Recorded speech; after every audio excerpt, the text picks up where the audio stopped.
Chapter 116. In fact, the four-wheeled carriage was not complicated.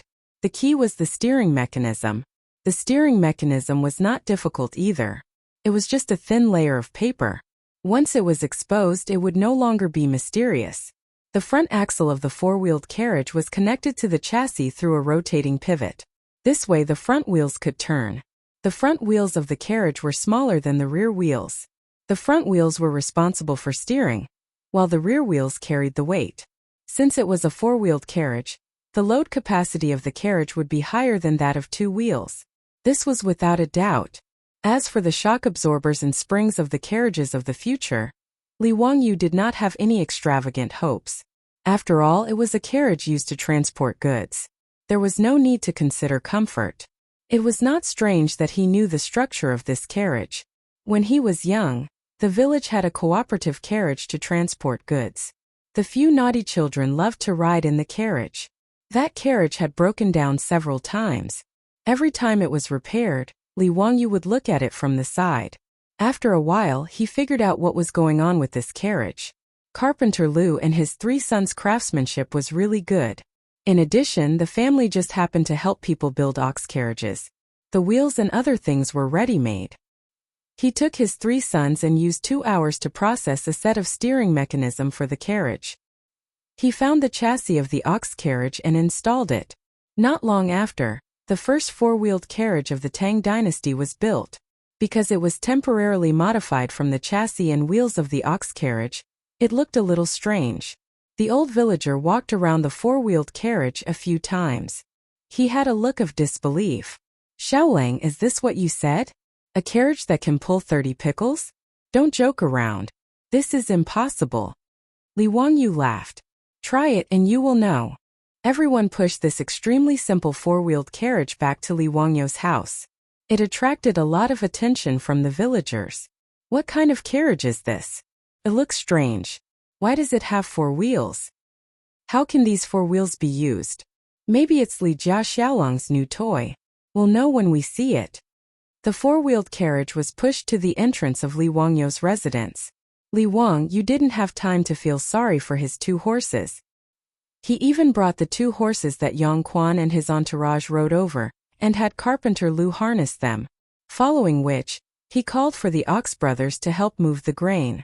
There were more than 300 dan of grain stored at home, and he asked them to move 30 dan of grain out for the experiment. These grains were all packed in gunny sacks, and each sack was worth 1 stone. The villagers who were watching the excitement also came over to help.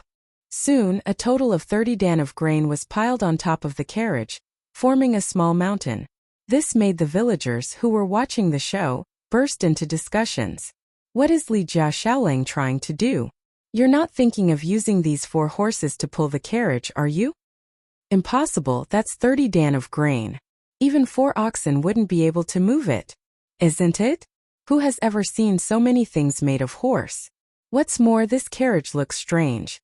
It has 4 wheels. TSK, it's really strange. I bet that the horses won't be able to move it. It's more likely that the gods will appear." Yang Quan and the old villager also didn't believe it. Even though they had seen Li Wangyu's drawing of the carriage and saw Carpenter Lu and his son build the carriage with their own eyes, they still didn't think that 4 horses could move so much grain. Li Wangyu pulled Niu Wu. "Erlang, do you know how to drive a carriage?" "Yes." "Then you sit on it and try to drive the carriage." Li Wangyu pushed Niu Wu onto the carriage. Niu Wu's face was strange. "Lang Jun, are we really going? I'm afraid that these 4 horses will be tired to death. I can't bear to do that." The old housekeeper Li Heng's face was full of heartache. The 2 horses at home were his treasures. How could he bear to let them pull the carriage, let alone the 30 dan of grain? Li Heng looked at Li Wangyu with pleading eyes. Li Wangyu pretended not to see it and just urged Niu Wu to sit on the carriage. Niu Wu had no choice but to climb onto the carriage. The four-wheeled carriage that had been hastily made was basically a chassis with 4 wheels and nothing else. He could only sit on the sack of grain and hold the reins with both hands. He turned his head and looked at Li Wangyu. "Lang Jun, I'm really going to drive it?" Yes, hurry up. Why are you dilly-dallying?" Li Wangyu urged again.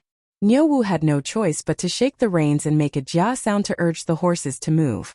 Under everyone's surprised gaze, the 4 horses lowered their necks and exerted force with their 4 legs. Miraculously, the carriage began to move slowly. It moved. It moved. This carriage actually moved. My God! 4 horses can actually carry 30 dawn of grain? My child's mother, am I not awake? Li Jia Xiaolang, I'm afraid he's really an immortal, right? Did he cast an immortal spell on the carriage? Hurry up, this carriage is really moving. Niuwu drove the carriage full of grain and actually started to jog on the village road. The surrounding villagers all followed, wanting to see why this carriage was so miraculous. Langjun, how does this carriage make a turn? Niuwu suddenly shouted from the carriage. It's the same as an ordinary carriage. There's no difference. Niuwu drove the carriage around the village, and then turned under the elm tree at the entrance of the village and ran back. Langjun, this carriage is too miraculous. Can really move 30 dan of grain. Moreover, it's no different from an ordinary 2-wheeled carriage. Oh no, it should be easier to drive. Just now, it made a turn even easier than a 2-wheeled carriage. Niuwu stopped the carriage and excitedly jumped down from the carriage and shouted loudly. Yang Quan and the old villager were stunned by this scene. Minghouse, does this spring corvée work have to be completed for 20 days? If we complete this task of transporting grain in advance, what will happen?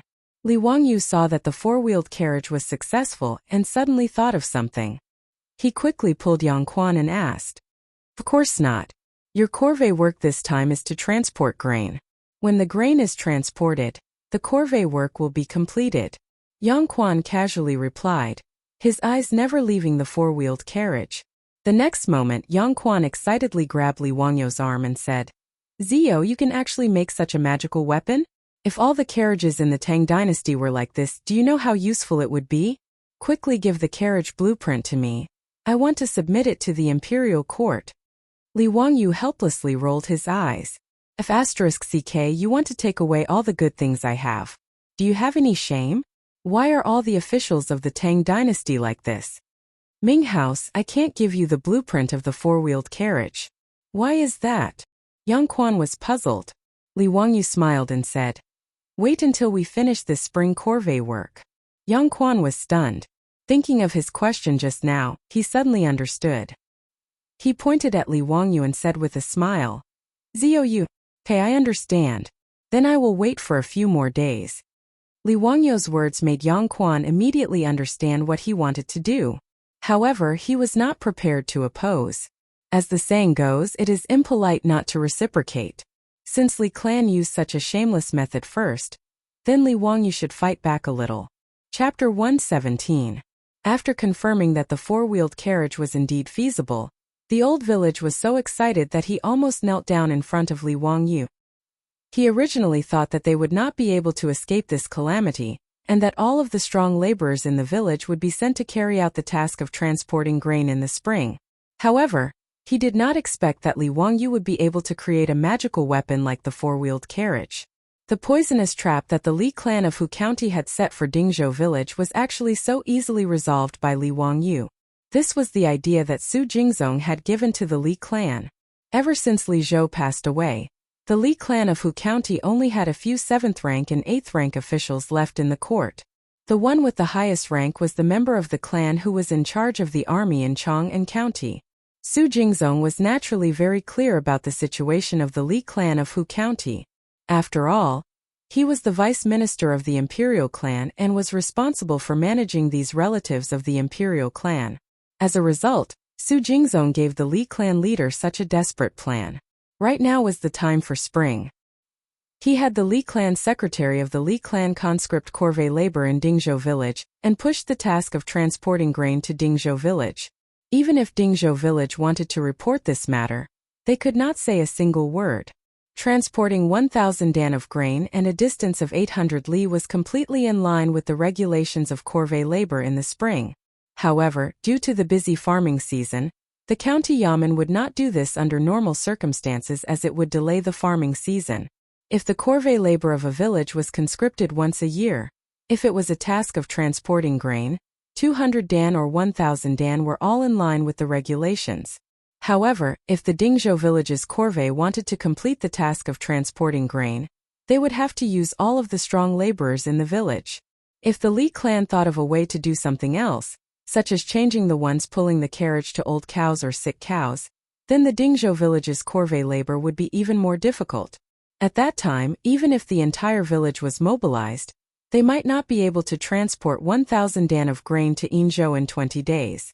If they couldn't complete the task within 20 days, they would be sent to jail by the county magistrate and would be punished with a paddle. This group of villagers, including Li Wangyu, who had offended the Li clan of Hu County, would not be able to escape. Even if they did not die, they would be skinned alive. At this time, the old villager didn't have time to say more. There were only 5 days left before they set off. Now they must hurry up and start making the four-wheeled carriage. He loudly informed the villagers of the spring transfer of corvée labor, which immediately caused an uproar in the village. What? Muramesa, are you sure? Asking us to transport 1,000 dan of grain per village, are you trying to force us to our deaths? Dog officials of Chang'an County. They will die a horrible death. Someone ignored Yang Quan's presence and directly scolded the 2 words dog official, which made Yang Quan speechless and could only pretend that he didn't hear it. Old village chief, this is the spring plowing season. How can we transfer so many strong laborers? If the spring plowing is delayed, it will all be over. Chang'an County cannot be so unreasonable. Yang Mingfu, you have to make a decision for us. Isn't this spring transfer going to force more than 100 families of Dingzhou village to their deaths? There were even villagers who immediately knelt down to plead for Yang Quan. The village was in a mess. The old villager quickly jumped onto the four-wheeled carriage piled with grain and shouted with all his strength, "Quiet, quiet, listen to me." With great difficulty, the villagers finally quieted down. The old villager pointed at the carriage under him and shouted, "You cowards, what are you making a fuss about? Do you see what this is? With this four-wheeled carriage made by Li Jiaxiaolang, are you afraid that we won't be able to complete the task? Let me tell you, the grain transport this time is very easy. It will take less than 10 days to go back and forth. Not only will it not delay the harvest, but it will also give us a lot of time." With his shout, the villagers of Dingzhou village abruptly reacted. Wasn't it true? Everyone had seen the four-wheeled carriage just now. 4 horses were pulling 30 dan of grain along the way. A quick-witted villager immediately calculated. 1 carriage is 30 dan of grain. 1,000 dan of grain is only 30 carriages. 1 carriage can carry 2 people. Then our village only needs to send 60 or 70 people. Is that right, villager? Yes, that's right. The villagers of Dingzhou village became noisy again. Just now they were all ashen-faced, but now they were all smiling. The old villager shouted again. "Quiet, the matter is not finished yet. This four-wheeled carriage is good, but there is only one. We will set off in 5 days. We have to make 30 carriages in these 5 days. All the strong laborers in the village, put down what you are doing and listen to Carpenter Lu's command to make the four-wheeled carriage. Do you hear me?" The villagers hurriedly nodded in agreement. This was related to their own interests, so naturally no one would refuse. All the villagers, young and old, were busy under the command of Carpenter Lu and his 3 sons. To make 30 four-wheeled carriages in 5 days, time was very tight. Fortunately, this was just a carriage for transporting grain. Other than the chassis, the carriage, and the steering mechanism, there was no need for anything else. The village immediately became lively. Some went to the mountains to cut wood, some went to transport wood, and some went to help Carpenter Lu's family pull the saw. Looking at the lively scene in Dingzhou village, Yang Quan stroked his beard. "Ziyu, your ability is really amazing. I really don't know how many good things you have in your stomach." Li Wangyu smiled. "Ming House is too kind. However, to change the oxen pulling the carriage to horses, I hope that Ming House can help." He was most afraid that after the carriage was made, Chang'an County would not be willing to pull the horses for him. That would be terrible. "Ziyu, don't worry. Leave this to me. I promise to give you the horses in 5 days." Yang Quan assured him. Originally, Chang'an County needed to prepare more than 100 oxen carriages, and more than 200 oxen pulling the carriages. Now that it was changed to more than 100 horses, Yang Quan dared to guarantee that Chang'an County would not refuse. 5 days passed quickly. With the efforts of the villagers, more than 30 four-wheeled carriages were made. In order to save time, they did not even have time to plane the shafts of the carriages. They simply made them from logs cut down from the mountains. Even the bark was not removed. These 30 four-wheeled carriages looked shabby and rough. However, these carriages had all been tested. They were very sturdy. Each carriage could easily carry 30 dan of grain. There was no problem at all. Yang Quan did not go back on his words. Early in the morning, Chang'an County sent more than 100 horses to the village. All the four-wheeled carriages were hitched to horses and ready to leave. Li Wangyu was also part of the ding who that was transferred to Spring. Of course he had to leave with them. Niu Yong stayed at home to look after the house.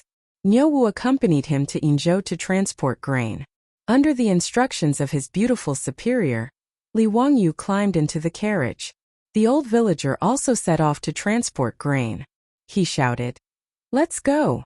More than 30 four-wheeled carriages filed out of the village and headed towards Chang'an City. Chapter 118.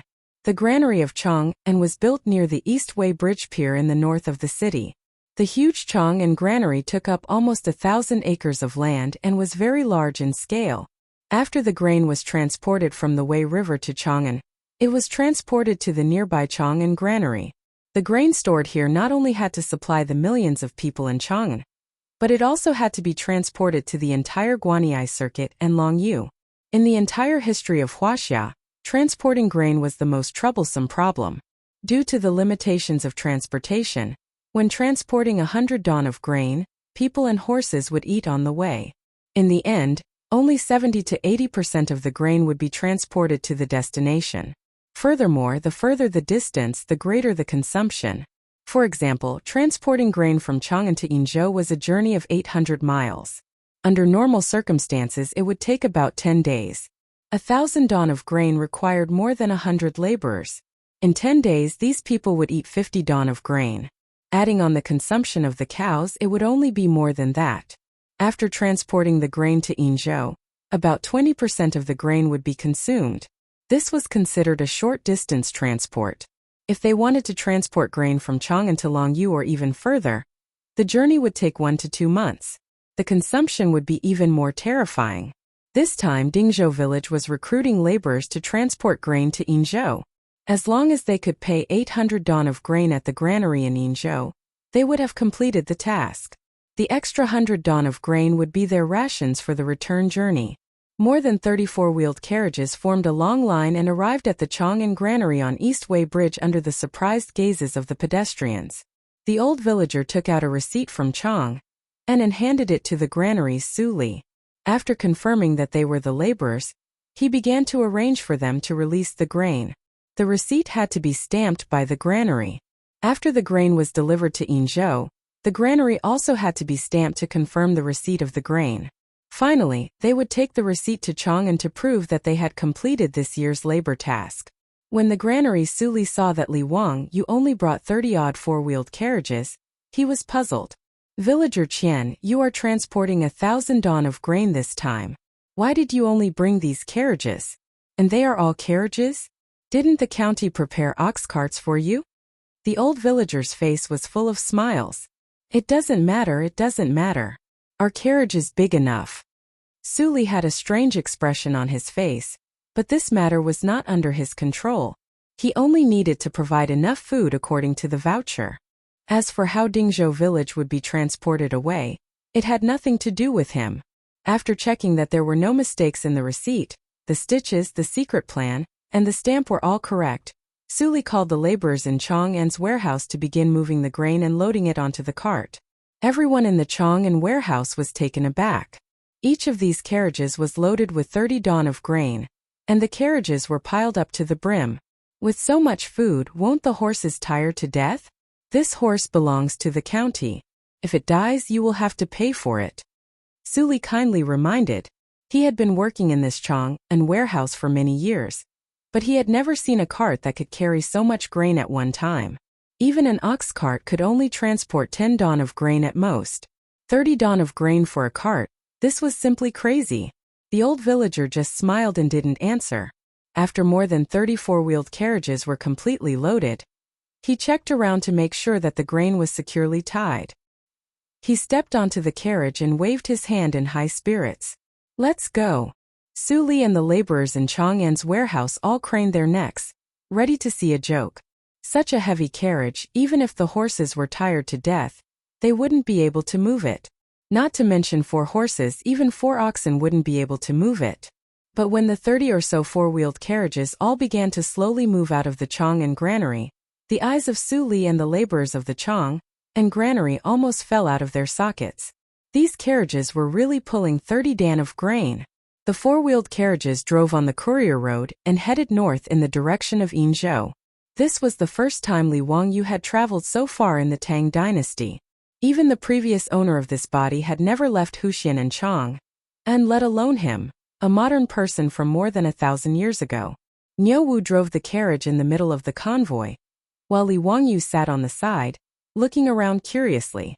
More than 1,000 years ago in the Tang dynasty, the northern Shaanxi plain was not like the high yellow slopes of modern times. The vegetation and natural environment were preserved quite well. Li Wangyu soon found that after the simplified 4-wheeled carriages drove on the courier road, the road was not as bumpy as before. This batch of 4-wheeled carriages did not have any shock absorbers at all. In order to not hurt his butt, Li Wangyu specially brought a bear skin from home to cushion his butt. The bear skin was the black bear that scratched Niu Yong in Taibai Mountain. After the black bear was killed by Niu Wu, its tendons were pulled out and its skin skinned. After Li Wangyu saved Niu Yong, the 2 brothers tanned the bear skin and gave it to their Lang Jun. However, even with the thick bear skin as a cushion, Li Wangyu's 4-wheeled carriage, which was nearly 100 miles from Dingzhou village to Chang'an's warehouse, was jolted, dizzy and miserable. The roads of the Tang dynasty were not the cement and asphalt roads of modern times. One could imagine how bumpy those dirt roads were. Li Wangyu's face turned pale at the thought of running back and forth on such bumpy roads for 5 or 6 days. Li clan of Huxian, I'm not done with you. Because of the Li clan, Li Wangyu had to run thousands of miles and suffer this punishment. Unexpectedly, after the 4-wheeled carriage was loaded with grain in Chang'an's warehouse, it was much more stable. Carefully looking at the courier road in front of him, Li Wangyu could not help but feel happy. The quality of the courier roads of the Tang dynasty was very guaranteed. With Chang'an as the center, the Tang dynasty built an extremely dense road network. The county annals of Yuanhe County, written by the Tang dynasty's Li Jifu, clearly recorded in detail the so-called 8 destinations of the various states of the Tang dynasty, which were the road conditions and mileage that extended in all directions with the place as the center. These courier roads were generally paved with bluestone or cobblestone, and the roads were very smooth. The main purpose was to transport grain, march and deliver documents. It was a bit similar to the national roads of modern times. Ever since Qin Shi Huang unified the 6 states, the roads and documents were the same. After that, the wheelbases of the carriages and ox carts were the same specifications and the same width. In this way, after the wheels repeatedly rolled over, the courier road would form 2 hard lanes with the same width as the wheels, a bit like the railway tracks of modern times. The 4-wheeled carriage's wheels could significantly reduce the consumption of horsepower and axle wear and tear. It was like a modern car driving on an asphalt road, relaxed and comfortable. The convoy of more than 30 4-wheeled carriages from Dingzhou village ran quite smoothly on the courier road. In less than 2 hours they had run more than 50 miles, which was far faster than they had expected. When the convoy stopped to feed the horses and rest the horses, the old villager had a bright smile on his face. Xiao Lang, at this speed, we can report to Yin province in 2 days at most. Li Wangyu suddenly remembered something. He pulled the old villager and asked, Old villager, if we can reach Yin province in 2 days, then we won't consume much grain on the road. We only need to hand over 800 don of grain to Yin province, so the rest will belong to us, right? Chapter 119. Li Wangyu's words surprised the old villager. He had never considered this kind of thing before. It turned out that when serving as corvée laborers, what everyone was most afraid of was the task of transporting grain. Not to mention the 20 days of traveling back and forth, the grain might not even be enough to eat. If there was a rainstorm on the road and they couldn't arrive on time, the people and horses would chew. In the end, they would have to pay for the extra grain from their own pockets. With the speed of the four-wheeled carriage and the small number of people, the 200 dan of grain would only be eaten on the road. The old villager wasn't sure how to deal with the remaining 100 dan of grain. The extra grain should belong to us, right? The old villager replied. After all, they only needed to pay 800 dan of grain when they reached Yin province. The government didn't care about the remaining grain. That's good. When we reach Yin province, we can sell the extra grain for money to subsidize everyone's hard work. Li Wangyu said with a smile. When the Dingzhou villagers heard this, their eyes couldn't help but light up. Li Jia Xiaolong's words were reasonable. The 100 dan of grain was worth a lot of money. If they sold it in Yin province, then each of the 70 people would be able to get a few strings of copper coins. Li Wang, you didn't think about transporting the 100 dan of grain back to the village. After all, they were about to face the locust plague. No matter how good the copper coins were, it was not as good as the grain. However, the 100 dan of grain was the official grain for the corvée laborers. If they directly transported it back to the village, they were afraid that it would be troublesome, so they dropped the idea. Everyone looked at the old villager with eager eyes. After all, this matter still needed the old villager's approval. The old villager thought for a moment and nodded his head in agreement. The enthusiasm of these people was even higher. When they thought about how they could earn a few strings of copper coins, everyone felt as if a meat pie had fallen from the sky. However, Li Wangyu spoke again. Everyone, although we are the only ones conscripting corvée laborers this time, everyone in the village, old and young, has contributed. The money from selling the grain should be distributed to each household. I suggest that the money from the sale of grain be taken by each household, and the rest be divided equally among the families in the village. Is that okay? That's only natural. Without the help of the various families in the village, it would have been impossible to build these 30-odd carriages. I support Xiaolang's opinion. I agree. Let's do as Xiaolang says. It's fair and reasonable. We have no objections. The old villager nodded in agreement, and the matter was settled. After resting for an hour, everyone got on the carriage again and headed towards the Yin province. Before sunset, Dingzhou village's grain transport team had already traveled 300 li in one breath, nearly half of the journey. The old villager pointed at the relay station in front of them and said, "Tonight, we will stay in that relay station. Let's drive the carriage over." Everyone agreed and drove the convoy to the relay station not far away. The relay station they were planning to stay at was a third-class relay station. Just as the caravan arrived at the entrance of the relay station, a courier ran out. "What do you do?" "We came from Chang'an City to transport grain to the Yin province. This is our certificate." The old villager quickly jumped off the carriage and handed the certificate to the courier. When transporting grain, one had to stay overnight at the relay station to ensure the safety of the grain.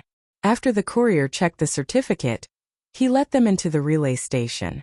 The relay stations of the Tang dynasty were divided into 6 classes. The first class had 20 courier, the second class had 15 courier, the third class had fewer courier, and the sixth class had 2 to 3 courier. The relay station also had farmland. According to the Sufu Yuangue, the upper-class relay station of the Tang dynasty had 2,400 mu of farmland, and the lower-class relay station had 720 mu of farmland. These fields were used to grow alfalfa to solve the problem of feed for the cattle and horses. The other harvests were also used for the daily expenses of the relay station. The relay station occupied a large area, about a few dozen mu. The 20-odd rooms were used for the accommodation of the officials. Just the barn alone could easily accommodate a few hundred cattle and horses. After Li Wangyu's caravan drove into the relay station, the courier pointed out an area for them to park, and everyone started to get busy. They unloaded all the horses from the carriages and led them to the barn to feed them. The other thing was to start a fire and cook to solve their food problem. The relay station would provide horse feed for free, but people like them had to prepare their own food. The relay station would not provide that. The relay station would not even provide a room for them to stay, so they could only sleep in the courtyard of the relay station. It would be fine if it didn't rain, but if it did, they could only squeeze into the barn and make do for the night. Luckily, the weather was clear today, so there was no need to worry about rain. Everyone took the blankets they brought from the carriages and laid them out in the courtyard.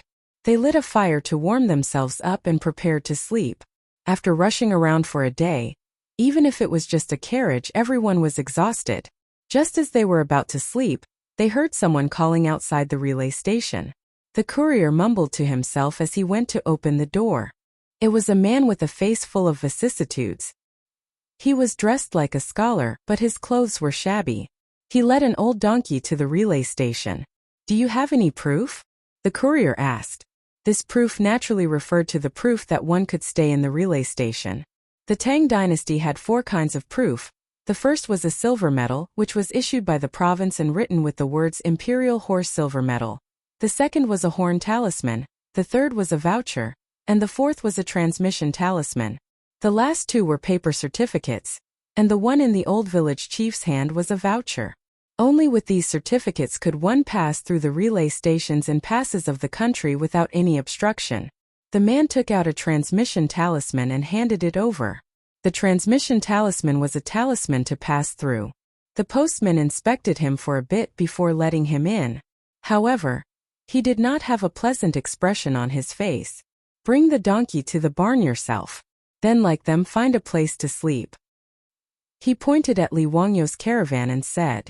Obviously, he meant to let the man sleep in the open air. Niu Wu laughed mockingly. It seems that he is also a scholar in dire straits. He has no official position, and the relay station does not provide food and lodging. Li Wangyu nodded. The relay station of the Tang dynasty only provided food and lodging for civil servants, although one could enter the relay station to rest with a certificate. This young scholar was obviously not an official, which was why the courier had such an attitude. After the man thanked the courier, he led the old donkey to the barn and leaned against the pillar next to the barn, planning to sleep with his clothes on. Li Wangyu saw that he did not have any luggage, let alone any bedding. It was early spring in March and the weather was still relatively cold. If he spent the night like this, he might suffer. His heart softened and he called out, "This gentleman, come and sleep with us." Li Wangyu signaled Niu Wu to help the young scholar get another bedding. When they went out, the beautiful boss was afraid that Li Wangyu would not be able to sleep well, so she asked Perrin to prepare another bedding for Li Wangyu. The scholar was very surprised and a little embarrassed. After dawdling for a long time, he walked over and cupped his hands to Li Wangyu. "I am Ma Zhou from Chiping, Qinghe. My courtesy name is Bin Wang. How should I address Xiao Lang?" "Ma Zhou?" Li Wangyu felt that this name was very familiar.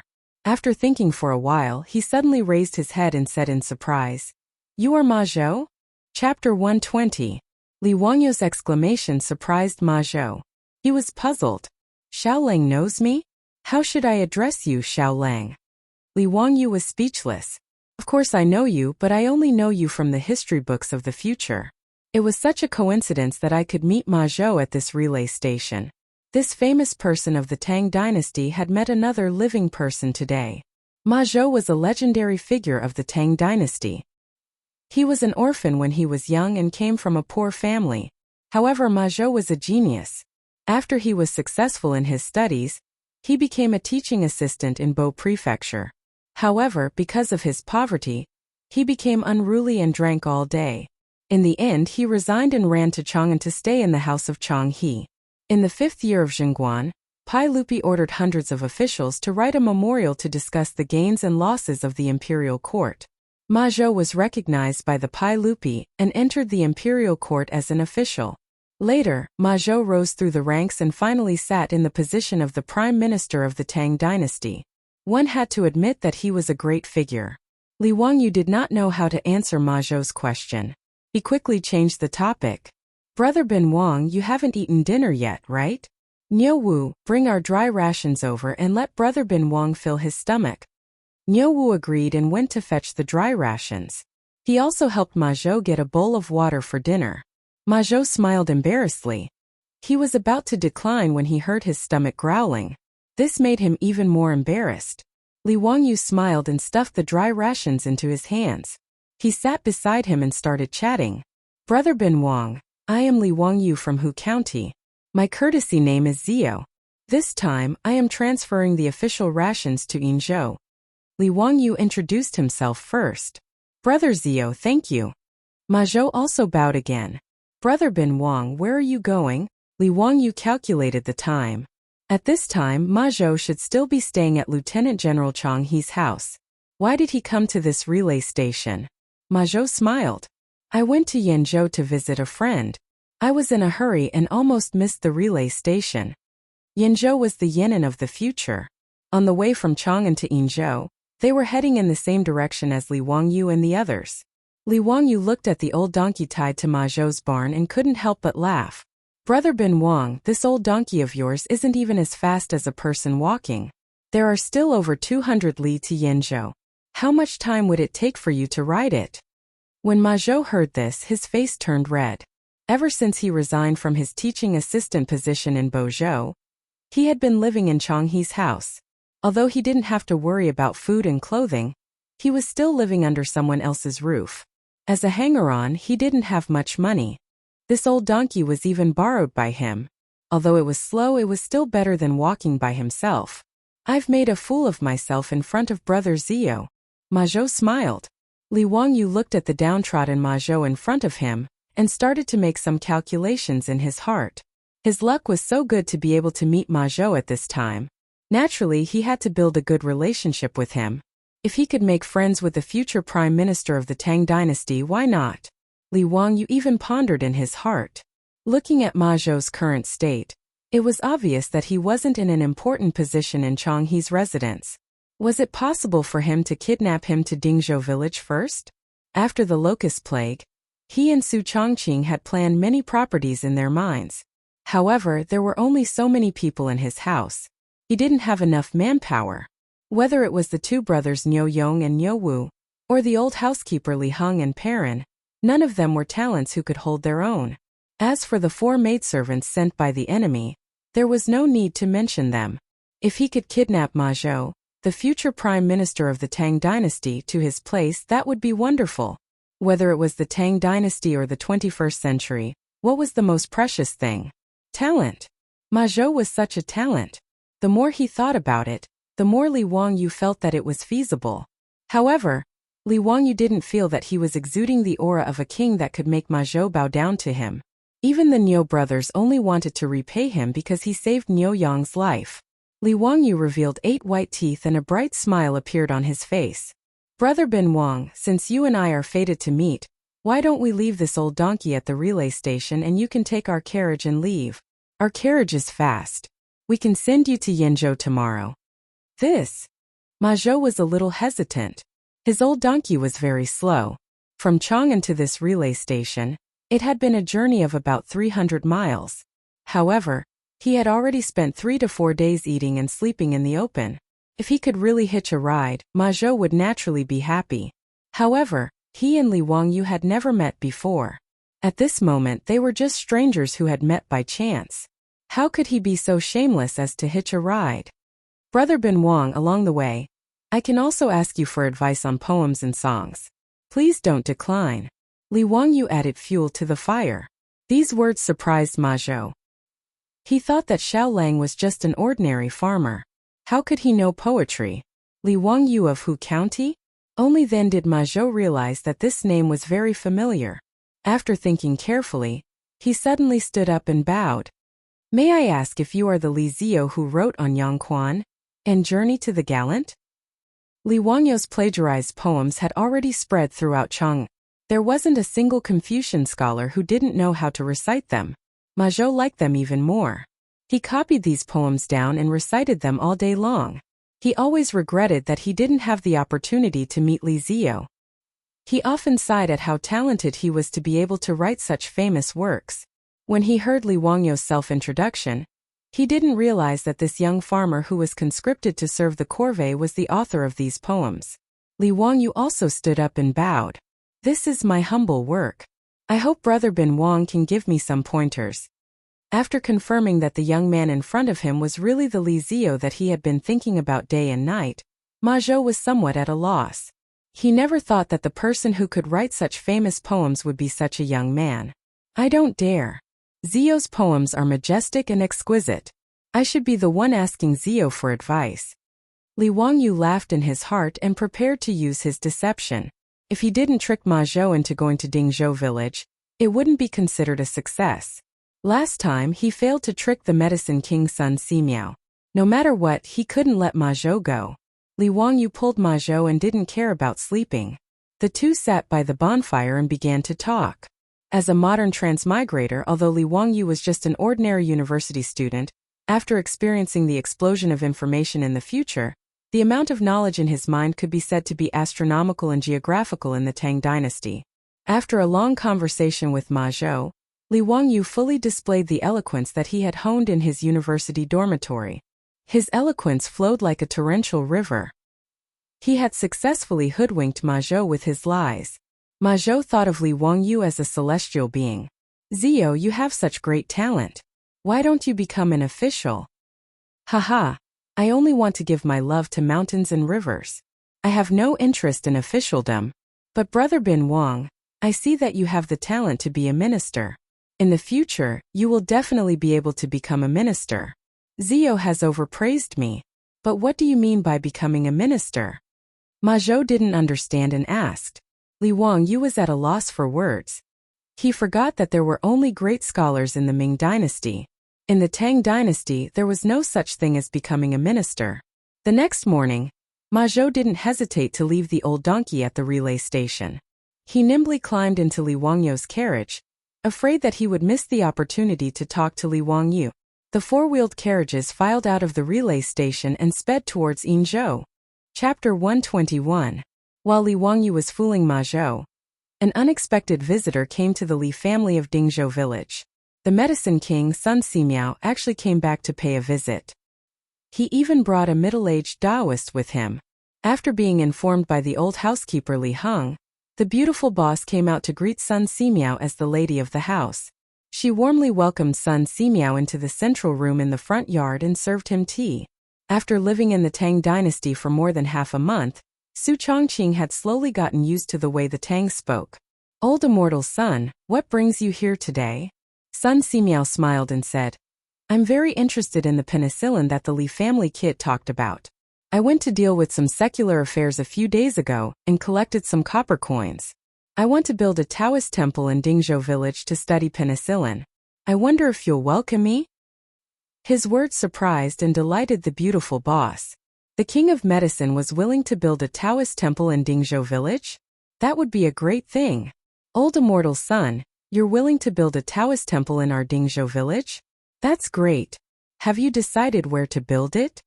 Sun Simiao twirled his beard and smiled. Not yet.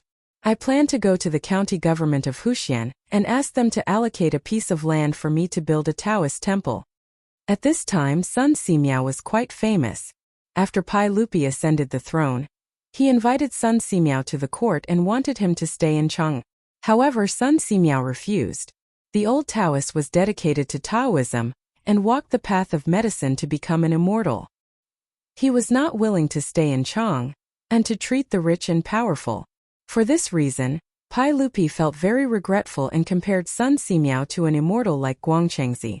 Therefore, if Sun Simiao went to the county to ask Yang Quan for a piece of land to build a Taoist temple, Yang Quan would naturally agree. The beautiful boss blinked her beautiful eyes and immediately said, Old immortal, my family owns a hillside facing the sun outside the village. I don't know if it's suitable. If it's possible, old immortal, you don't have to go to the county. You can just build a Taoist temple on my land. That hillside is more than 1,000 mu. It's very spacious. Sun Simiao didn't expect that Li Wangyu actually owned a mountain slope. After pondering for a moment, he nodded and said, In that case, thank you for your kindness. Let's go take a look first. If it's suitable, I won't be polite. He then pointed at the middle-aged Taoist beside him and said, This is my disciple Lu Shunwei. He is in charge of helping this poor Taoist to oversee the construction of the Taoist temple. Su Chongqing and Lu Shunwei greeted each other. His beautiful boss didn't know much about history, so she didn't have any impression of the name Lu Shunwei. If Li Wangyu was at home, he would tell her that this Lu Shunwei was Sun Simiao's eldest disciple. His skills were quite outstanding and he could be considered half a genius doctor. The reason why Su Chongqing suggested to let Sun Simiao build a Taoist temple was because of a flash of inspiration. Although Li Wangyu had bought the mountain slope, Temporarily dispelling the idea of the Li clan of Hu County moving Li Zhou's tombs, Sun Simiao was still a hot potato. However, this mountain was still a hot potato in his hands. He couldn't throw it away, but he couldn't take it either. No matter what, the Li clan of Hu County was a relative of the imperial family. Li Wang, you couldn't really dig up the Li clan's tombs, and he couldn't stop the Li clan from sweeping the tombs every year. Who knew how much trouble they would cause for this mountain slope in the future? Since that was the case, he might as well let Sun Simiao build the Taoist temple. No matter how tyrannical the Li clan of Hu County was, they couldn't go against Taoism, right? It had to be known that in the Tang dynasty, Taoism was the state religion. Pai Lupi had always claimed that he was a descendant of Laozi Li heir. As long as Sun Simiao's Taoist temple was built, the Li clan of Hu County would no longer cause trouble for the ownership of the mountain slope. Although Li Wangyu had spent 1,000 strings of cash to buy the mountain slope, Su Chongqing didn't feel that there was anything to be reluctant about. Sun Simiao's Taoist temple was built on his land. What was there to worry about if they fell sick and couldn't find the king of medicine to treat them? This was killing two birds with one stone, so his beautiful boss would naturally do it. Sun Simiao took his disciple Lu Shanwei to see the mountain slope under the guidance of the old steward Li Heng. He was quite satisfied. With this matter settled, Sun Simiao returned to Mount Taibai to cultivate. He left the matter of building the Taoist temple to his disciple Lu Shanwei. He would only wait until the Taoist temple was completed before moving it down from the mountain. The reason Sun Simiao disappeared a while ago wasn't because he returned to Mount Taibai, but because he wandered around the Taoist sects to raise funds. This old Taoist had always been focused on medicine and didn't have any savings. If he wanted to do the modern medical research Li Wangyu tricked him into doing, he couldn't do it without money. Although Sun Simiao was 70 or 80 years old, this matter was very clear to him. Sun Simiao's seniority in the Taoist sects was very high. After all, there were only a few people of his age, so living a long life was also a capital. Since he personally went out, those Taoist sects naturally agreed. They all opened their pockets and offered money and manpower. In half a month's time, Sun Simiao had gathered enough money and returned to Dingzhou village to look for Li Wangyu and the others. As Sun Simiao, who wholeheartedly hoped to become an immortal through medicine, he would never give up penicillin, a medicine that could accumulate great merit. The Taoist temple that was going to be built in Dingzhou village was not so much a Taoist temple, but a medical research institute that Sun Simiao prepared for himself. The Taoist sects were very fast. After deciding to build the Taoist temple in Dingzhou village, the craftsmen of the natural law sect began to measure the land and plan the building of the Taoist temple.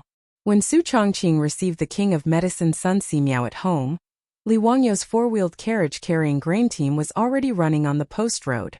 The speed of the four-wheeled carriage really surprised Ma Zhou. He carefully looked at the carriage that was filled with official grain and asked with uncertainty, "Zio, this carriage is filled with no less than 20 dawn of grain, right?" Before Li Wangyu could answer, Niu Wu said proudly, 30 dawn, each carriage is pulling so much. We are transporting a total of 1,000 dawn of official grain to Yinzhou. When Ma Zhou heard this, he was even more surprised. How is this possible? This carriage is running so fast. Could it be that the extra two wheels have such an effect?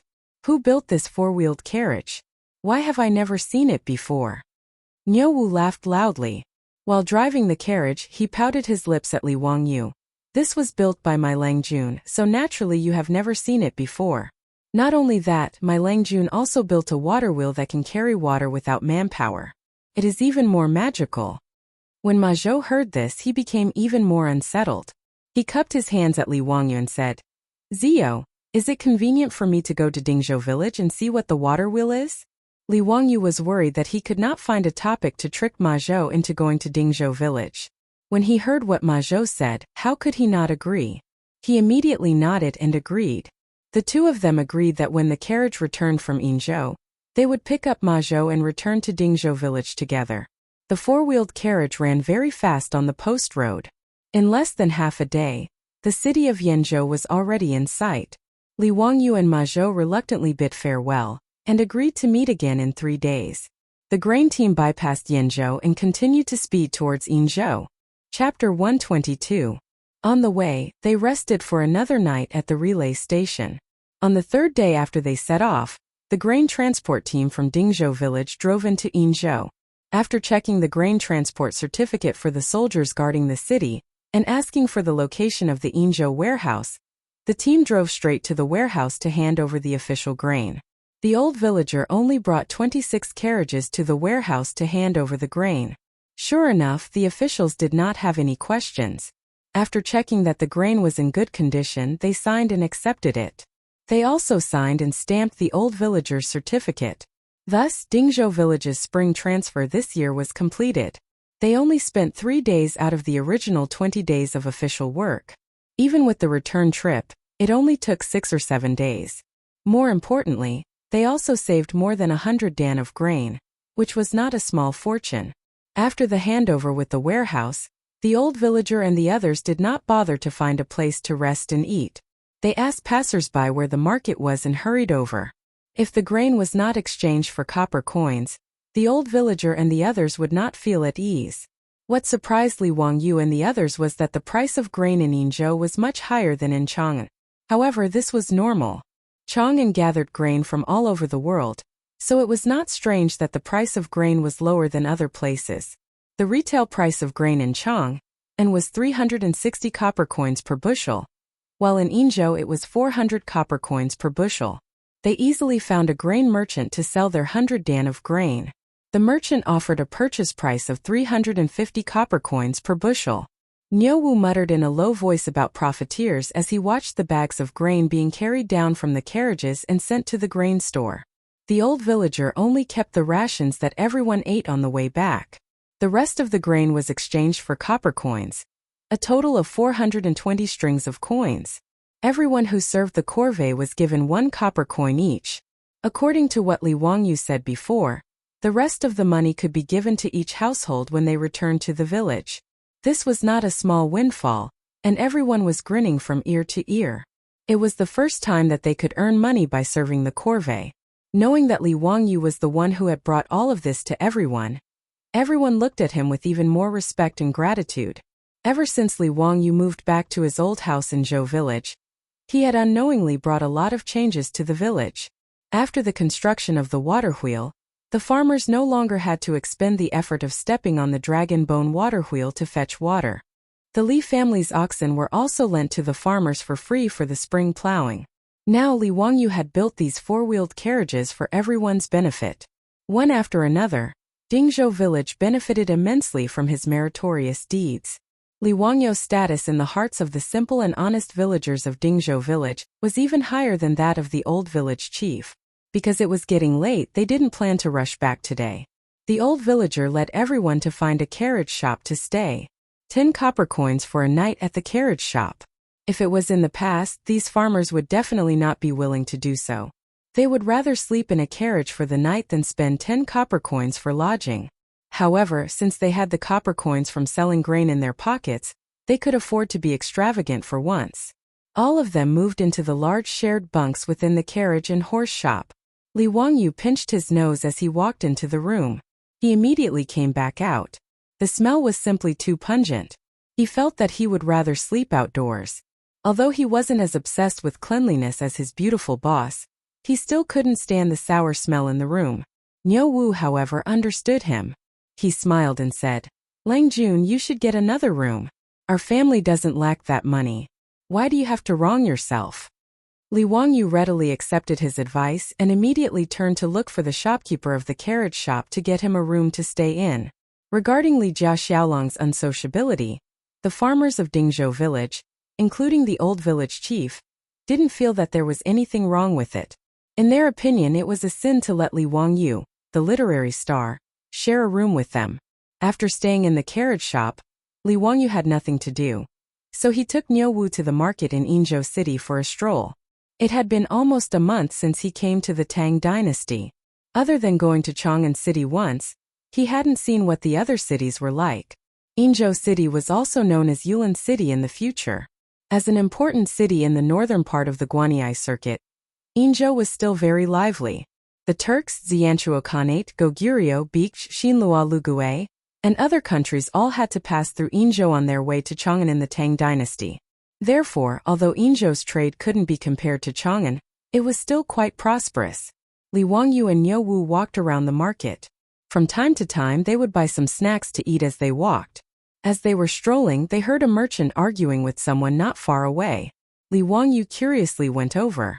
It turned out that the merchant had a batch of goods to be shipped to Chang'an. He was discussing the transportation with the caravan in Yinzhou City. Li Wangyu saw the manager of the caravan shaking his head. He listened carefully and realized that the merchant's request was too tight. He wanted the goods to be shipped to Chang'an City's West Market within 5 days. The merchant caravan shopkeeper naturally wouldn't accept the offer of 5 days for a journey of more than 800 kilometers. He shook his head vigorously. Li Wang, you suddenly asked the merchant. May I ask, sir, how many goods do you have? I might be able to help. Perhaps the merchant was desperate and didn't care that Li Wangyu was young. He immediately replied, I'm in the porcelain business.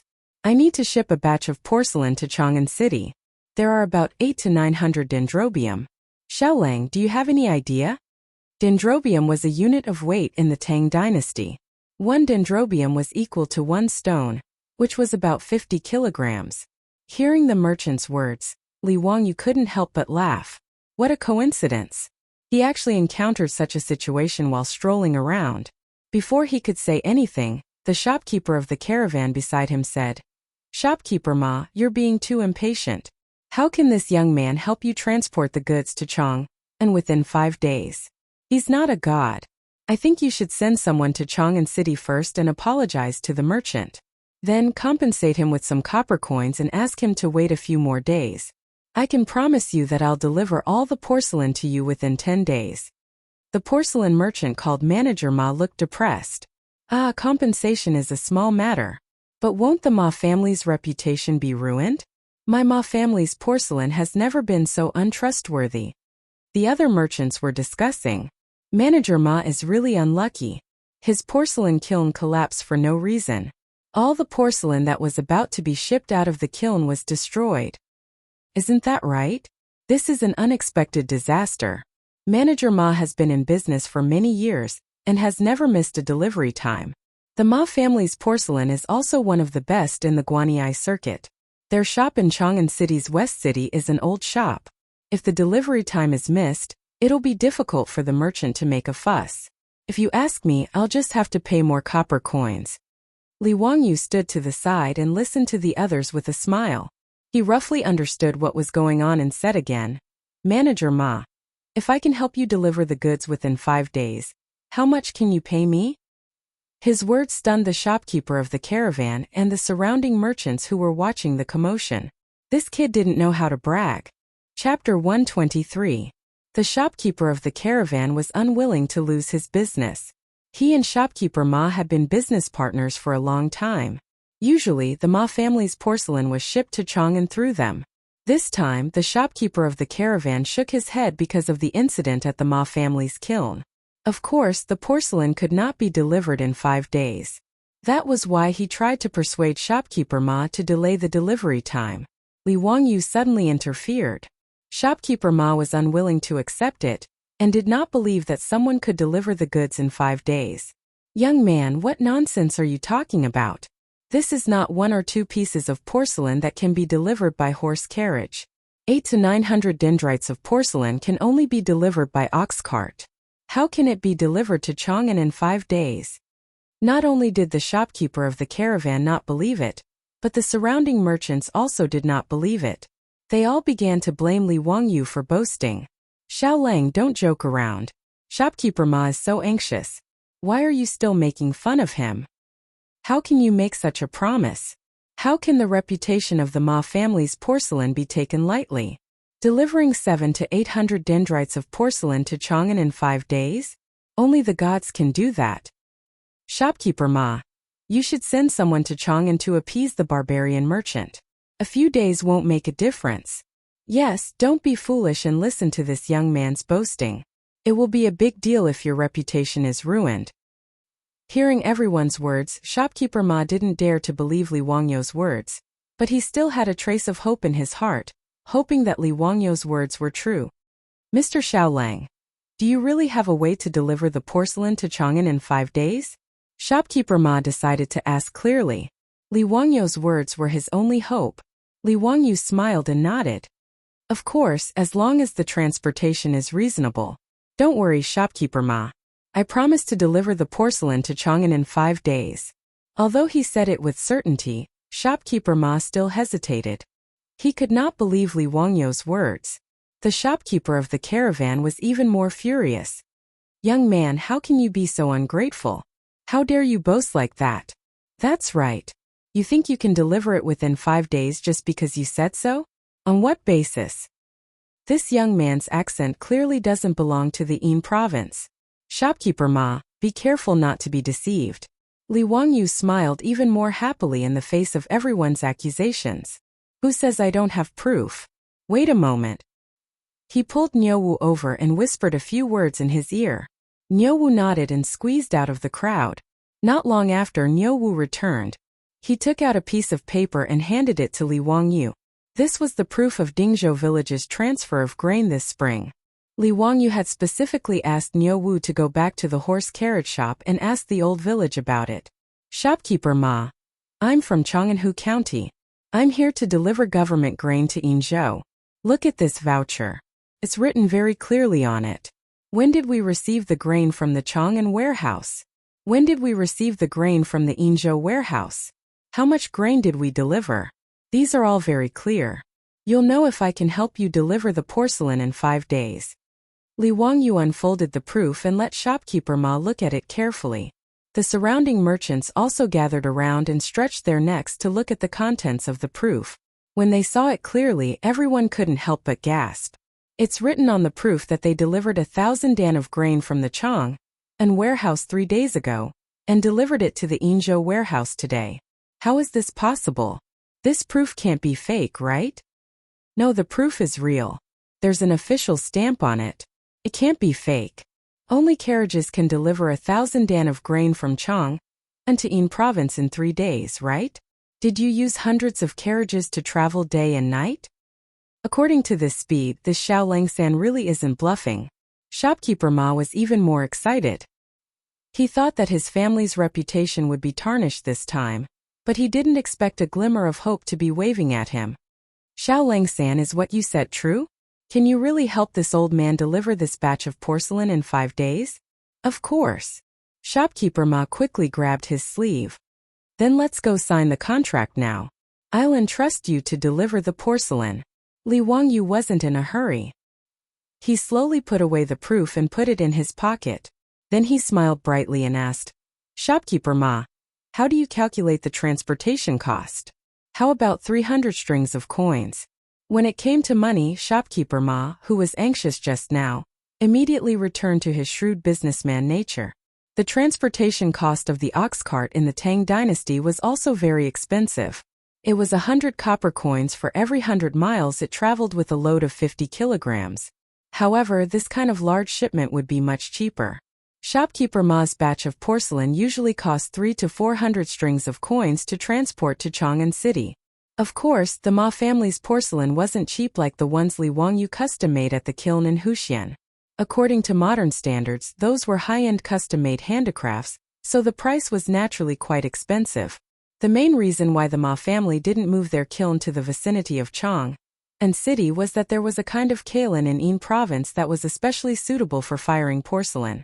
The Ma family's porcelain was thin and light, and the quality was excellent. Therefore, the Ma family would rather spend a huge amount of money on transportation than move their kiln to the vicinity of Chang'an City. They only opened a shop in Chang'an City's West City to receive customers and sell the porcelain of the Ma family in Yin province. These porcelain were transported to the west through the Silk Road. Because of the long journey and the wear and tear, the price of the porcelain was almost the same as gold when it arrived in the West. It was a luxury exclusive to the upper class. Li Wangyu smiled even more happily at Shopkeeper Ma's offer. However, he shook his head like a rattled drum. Shopkeeper Ma, we're doing express delivery business. How can we charge the same as ordinary ox carts? Express delivery business? What the hell was that? Li Wangyu's words confused everyone. They had never heard of express delivery business. What did he mean? This express delivery business is to deliver goods as quickly as possible. The speed of delivery is different, so naturally the price will be different, Li Wangyu explained. Everyone understood what he meant. It was like the courier station of the government. Some fast horses were required to travel 6 times a day, which was about 180 miles. The more urgent ones were required to travel 300 miles a day, and the fastest ones were required to travel 500 miles a day. The faster the speed, the higher the cost. Yang Guifei's A Ride in the Red Dust makes the concubine smile. No one knows it's from Liqi. It was the Liqi Express that traveled 500 miles a day from Lingnan to Chang'an City during the Tianbao era. Then Mr. Xiaolang, how much do you charge for transportation? Shopkeeper Ma asked helplessly. Li Wangyu made a gesture. Not much. 600 strings of copper coins. Everyone felt a toothache. The cost was really not cheap. It was double the cost of the caravan. Shopkeeper Ma hesitated for a while before finally gritting his teeth and agreeing. Okay, we'll go with the price Mr. Xiaolang mentioned. Seeing that he agreed, Li Wangyu felt that he seemed to have found another way to make money. Chapter 124. In the Tang dynasty, when the transportation capacity was low, the express business had a great future. Li Wangyu felt that if he pulled a 4-wheeled carriage team, he would definitely make a lot of money. The only pity was that he didn't have horses. The horses of the 4-wheeled carriage team of Dingzhou village all belonged to the Chang'an county government. The village was only borrowing them, and they had to return them when they returned to Chang'an. A horse cost about 9 to 10 strings of copper coins. This time they sold the grain for 420 strings of copper coins, 70 strings of copper coins were divided, and 350 strings of copper coins were left. Helping shopkeeper Ma transport porcelain could earn them another 600 strings of copper coins, and a total of 950 strings of copper coins. In this way, if the money was used to buy horses, they could buy about 100 horses, and they could get more than 24-wheeled carriages to transport them. The more Li Wangyu thought about it, the more he felt that it was feasible. This was a profitable business. With Chang'an as the center, they could help merchants transport goods between the east and west cities. They could transport goods within a distance of 1,000 miles. After making money, they could continue to buy horses. It wouldn't be long before the transportation industry of Chang'an City was taken over by Dingzhou village. At that time, they could eat Wangyou's elbow and throw it away. Haha, it was beautiful. After making an agreement with shopkeeper Ma, they would go to the Ma family's kiln to transport porcelain the next morning. Li Wangyu hurried back to the carriage shop with Niu Wu. He found the old villager, pulled him into his room, and told him what had just happened.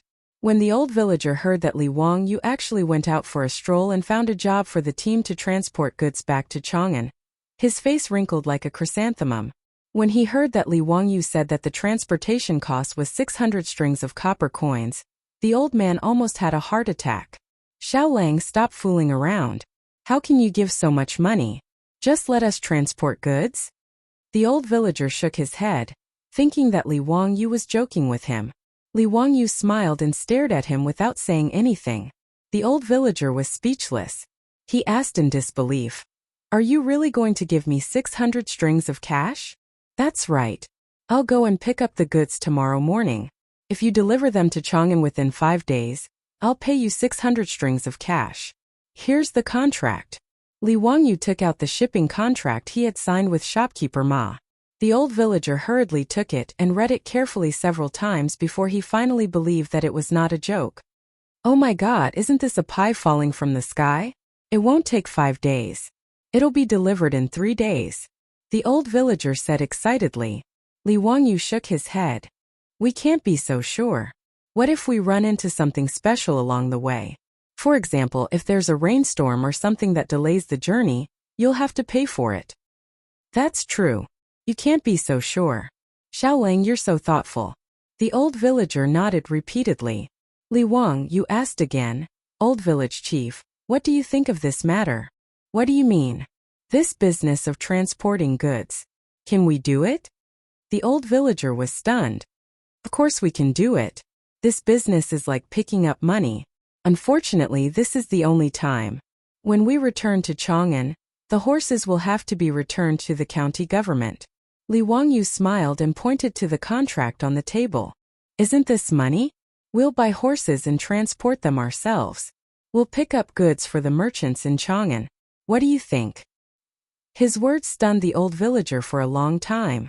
This old man had been facing the yellow soil and the sky all his life. When he suddenly heard Li Wangyu say that he wanted the villagers to pick up goods, he was a little stunned. However, the old man quickly understood Li Wangyu's idea. He was so excited that his beard was about to curl up. Xiaolang, this is a good idea. Haha, with little Lang's four-wheeled carriage, we can buy a batch of horses, and then we can start a transportation business. TSK, this will make more money than the farmers. That's right. I think we should not divide the 300 strings of copper coins. We can use all of it to buy horses. Let's treat it as a partnership between all the households in the village. We'll divide the money after we make money. The old villager immediately nodded. Think it's okay. We'll do as you say. After the two discussed this matter, the old villager and Li Wangyu returned to the datong shop. They gathered all the farmers and told them what they had just discussed. This time, it was the group of farmers' turn to be dumbfounded. It was not easy to confirm that Li Wangyu's words were true. They were all boiling with excitement. Li Wangyu struck while the iron was hot. He described the beautiful future of the express delivery business for everyone. He also drew a big pie, which made the farmers even more excited. They couldn't wait to run the business and earn the copper coins now. After a long time, everyone unanimously agreed that they would not divide the money. They would go back to buy horses and transport goods. That night, many of the 70 or so villagers, including the old villagers, couldn't sleep. They tossed and turned, unable to sleep. In their hearts, they were thinking about the express delivery business that Li Wangyu had talked about. Early the next morning, Li Wangyu was happy when he went out. Why did a group of old and young men all have panda eyes? After a casual breakfast, everyone drove the carriages straight to the entrance of the Ma family, Yao, outside of Yin Province City. Shopkeeper Ma was already waiting there. When he saw the carriages arrive, he was slightly surprised. He had thought that Li Wangyu and the others would use carriages to transport goods. This way they could send the porcelain to Chang'an City in 5 days. He did not expect that there would only be 30 carriages. In Shopkeeper Ma's mind, it would take at least 100 to 200 carriages to transport 1,000 don of grain, let alone his 800 to 900 don of porcelain. Mr. Xiaolang, why are there only these carriages? Where are the other carriages? Shopkeeper Ma hurriedly asked Li Wangyu. Li Wangyu was taken aback. No, that's all we have. Shopkeeper Ma, get someone to load the goods. What? Only 30 carriages? Mr. Xiaolang, are you kidding? How can we load all of them? Li Wangyu said. Shopkeeper Ma, don't worry. Just let someone carry the porcelain. There won't be a problem if each carriage carries 20 don of porcelain. At this point, Shopkeeper Ma did not have time to think. He simply ordered the craftsmen to carry the porcelain out and start loading the carriages. The Tang dynasty had already figured out a set of methods to prevent the porcelain from being damaged during transportation. The craftsmen would stack the porcelain pieces according to their type and specifications, and tie them together. Then they would sprinkle some sand to fill the gaps. Next, they would plant some bean or wheat seeds. After watering, these seeds would germinate and intertwine with each other. Thus, the bound porcelain pieces would be firmly tied together to form a solid whole. This way, the packaged porcelain could be transported to the west through the long Silk Road by camel caravans. At the entrance of the Ma family Yao, the porcelain pieces had already been packed and prepared. At Shopkeeper Ma's command, the craftsmen started loading the carriages. The villagers of Dingzhou village were busy fixing the carriages with ropes to prevent the porcelain pieces from being shaken off the carriages. After an hour, the 30 carriages were all loaded. Shopkeeper Ma, get on the carriages. It's getting late. We have to hurry. The old villager called out. With so many porcelain pieces being transported, Shopkeeper Ma naturally had to escort the carriages. He took a few servants of the Ma family and boarded the carriages of Dingzhou village. Until now, Shopkeeper Ma's heart was still beating like a drum. He was afraid that he would be deceived, or that the horses could not pull such a heavy carriage. The old villager shouted and the horsewhips sounded one after another. When the four-wheeled carriage slowly started and trotted on the road to Chang'an, the expression on Shopkeeper Ma's face was wonderful. He was really scared. Chapter 125. In fact, the four-wheeled carriages were not running fast.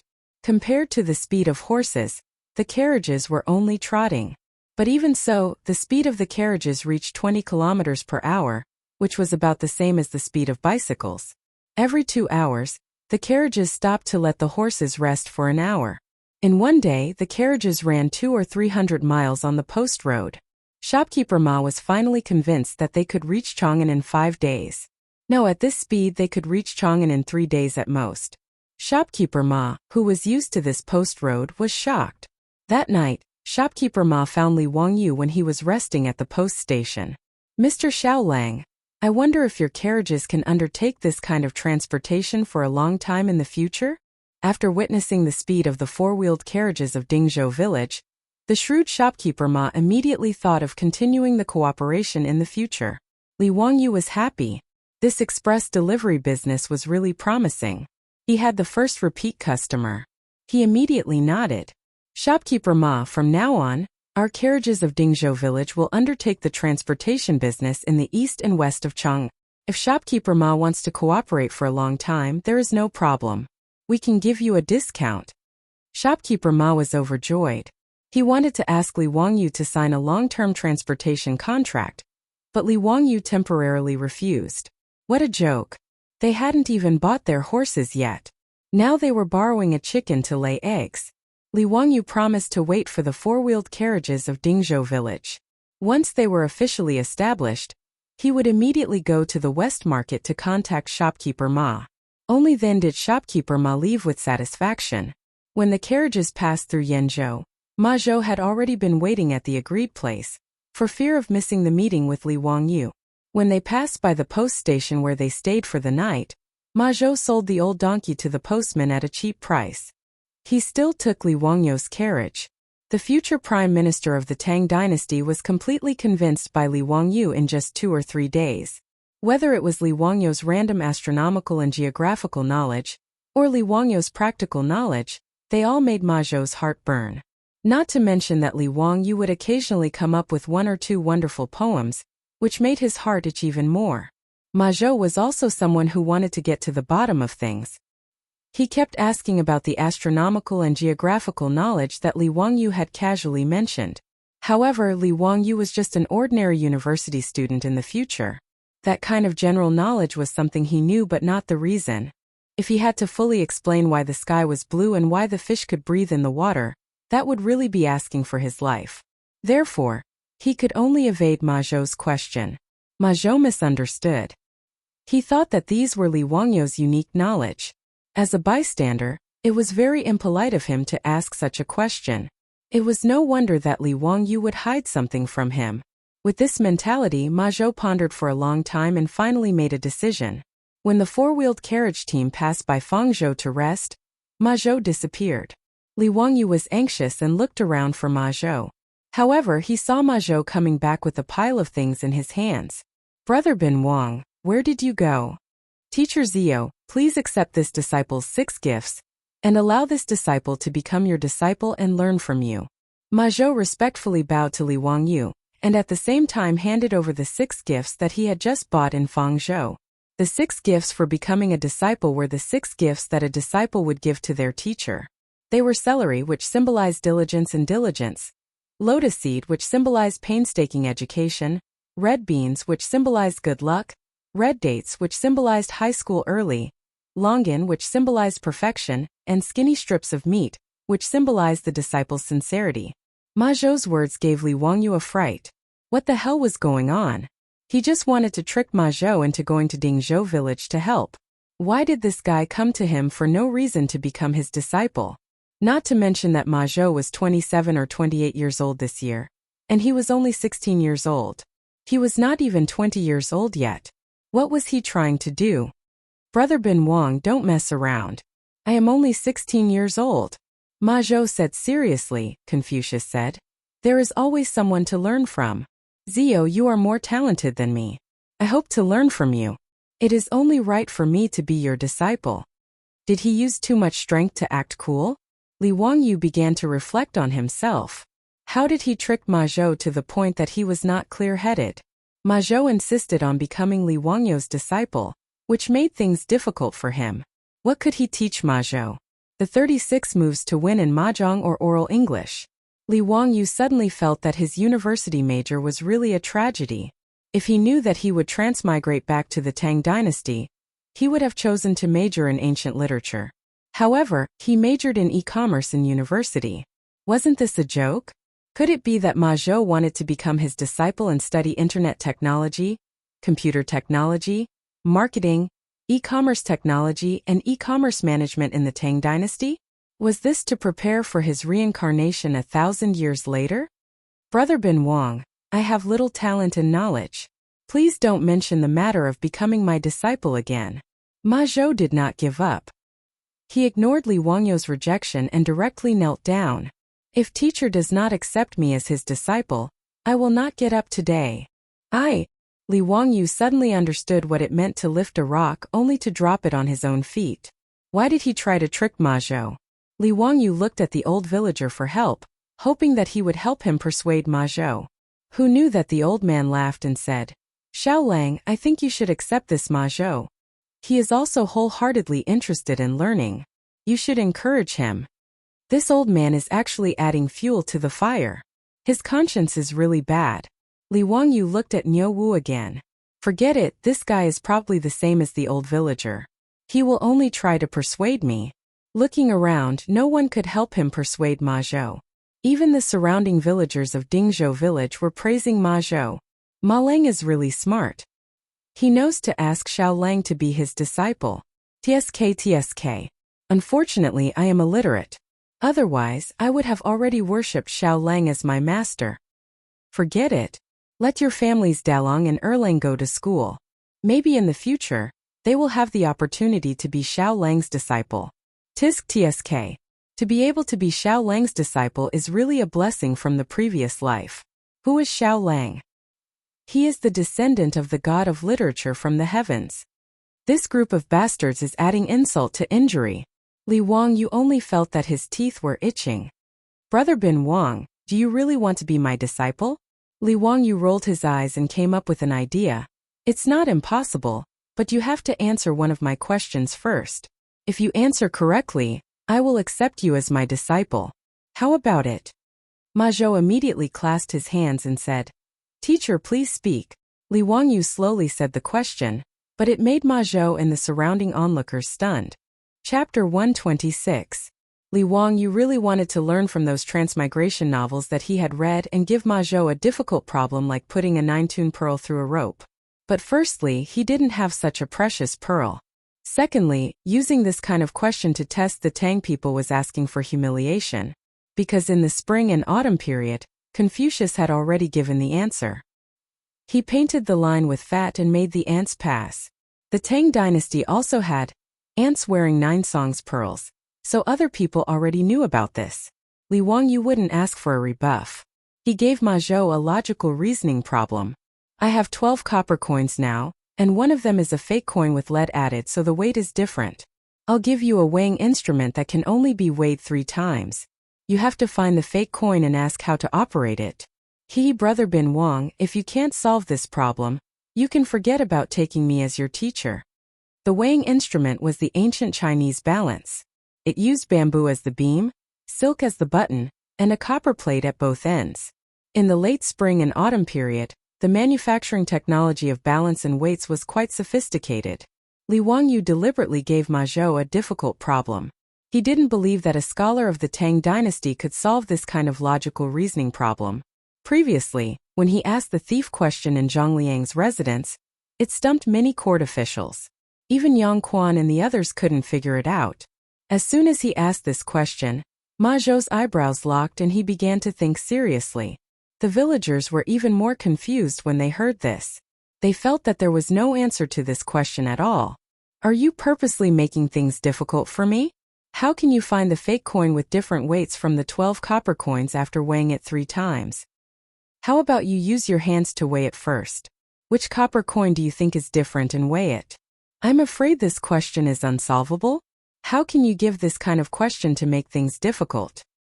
It seems that Xiao Lang doesn't want to accept Brother Ma Zhou as his disciple, So he deliberately gave this kind of unsolvable question to make things difficult.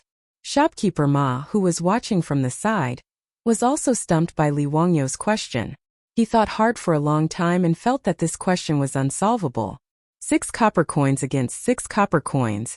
I don't know the weight. 5 copper coins against 5 copper coins? 12 copper coins. How to solve this problem? Xiaolang Kuan, is there really an answer to this question? Shopkeeper Ma asked. Li Wangyu nodded. Of course. Do you think I would come up with an unsolvable question to deliberately make things difficult for Brother Bin Wang? Yes. The crowd of onlookers nodded their heads one after another. Even Niu Wu nodded his head incessantly. Li Wangyu was so angry that he almost kicked Niu Wu's butt. This song was really something. How could she treat his Lang Jun like this? How could he endure this? Li Wangyu thought about it and simply pulled the old villager to testify. He whispered the answer to him. This question was actually not difficult to answer. First, the 12 copper coins were divided into 3 groups of 4. Then, the first and second groups were placed on the left and right copper plates of the weighing apparatus. If they were balanced, then different copper coins would be in the third group. If they were different, for those interested students, Li Wangyu recommends Baidu to write down the entire process of answering this question. It's really too lame. He told the old villager the process of solving the question, but the old man was confused. After a long time, he nodded his head uncertainly. This old man understands. This question is indeed solvable. Actually, the old man didn't understand anything. What was this and that about dividing and dividing, weighing and weighing? He had long been confused. Damn it, he didn't even understand the answer. This was too embarrassing. So the old villager nodded his head again. This old man understands what Xiao Lang said. Ma Zhou, think about it carefully. The old villager was pacing to the side when he was surrounded by the villagers of Dingzhou village. Miramesa, can you tell us how to name the copper coins? Asked Wang Yao. Don't worry, we won't tell Ma Zhou. Quickly tell us the answer. Tell your sister. The old man glared at them. Have you finished your work? Have you fed the horses? Go wash the horses after you've fed them. The ropes on the carriages are tight. Don't break these porcelain. You can't afford to pay for it even if you sell them. His scolding scared the other farmers, and they all dispersed to do their own things. The old villager waited for the crowd to disperse before wiping the sweat on his forehead. This Li Jia Xiaoling is really too bad.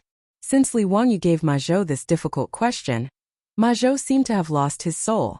Whether it was eating or sitting in the carriage, he was muddle-headed and kept thinking about the problem of the 12 copper coins. He didn't even know that the carriage had returned to Chang'an City. He was completely immersed in this problem. Li Wangyu couldn't help but blush with shame.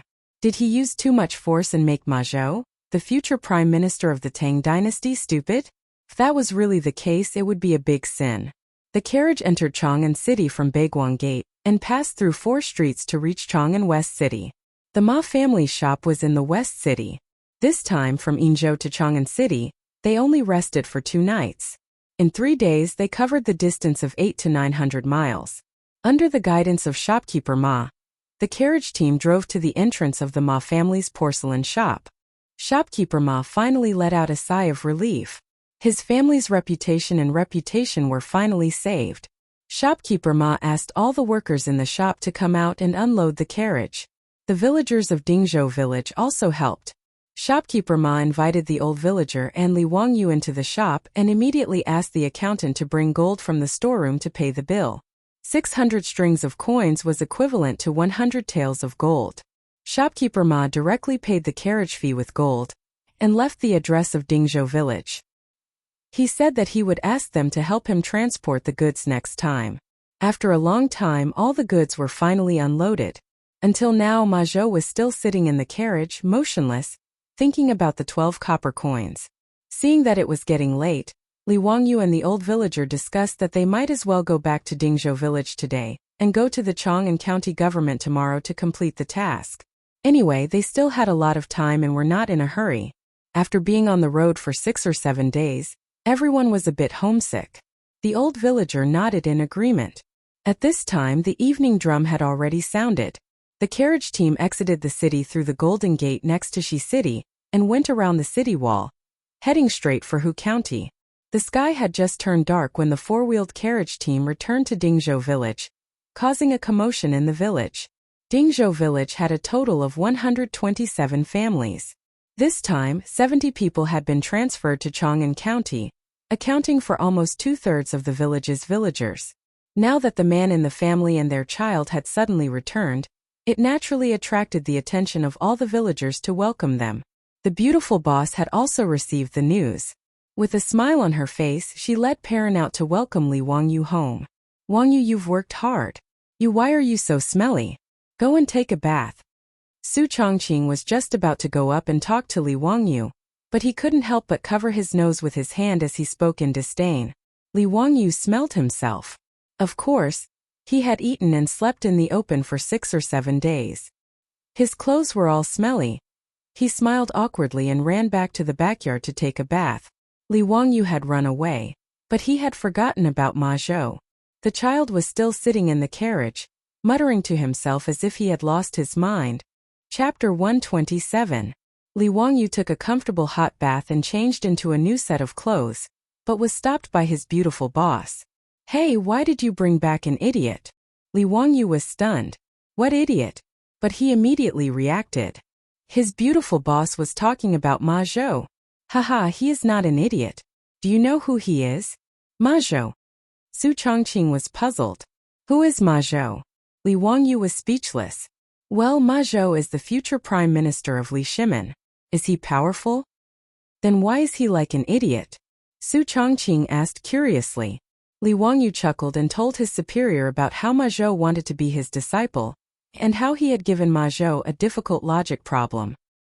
His beautiful superior couldn't help but roll her eyes. "You are so naughty. When you turn the future prime minister of the Tang dynasty into an idiot, I want to see how you will compensate." "Haha, who told him to pester me to be his disciple? I have no choice." Li Wangyu laughed. After figuring out who Ma Zhou was, Su Chongqing quickly asked the old butler, Li Heng, to take Ma Zhou to bathe and change his clothes. He also asked the little maid, Perrin, to prepare dinner for Li Wangyu. After eating and drinking, Ma Zhou was no longer in a daze. Instead, he asked the old butler for a weighing scale and went to his room to do experiments. Li Wangyu shook his head and did not care about him. He asked Perrin to make him a cup of medicine king tea, and whispered to Su Chongqing under the bright methane lamp in the central room. "Chongqing, tomorrow I will accompany the old village chief to Chang'an County. If there is no accident, the thing I predicted will happen." Li Wangyu put away his smile and said seriously. Su Chongqing looked worried. "Wangyu, do you have to do this? I'm worried that something might happen. Why don't we just forget about it?" Li Wangyu pretended to be relaxed and smiled. "It's fine. Have you sent out the invitation for me?" "It's been sent out. I got Niu Yong to deliver it." He continued in a low voice. "If you don't kill the snake, you'll be harmed instead. I'd rather take a little risk. In fact, it won't be very dangerous. As long as the guests come, I should be fine." Hearing him say this, Su Chongqing could only nod in agreement, but his heart was still filled with worry. The next day, Li Wangyu accompanied the old villager to the county government in Chang. Chang'an City was divided into 2 counties, east and west. Chang'an County in the west and Wanyan County in the east. The county magistrate of Chang'an County was in the Longevity Square. The village chief had been here many times, so he led Li Wangyu to the Longevity Square with ease. At the entrance of the county yamen, the 2 men tied up their horses and asked the yamen runners to go in and inform them that the village head of Dingzhou Village in Hu County was requesting an audience with the Sihu army. The yamen runners went in and quickly came out to bring the 2 men into the county yamen. Compared to the county yamen of Hu County that Li Wangyu was familiar with, the county yamen of Chang'an County was much larger. Turning around the screen wall, there was a memorial arch in front of them with the words Chang'an County written on it. Under the memorial arch, there was a path paved with green bricks that was 100 meters long. On the east side of the path, there was a drum for crying out grievances for the people to beat. On the west side of the path, there were 2 stone tablets with the words 3 levels for false accusations, 50 lashes for those who overstep their boundaries. At the end of the path was the main hall of the county yamen. This was where the county magistrate held court. On both sides of the path in front of the main hall were the offices for officials, civilians, and ceremonial rites. On the west were the offices for soldiers, punishment, and workshops. These were the offices of the yamen.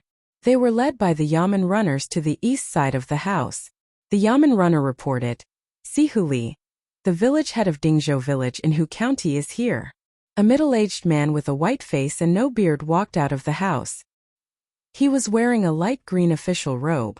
Li Wangyu knew that this was the member of the Li clan that served as an army officer in the county yamen of Hu County.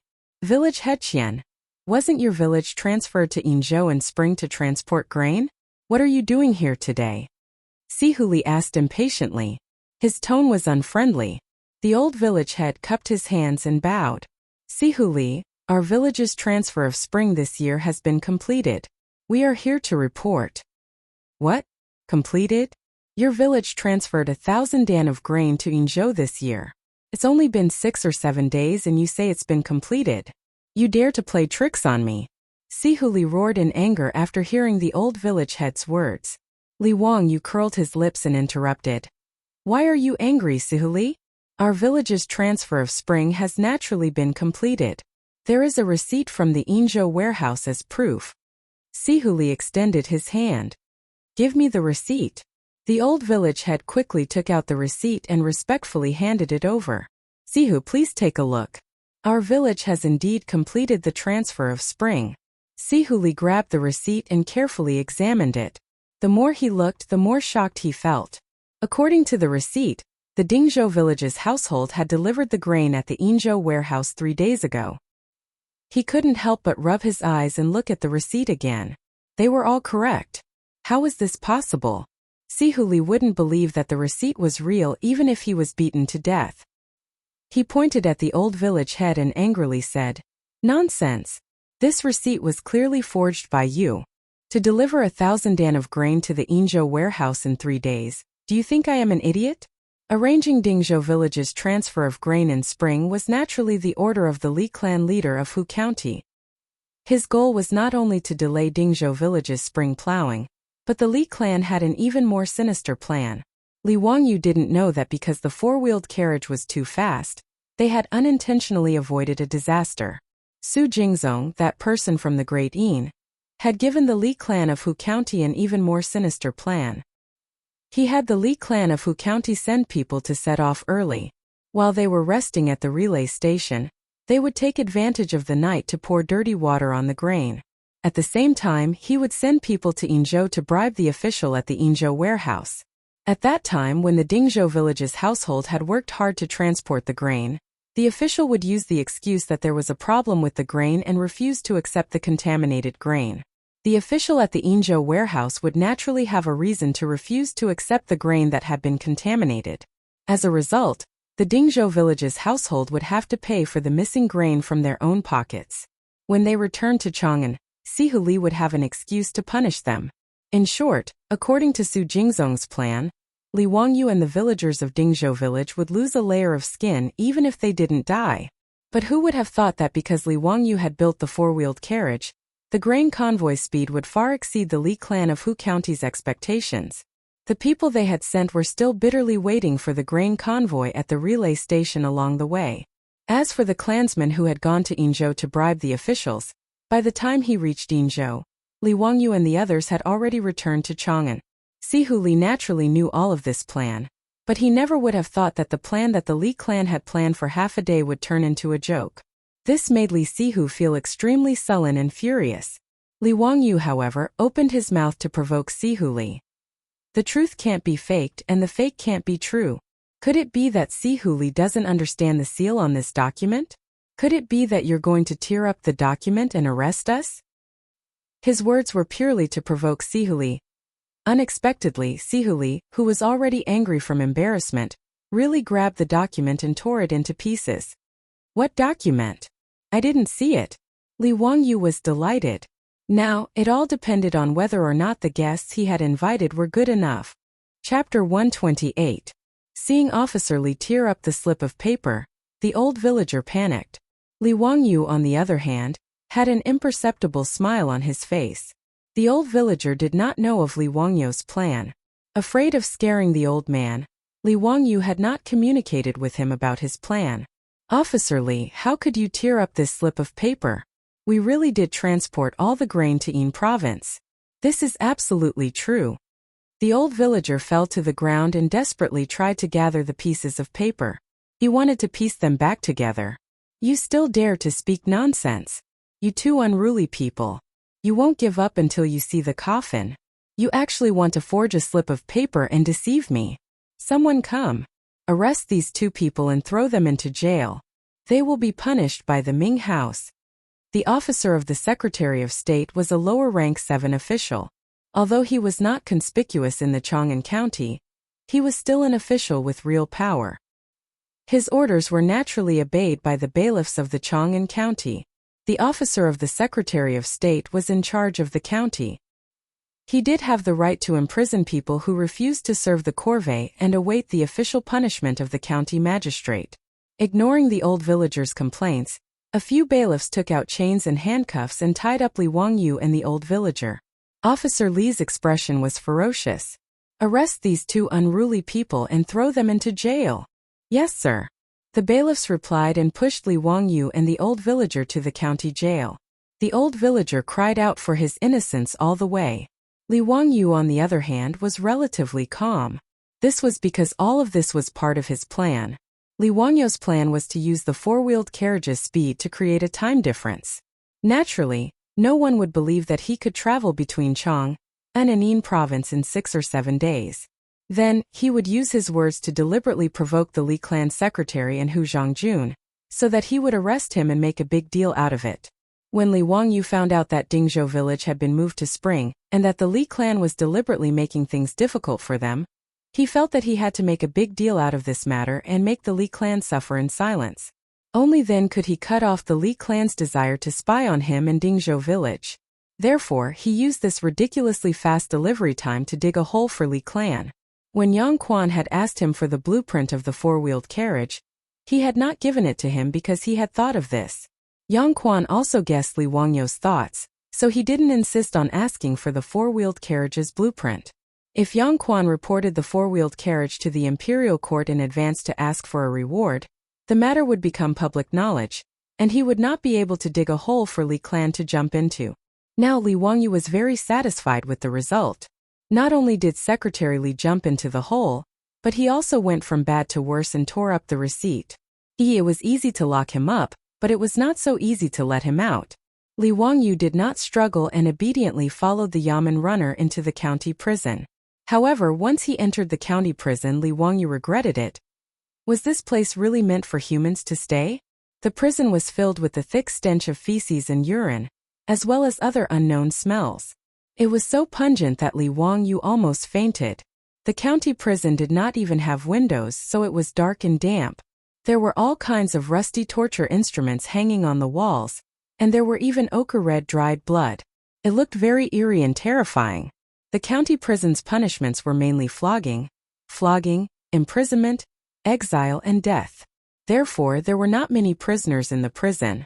When the head of the prison saw the Yamen runner bring in the prisoners, he asked impatiently, "What did these two people do?" Secretary Li ordered them to be locked up first. He said that they forged the receipt for the transfer of Spring. They will be locked up first and will be tried by the Chui Ming House. The Yamen runner pushed Li Wangyu into the prison cell and explained to the head of the prison. Li Wangyu almost fell down from the push, but he hurriedly supported the old village chief, who was also roughly treated and pushed into the prison cell. Looking at the prison cell that was separated by a thick wooden partition, there were some rotten straws scattered around. There were even rats and cockroaches scurrying around. There was also a dirty drowning bucket in the corner that emitted a foul stench. Li Wangyu could not take it anymore and shouted at the head of the prison, "Big brother, this prison cell is too dirty. Can't you clean it up?" When the head of the prison heard this, he was stunned for a moment before bursting into laughter. "Haha, little child, do you think you are here to stay in a hostel? Do you want me to send you a table of food and wine and find a few courtesans from Ping Kong Fong to accompany you?" Li Wangyu rubbed his nose. "There is no need for courtesans. I can clean it up and get some food and wine." His words made the head of the prison and the Yamen runners convulse with laughter. The head of the prison wiped the tears from the corners of his eyes and laughed. I have been in charge of this prison for more than 10 years. This is the first time I have seen someone come in and ask us to clean it up. Haha. This place is so dirty. Shouldn't you clean it up? Li Wangyu shouted with his neck straightened. The old village chief at the side grabbed Li Wangyu and stopped him from continuing. The old man was now so anxious that he was out of his wits. He could not understand why he was treated like this when he had completed the task of transferring Spring. As the head of the prison locked the door with a chain, he sneered.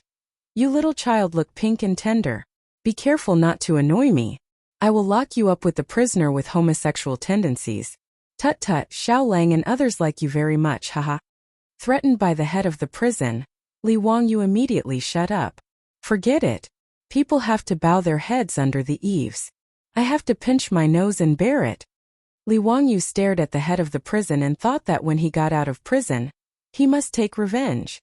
The cynical man was thinking about the head of the prison. Little child, what's the matter? Are you not convinced? I tell you, in this prison, even if you are a dragon, you have to coil up, and a tiger, you have to squat down. I am the rule in this prison. When the head of the prison saw Li Wangyu staring at him, he scolded with a grin.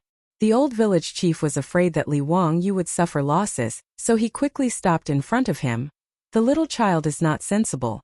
Head of the prison, don't lower yourself to his level. I am the village chief of Dingzhou village. Do me a favor. Village chief? Why is the village chief also locked in this prison? We are wronged. Our village has completed the task of transporting the official grain in spring this year. Officer Li said that we falsified it. God, who dares to falsify the voucher of the government? That is to kill the head. Head of the prison, please help us to plead for mercy. We have really completed the corvée service. The old village chief begged for mercy, but what he got was a thick spit from the head of the prison. Bah, you unruly people, what can't you do? Just wait in the prison. When the Ming House starts the trial, you will die with a clear understanding. Several government runners on the side were also laughing. Head of the prison Zhao, why are you so merciful today? When a newcomer is locked in, shouldn't he be put in the cage first? I don't have time now. My wife will send me clothes and food later. When I have time later, I will teach these two people a lesson. Damn it, they think the prison is not clean. Bah! The head of the prison said and walked out. Li Wangyu looked at a wooden cage not far away and could not help but turn pale. The cage was also known as the flail. It was a wooden cage. After being locked in, the head would be clamped outside the cage and could not be retracted. The height of the cage made it so that the prisoner could only stand on tiptoe, which was extremely painful. Most of the prisoners who were locked in the cage fainted. He had really miscalculated. It turned out that the Tang dynasty had a show of strength in the prison. If he was locked up in the cage, he would really suffer. If something bad happened to this old man, it would be his fault. He began to reflect on whether he was too rash. He had come up with such a bad idea. It was really a bit of a trap. When Li Wangyu was reflecting, a group of well-dressed young people came from outside the Chang and county government. Chapter 129. This group of young people didn't care if it was the Chang and county yamen or not and prepared to charge in. The yamen runners at the entrance quickly stopped them. The yamen is a restricted area. What do you want to do? Before he could finish his sentence, he heard a slap and felt a burning pain on his face. This yamen runner was slapped by the young man in front of him. You! What about me? Get out of here. Call that bastard Cui Zhua out. That bastard. How dare he catch my brother? I'll skin him alive. The person who hit him was a burly young man. Beside him were two other young men who looked similar. Brother Chumo, why are you talking nonsense with them? Fight your way in and save Brother Zio. Another young man beside him shouted. Brother Yai, let's wait for Cui Zhua to come out first. After all, this is the Chang and County Yamen. If you fight your way in, aren't you afraid of being beaten by your parents? Another person beside him advised. The entrance of the Chang and County Yamen suddenly became very lively. The three brothers of the Chang family, Chang Chumo, his two younger brothers, Fang Juanfang's wife, and a group of children of the Tang dynasty. Du Ruhui's two sons Du Go and Du He, Wei Zheng's eldest son Wei Shuyu, Yuqi Jingda's twin sons Yuqi Baolin and Yuqi Baoqi, Prince Consort Chai Xiao's son Chai Lingwu, Niu Jinda's son Niu Zhengping. It could be said that most of the top playboys of the Tang dynasty's Xinguan era were gathered here. Some quick-witted yamen runners immediately ran to the back hall of the yamen. There were also yamen runners who recognized Chang Chumo, and the others and trembled in fear. Anyone would be afraid of such a group of top playboys in Chang'an. The reason why this group of playboys suddenly attacked the Chang'an County Yamen was all because of Li Wangyu. Before he left to transport the grain, he roughly calculated the time and asked his beautiful superior to help him send an invitation to Chang Chumo, his brothers, and Fang Yai to visit the Li family in Dingzhou village. The invitation was sent 3 days ago by Su Chongqing to the Chang residence and the Fang residence in Chang. The reason why invitations had to be sent 3 days in advance was an ancient Chinese custom. 3 days for inviting and 2 days for asking. In order to show respect to the guests, invitations must be sent out at least 3 days in advance. In the invitation, Li Wangyu only said that he had come up with a novel toy and invited them to Dingzhou village to appraise it as guests. Originally, the invitation only invited the Chang brothers and Fang Yai, because in the Tang dynasty, Li Wangyu only knew these 4 foppish sons. Who would have thought that after Chang Chumo and his 2 brothers had eaten a pig slaughtering feast at Dingzhou village's Li family, they went around showing off, causing a group of dandy young masters to be very curious. In addition, Li Wangyu was now quite famous among the top nobles in Chang, and city of the Tang dynasty. His poems and the incident at Zhang Liang's birthday banquet were all spread among the nobles, which made these playboys very interested in Li Wangyu. When they found out that Li Wangyu had invited the Chang brothers and Fang Yai to a banquet, this group of dandy young masters didn't care about etiquette and came uninvited. They followed the 4 of them to Dingzhou village in a grandiose manner, preparing to eat the rich. When the group of people arrived at the Li family, they saw Su Chongqing coming out with tears on her face. She told them that Li Wangyu had been arrested by the Chang and County Yamen and was now imprisoned. It was unknown whether he was alive or dead.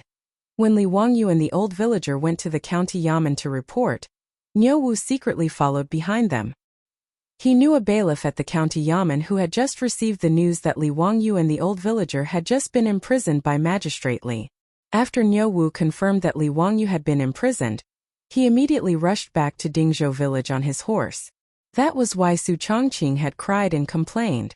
If Li Wangyu hadn't been imprisoned, they would have invited a big banquet as a way to bond. The beautiful superior's complaint was naturally an act. The reason why Li Wangyu had invited the Chang brothers and Fang Yai was to use the influence of these 4 top dandy young masters of the Tang dynasty to ferment the matter, and at the same time protect himself. He and Su Chongqing didn't expect that it wasn't just 4 dandy young masters who came, but a group of people. When the 3 Chang brothers and Fang Yai heard that Li Wangyu had been imprisoned, they immediately became anxious. They jumped on their horses, turned their horses around, and galloped towards Chang'an. The group of dandy young masters who came to join in the fun immediately followed. This kind of fun was what they liked the most. How could they not join in? When they arrived at the Chang and County Yamen, the previous scene happened. Cui Zhua, who had been informed by the bailiff, didn't even have time to put on his official uniform. He hurriedly ran out from the back hall of the Yamen and bowed to this group of dandy young masters while panting. "Greetings, young masters. May I ask what brings you to the Chang and County Yamen today?" In the Tang dynasty, not everyone could be called young master. Only the young nobles could be called young master. But this group of dandy young masters were all standard young masters. Although Cui Zhua was a county magistrate above the 5th grade, he didn't have any prestige in front of this group of dandy young masters of the Tang dynasty. He even seemed a little humble. It wasn't his fault. In notice Chang'an city, except for these dandy young masters' fathers, who wouldn't be afraid of these dandy young masters? Chang Chimo's loud voice roared. "Surname Cui, where is my brother?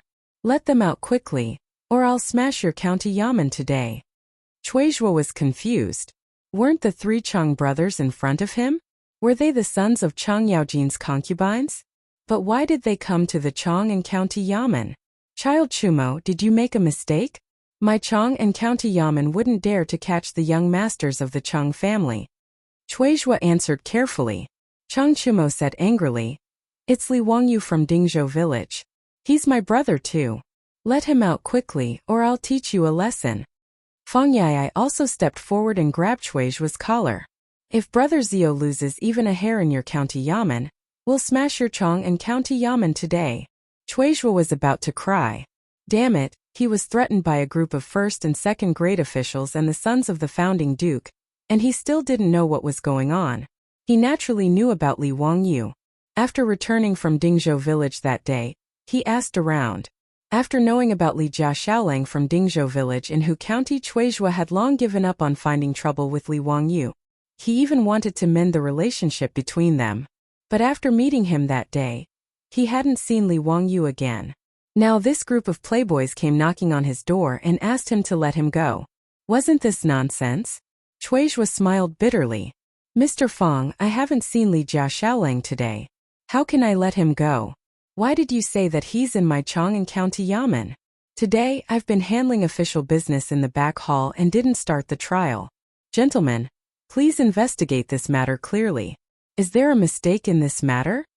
Just as he was explaining that he didn't catch Li Wangyu, the Yamen runner beside him suddenly thought of something and his expression changed. The Yamen runner quickly moved to Chuizhua's ear and whispered a few words. However, Chuizhua's back was drenched in cold sweat. Damned Officer Li!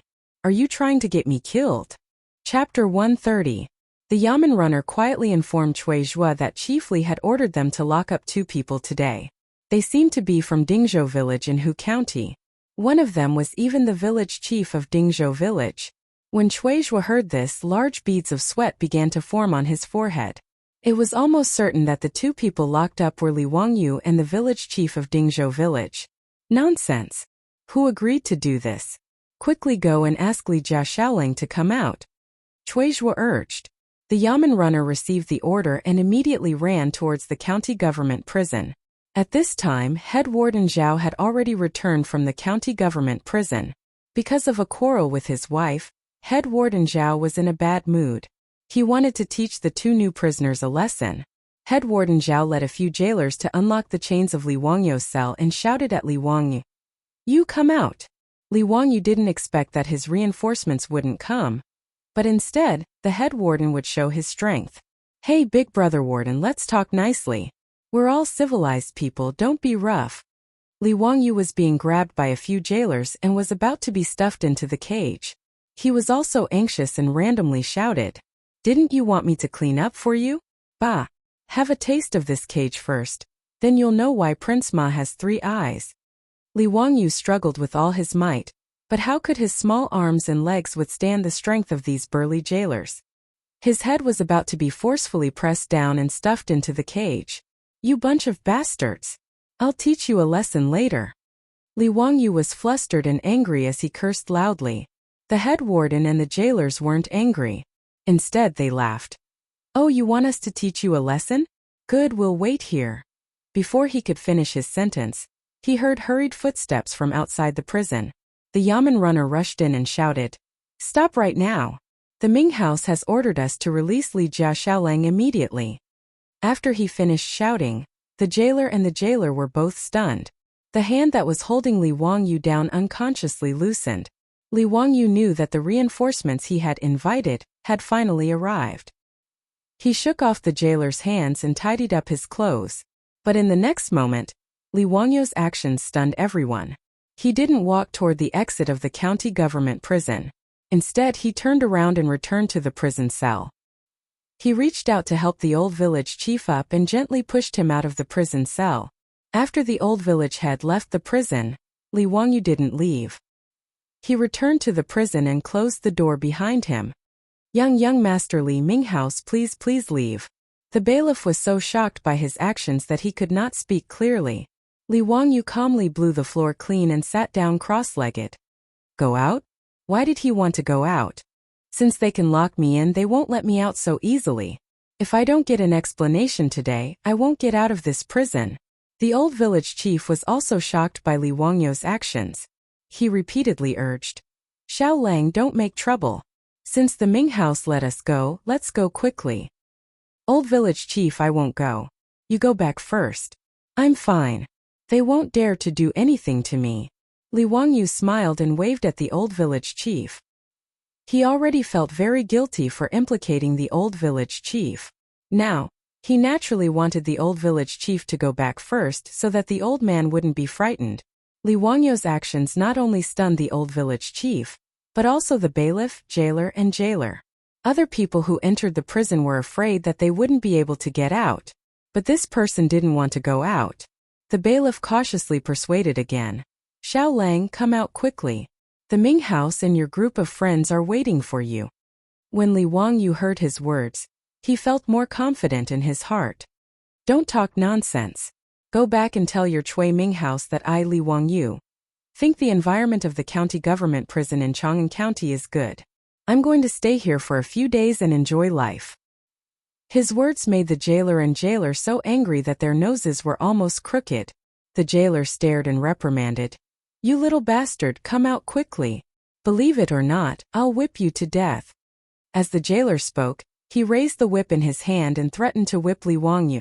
Before Li Wangyu could speak, the bailiff who came to pass the message hugged him. The bailiff urgently whispered in the jailer's ear. Jailer Zhao, if you want to die, don't drag us down with you. What do you mean? The jailer didn't understand. Do you know who are the people outside who are making a ruckus with the Ming residents? Who are they? The bailiff counted with his fingers. The 3 sons of Marquis Lu, the eldest son of Marquis Kai, the eldest son of Marquis Sheng, the second son of Marquis Liang. Before he finished counting, the jailer's legs had turned to jelly and he knelt on the ground. The names of these famous big shots in the imperial court could scare many people to death. Not to mention a jailer like him. Even Chuizhua couldn't afford to offend their sons. But the jailer actually threatened this group of top foppish friends and even wanted to put him in the cage. He was simply tired of living. The head of the prison crawled up from the ground and bowed to Li Wangyu in the cell with a flattering look on his face. Young master, please come out now. Damn it, it's too dirty in here. I don't want to dirty your clothes. However, Li Wangyu ignored him and continued to hum a little tune. The jailer and bailiff begged Li Wangyu for a long time, but Li Wangyu was unmoved. They didn't dare to use force to drag him out. In the end, the bailiff could only lead the old village chief to report to Chuizhua. Chang Chumo and his brother had seen the old village chief before and knew that he was the village chief of Dingzhou village. Seeing him come out with the bailiff, they immediately asked, Old village chief, where is my brother Wangyu? The old village chief looked at Chuizhua and opened his mouth, not knowing what to say. The bailiff whispered back. Young masters, Li Xiaolang doesn't want to come out. Nonsense. Who would want to stay in prison for no reason? It must be you who beat him up so he doesn't dare to see us. Surname Chui. Just you wait, I'll kill you today. While speaking, Fang Yai rolled up his sleeves and was about to hit him. Wei Shuyu, do go, and he quickly held him back. They could scare Chuizhua, but if they really beat him up it would cause a lot of trouble. No matter what, Chuizhua was a 5th-rank official of the Tang dynasty, and represented the face of the imperial court. Chuizhua was also about to cry. He was simply an undeserved disaster. He was sitting at home, but trouble came from the sky. Who did he offend? But he got into such trouble. Young masters, it's better for you to persuade the Li family's young master. If he really doesn't want to come out, we don't even dare to touch him. The Yamen runner was clever and helped Chuizhua out of his predicament. Chuizhua gave him an encouraging look and quickly said, That's right, that's right. Young masters, since Li Wangyu doesn't want to come out, you should persuade him. Chang Chumo and the others looked at each other and followed Chuizhua's words. A group of people, led by Chuizhua, went to the county government prison. In the prison cell, the jailer was still begging Li Wangyu to come out. When he saw Chuizhua leading a group of playboys, he was so scared that his body trembled. Chapter 131. When Chang Chumo and the others saw that Li Wangyu was really in the cell, they all greeted him. Brother Zio, we're here to save you. Brother Zio, don't be afraid. We're here. Who bullied you? Tell us, we'll help you vent your anger. When Li Wangyu saw them, he couldn't help but laugh. He quickly stood up and greeted them in a circle. Thank you for your concern. I'm fine in this cell and don't plan to go out for the time being. His words made the group of wastrels dumbfounded. That bailiff really didn't lie? Li Wang, you really didn't want to come out? Zio, don't make a fuss. Come out quickly. We're treating today. Let's go to Drunken Immortal Restaurant and get drunk. Come, let me introduce you. This is Duke Zheng's eldest son, Wei Shuyu. This is Cheng Chumo pointed at Yuchi Baolin and the others and introduced them one by one. Li Wangyu was stunned. These were all sons of the top nobles of the Tang dynasty. Du Ruhui Wei Zheng Yuchi Jingda Chai Xiao Niu Jinda Cheng Yaojin Feng Xianling. Li Wangyu felt a little dizzy. Did he go too far? Why did he only invite the Cheng brothers and Feng Yai? Why did this group of people come in the end? He quickly greeted these wastrels. Everyone greeted each other courteously. The cell was as lively as a market. Chuizhua only felt a headache. He carefully said, Li Jia Xiaolang, please come out of the cell. Today was all a misunderstanding. It would have been better if he didn't mention this. Li Wangyu was unhappy. What misunderstanding? The village chief and I came to the county office to transfer Spring. Why did you lock us up for no reason? If you don't give me an explanation today, I won't go out of this cell. What do you mean by Spring? Chuizhua still didn't know why Li Wangyu was locked up in prison by Officer Li. Li Wangyu said, I, along with more than 60 Dingzhou villages Dingzhou village, have been conscripted into corvée labor this year to transport 1,000 dan of official grain to Yinzhou. Now that we've delivered the grain, we've come back to report to the Secretary of State's army. He's actually accusing us of forgery and locking us up in prison. Cui Minghouse, you have to give me an explanation for this. Chuizhua had just found out the ins and outs of this matter.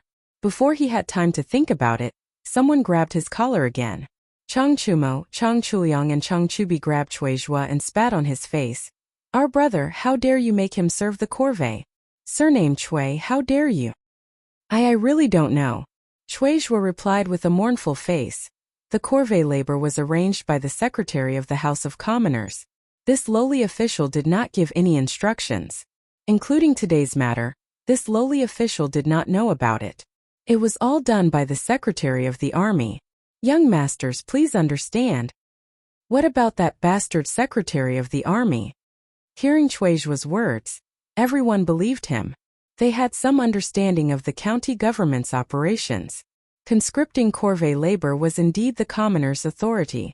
Chuizhua hurriedly waved his hand at the Yamen runner. Quick, go find Secretary Li. The Yamen runner hurriedly ran out to carry out the order. Not long after, he returned to the prison alone. Returned to the Ming house. Secretary Li is not in the county government. I heard that he went back to Hu County. The reason why Secretary Li was not in the county government was because he was in a hurry to return to Hu County to discuss this matter with the Li clan's elders. Although he had used his authority to throw Li Wangyu and Dingzhou village's village head into the county government's prison, he could not do anything about it.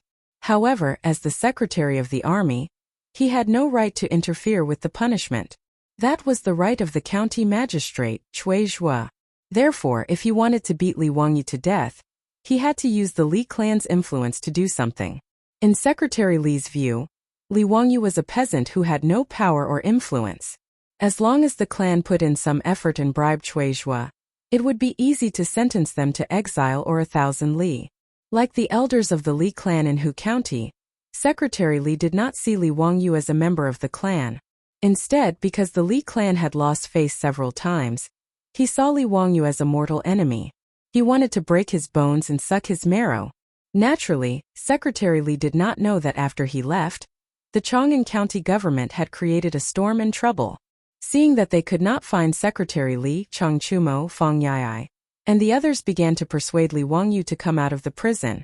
They patted their chests and promised that they would help him vent his anger. But no matter what they said, Li Wangyu shook his head and refused. Brothers, this little brother appreciates your good intentions. However, this little brother was unknowingly imprisoned in the Chang'an County government prison. Naturally, I need an explanation before I can leave. I cannot leave without a reason. Yuchi Baolin, Niu Zhengping and the others did not understand what he meant, but Feng Yai, Cheng Chumo and the others could guess. They knew of the grudge between Li Wangyu and the Li clan in Hu County. Naturally, they could guess what Li Wangyu was thinking. Li Jia Xiaolang wanted to use this opportunity to cause trouble. Understanding this, the Cheng brothers and Feng Yai stopped trying to persuade him. In their view, the Li clan in Hu County should be taught a lesson. Whether it was expelling Li Wangyu from the clan or forcing Li Zhou to move the grave, they were all too much. Not to mention, it was the Li clan in Hu County who provoked Li Wangyu several times. It was truly chilling. Cheng Chumo stared at Cui Zhua. Since my brother does not want to come out, then forget it. Cui Ming House, you can deal with it impartially. However, my brother cannot suffer in this prison. Do you understand? Yes, yes, this official will do as you say. I will definitely satisfy Li Jia Xiaolang. Cui Zhua's heart was bleeding, but he could only force a smile. What was wrong with Li Jia Xiaolang? He insisted on staying in this prison. Cui Zhua did not need to think with his toes to know that this would be a huge problem. Cui Zhua immediately turned to look at the jailer. Jailer Zhao, you have to serve Li Jia Xiaolang carefully.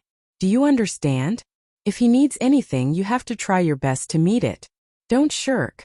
Otherwise, I will hold you responsible. Now it was Jailer Zhao and a group of jailers turned to cry. They were in a prison, not a hostel. How could they be reduced to serving people now? It was a fantasy, it was a fantasy. Jailer Zhao and the jailers were all wondering who this young man was. It was really scary that the sons of a large group of marquises were his friends. Li Wang, you looked at the jailer and the jailers and laughed. He laughed so happily. The cynical man was quite vengeful. He still remembered what the jailer had said. He pointed to the prison room with his finger. Jailer Zhao, please clean it up first. This prison is too dirty. The jailer opened his mouth, but before he could speak, Chang Chumo and the others made a fuss again. Yes, after Zio said that, I found that this prison is really stinky. Cui Zhua, is your county government a pig farm? How can it be so dirty? Hurry up and let people clean this prison. Let's get some fresh air and light more torches to brighten up the hall. Yes, yes, let people clean it up. Get someone to bring us good wine and good food. Today, we will accompany Brother Worryless in this prison and have a few drinks. Cui Zhua, the Yamen runners, the jailer, and the jailers were all thunderstruck when they heard this. To have a banquet in the prison. This group of playboys was too much, wasn't it? The jailer began to think whether he should really invite several courtesans from Ping Kong Fong. Chapter 132. When Cui Zhua saw that these foppish men were not leaving, he immediately ordered people to clean up the prison.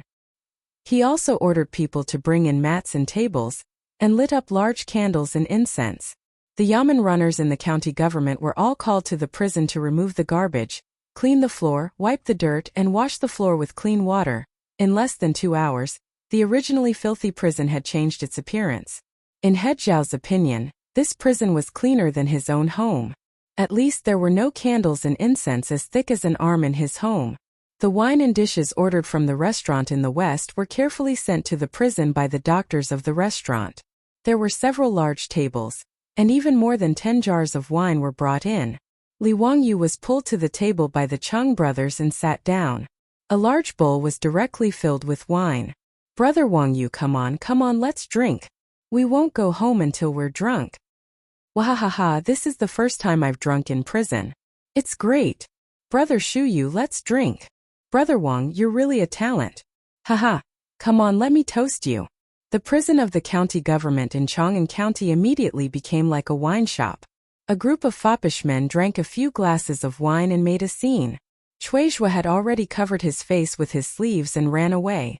He Zhao and a group of jailers were left behind. They forced a smile and poured wine for these foppish men. They directly changed into waiters. Li Wangyu felt that these foppish men of the Tang dynasty were all true men. After a few glasses of wine, he became familiar with them. He did not think that these foppish men were the sons of the Tang dynasty. He just thought that they were his university classmates in the future, drinking and bragging. When the banquet was in full swing, Chang Chumo suddenly began to sing and toast to everyone in the banquet. Li Wangyu was shocked by his behavior. Damn, this guy's singing is killing me. Li Wangyu knew that the Tangs loved to sing. During the Tang dynasty, they digested and integrated the different styles of music and singing from the north and south, and also absorbed the music and singing culture brought by the Western barbarian merchants. Not only did the court music of the Tang dynasty form the famous Ye and Yan Ten songs, but folk music also became colorful and vivid. But while other people enjoyed singing, Chang Chumo's singing was deadly. However, Li Wangyu soon discovered that he was wrong. After Chang Chumo took the lead in singing, everyone at the table also began to sing back. Apart from Wei Shiyu Dugo and Du He, who were slightly better off, the others like Yuchi Baolin, Niu Zhengping, and the others were the ones who were in a tragic state. Li Wangyu's face began to turn pale, and waves of nausea came from his heart. Before he could suppress the nausea caused by the ear-piercing noise, something even more shocking happened. Chai Lingwu was so happy that he pushed the table in front of him away. He stood up and started to twist his body and dance. Damn, not only was there a sound wave attack, there was also a F*King visual attack. Li Wangyu felt that his whole body was not good. Li Wangyu only felt that there were 100,000 alpacas galloping in his heart. He looked around to see if the others despised Chai Lingwu as much as he did. But he saw that this group of fops was actually watching with great interest. The Yuchi Baolin and Yuchi Baochi brothers were all eager to have a dance competition with Chai Lingwu. Li Wangyu painfully held his forehead with his hand. These bastards, don't they have any sense of beauty? Actually, Li Wangyu was just curious because he had never seen anything like this before. The banquets of the Tang dynasty were all like this. Even when Pai Lupi hosted a banquet in the palace, it was also like this. Not only would the Pai Lupi dance in front of the crowd, but those dukes and ministers would also do the same. Under the influence of alcohol, this group of fops left the stage one after another. Niu Jinda's son, Niu Zhengping, was injured when he was riding a horse in his early years. One of his legs was lame, so it was inconvenient for him to dance. He asked the jailer to find a drum so that he could play it to liven things up. Jailer Zhao's head was full of sweat. He hurriedly ran out to look for a drum, but he did not find it. So, he steeled his heart and called 2 yamen runners to bring down the grievance drum in front of the county yamen and bring it into the prison cell. When Niu Zhengping saw the drum, he was so happy that his back teeth were showing. He simply took off his clothes that were in the way and began to beat the drum with his bare upper body. Li Wangyu was completely dizzy. But he had to say Niu Zhengping's drumming was really good. The grievance drum was actually played with a strong rhythm by him, very much like the drumming of the later generations. When the impassioned drumming started, this group of fops who were drunk became even more excited. They took off their robes and bare upper bodies. They twisted their bodies and raised their arms, spinning and jumping. As they danced, their mouths made roaring sounds. Li Wangyu was grinning and laughing at the fop's ugly dance when he saw Chang Chumo flirting with him. No, he was waving at him. What does this mean? Does he want me to dance too? Help! Li Wangyu suddenly wanted to go home. He could no longer stay in the county yamen of Chang'an County. Being stared at by a group of fops, Li Wangyu had no choice but to brace himself and stand up. Anyway, if they were to lose face, they would all lose face together. Besides Jailer Zhao and the jailers, there was no one else in the prison. Li Wangyu could only be glad that his beautiful boss was not here. Otherwise, she would laugh at him to death. Li Wangyu did not know how to dance this kind of dance in the Tang dynasty. He simply threw caution to the wind and sang in his heart along with Niu Zhengping's drumming. My dad just killed him, just killed him. Uncle Bird's horse-riding dance crossed more than 1,300 years and arrived in the land of the Tang dynasty ahead of time. He straightened his back, leaned back slightly, spread his arms and made a walking with wind posture, crossed his arms in front of him and made a controlling the reins posture. At the same time, he got into a horse dance and began to shake his legs up and down along with the rhythm of the drumming. Li Wangyu's horse-riding dance immediately attracted the attention of the group of fops in the prison. Li Jia Xiaolong's dance seemed to be very moving. A moment later, the group of fops all changed to a horse-riding dance. They shouted along with Li Wangyu, my dad just killed him, just killed him. After the horse-riding dance, Li Wangyu's drunkenness kicked in. In his excitement, he simply grabbed the drumstick in Niu Zhengping's hand and beat the drum himself. As he beat, he loudly sang the song Loyalty to the Country. When the smoke of war rises, the mountains and rivers look to the north, the dragon rises. The horse neighs, the sword is like frost, the heart is like the yellow river. The water is boundless, who can resist 20 years of freedom? Where is the long sword of hatred? How many loyal brothers and sisters are buried in other homelands? After Li Wangyu finished shouting the lyrics, the passionate lyrics stimulated the group of noble disciples and made them feel their blood boiling. One after another, they began to shout and sing along with Li Wangyu. Li Wangyu became more and more excited and beat the drum with more and more strength. Finally, under Li Wangyu's heavy hammering, the drum could not bear the burden and broke with a crash. Chapter 133. The banquet in the prison of Chang'an County finally came to an end. The group of foppish lords were all drunk. They were helped out of the prison by the bailiffs and sent back to their own mansions. Under the care of head warden Zhao and the jailers, Li Wangyu lay down comfortably on the brand new bedding and fell into a deep sleep. In his prison cell, not only did Chuizhua get someone to bring in new bedding, even the bed was moved in. Mats were even laid out and a few tables were placed on the table. This was comparable to the treatment in a hostel or even better. At least there would be no guests sleeping in the hostel. There was also a group of jailers standing guard outside. While Li Wangyu was sleeping soundly with the foppish lords, Pai Lupi was discussing state affairs with Zhongsun Wuji, Fang Xianling, Du Ruhui, and a group of important officials in the court. Only a few officials could enter the Yin and Yang Palace to discuss state affairs with Pai Lupi. Therefore they behaved casually. The relationship between the emperor and his officials in the Tang dynasty was not as strict as it was in later dynasties. There was a clear hierarchy. When the officials went to court, they all knelt in the main hall. When it came to the Song dynasty, they had to stand. There were no seats. When it came to the Tatar Qing dynasty, they had to kneel. This was the so-called sitting in the Tang dynasty, standing in the Song dynasty, and kneeling in the Qing dynasty. In the Yin and Yang Palace, Pai Lupi and the officials sat even more casually. They could sit cross-legged or even ask the chamberlain to bring them a table so that they could lean against it. Li Er was an emperor who treated his officials well. As for Chang Yaojin, Li Jing, and the other founding generals, he did not set fire to the celebration building, nor did he give up military power with a cup of wine. It could be said that he was a broad-minded emperor. While they were discussing state affairs, a chamberlain quietly walked to Pai Lupi and whispered something in his ear. Pai Lupi could not help but grin. Haha, Xinling Ruhui, you should hear about this. Pai Lupi gestured to the chamberlain, indicating that he should tell them. The eunuch bowed to the officials and then told them what had happened in Chang'an County. When Fang Xianling and Du Ruhui heard that their son actually followed a group of playboys to make a scene in the county government, their faces couldn't help but twitch a few times.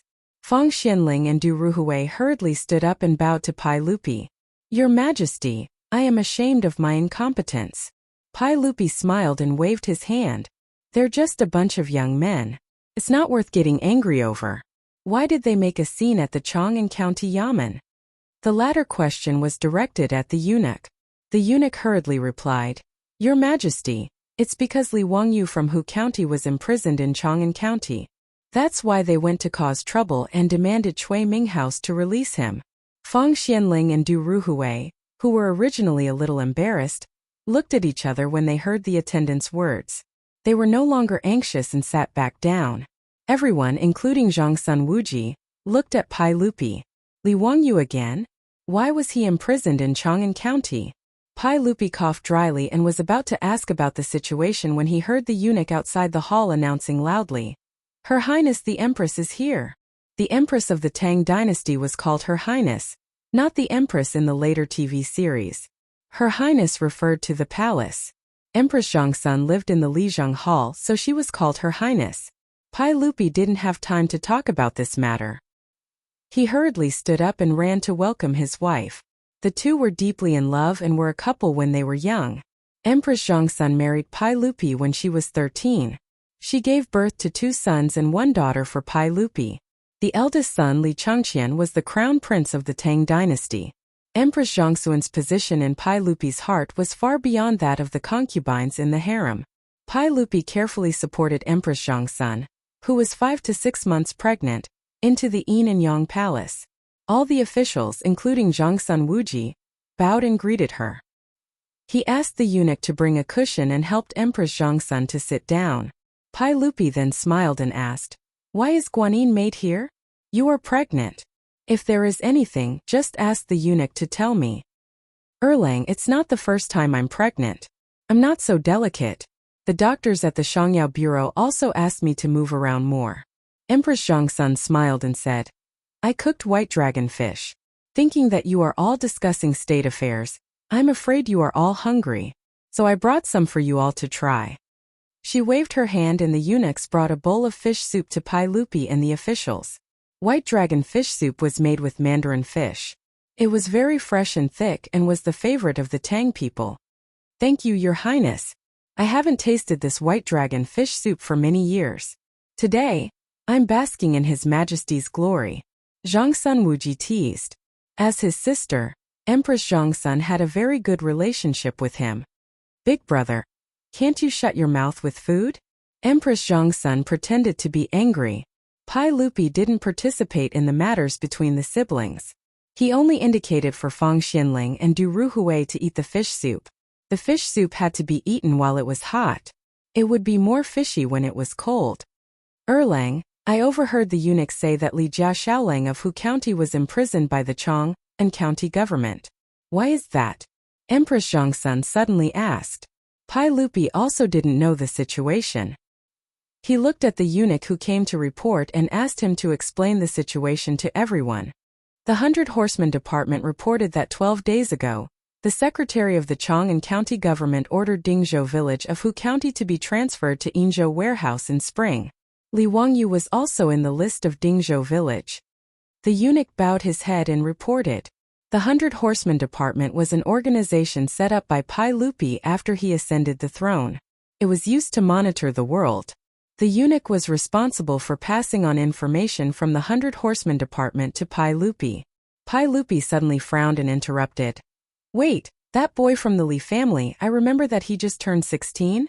Why would the secretary of the Chang and county government order him to serve in the corvée? The eunuch hesitated and replied. The secretary of the Chang and county government said that his nominal age was 17. Pai Lupi couldn't help but snort. Empress Zhongsun also glared at the eunuch with dissatisfaction. The eunuch broke out in a cold sweat after being stared at by the empress. It was the secretary of Chang'an County who did this, not him. He was the one who took the blame for it. Continue. Pai Lupi said coldly. Yes, 7 days ago. Dingzhou village's grain team set off from Chang'an warehouse and returned to Chang'an yesterday. Today, Li Wangyu and Dingzhou village went to Chang'an County to report. The secretary of the Chang'an County government didn't believe that they completed the transfer of grain, so he tore up the receipt and locked them up in the county jail.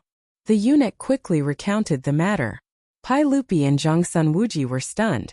In 7 days they went back and forth between Chang'an and Yinzhou, and they even transported 1,000 stones of grain?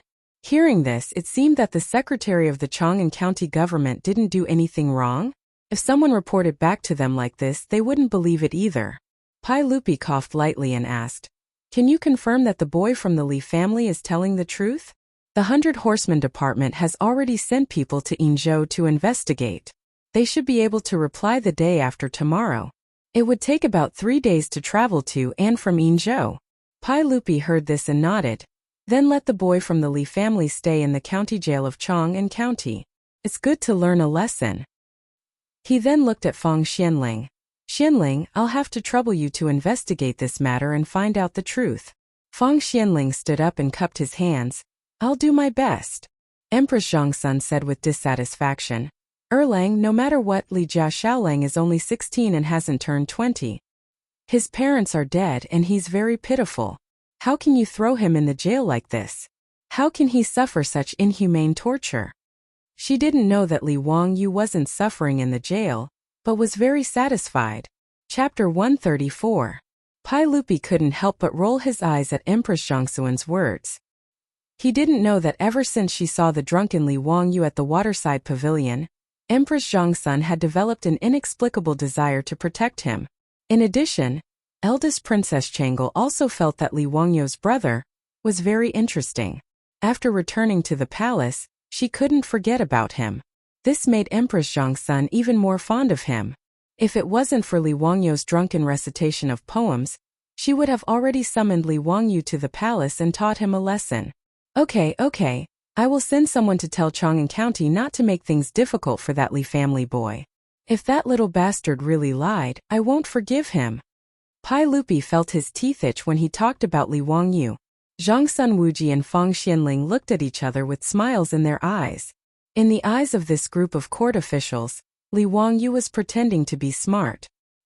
He wanted to get away with it because he was dissatisfied with the county yamen listing him as a servant. But regardless of whether the Secretary of State of Chang'an County did the right thing or not, it was a big mistake to lie about the grain transportation mission. However, for the sake of Li Er and Empress Zhongxuan's face, Feng Xianling only planned to investigate clearly and raise him high before gently putting him down and teaching him a lesson. As for the Secretary of State of Chang'an County, it was obvious from Pai Lupi's snort that he wouldn't be able to get away with it. Pai Lupi didn't even mention that the group of bastards, including his second son, caused a scene at the Chang'an County Yamen. Feng Xianling naturally wouldn't ask for a snub and punish this group of foppish sons. Of course, after returning home, whether Feng Yai would receive intimate care from his father was another matter. While Li Wangyu was still sleeping soundly in the prison, the Chang'an County Yamen received a message from the palace. He told them to keep a close eye on Li Wangyu, and not to release him or humiliate him. Once the Duke of Wei, the left servant of the minister of Shangshu, and Feng Xianling found out the truth, they would deal with him separately. Originally, Chuizhua wished he could send Li Wangyu out as if he were the plague because of the playboys' quarrel. In the end, now that His Majesty had given the verbal order, they could not let him go. Instead, they had to treat him like an ancestor. Chuizhua was upset, so he could only send the Yamen runner to the prison to pass a message to jailer Zhao, instructing him to serve Li Jia Xiaolang well. Listen to these words and serve him well. After prison head Zhao heard the Yamen runner's words, he felt like dying. Even the saint had spoken. How was he supposed to live? He was the head of the prison, not a servant who sold himself. However, even though he was cursing in his mind, his body was very honest. Li Wangyu slept soundly through the night after drinking. When he woke up, prison head Zhao and a group of jailers were already waiting outside the prison cell. Some were holding copper basins and towels to wash his face, some were holding bronze mirrors, some were holding food boxes, which contained the exquisite breakfast that Chuizhua had ordered people to buy, some were holding teapots for drinking water, and some were even considerately filled with warm water. Li Wangyu stood up and looked at the lineup. He quickly rubbed his eyes to make sure that he was not seeing things and could not help but feel happy. It seemed that Chang Chumo and the others had come to make a big fuss, and it was really effective. He did not know that this matter had already been made known to Pai Lupi. He thought that prison head Zhao and the others were just afraid of Chang Chumo and Feng Yai's despotic power. He accepted the attentive service of the jailers with a clear conscience. After washing up, a jailer immediately took out a comb from his pocket and helped him comb his messy hair. On the side, prison head Zhao was busy putting food on the table and asked him to take a seat. Seeing that the jailer's attitude was so humble, Li Wangyu naturally did not want to bother with them about the unpleasantness when he first entered the prison. After eating breakfast, he was bored, so he simply asked the jailers to find him some books to read to pass the time.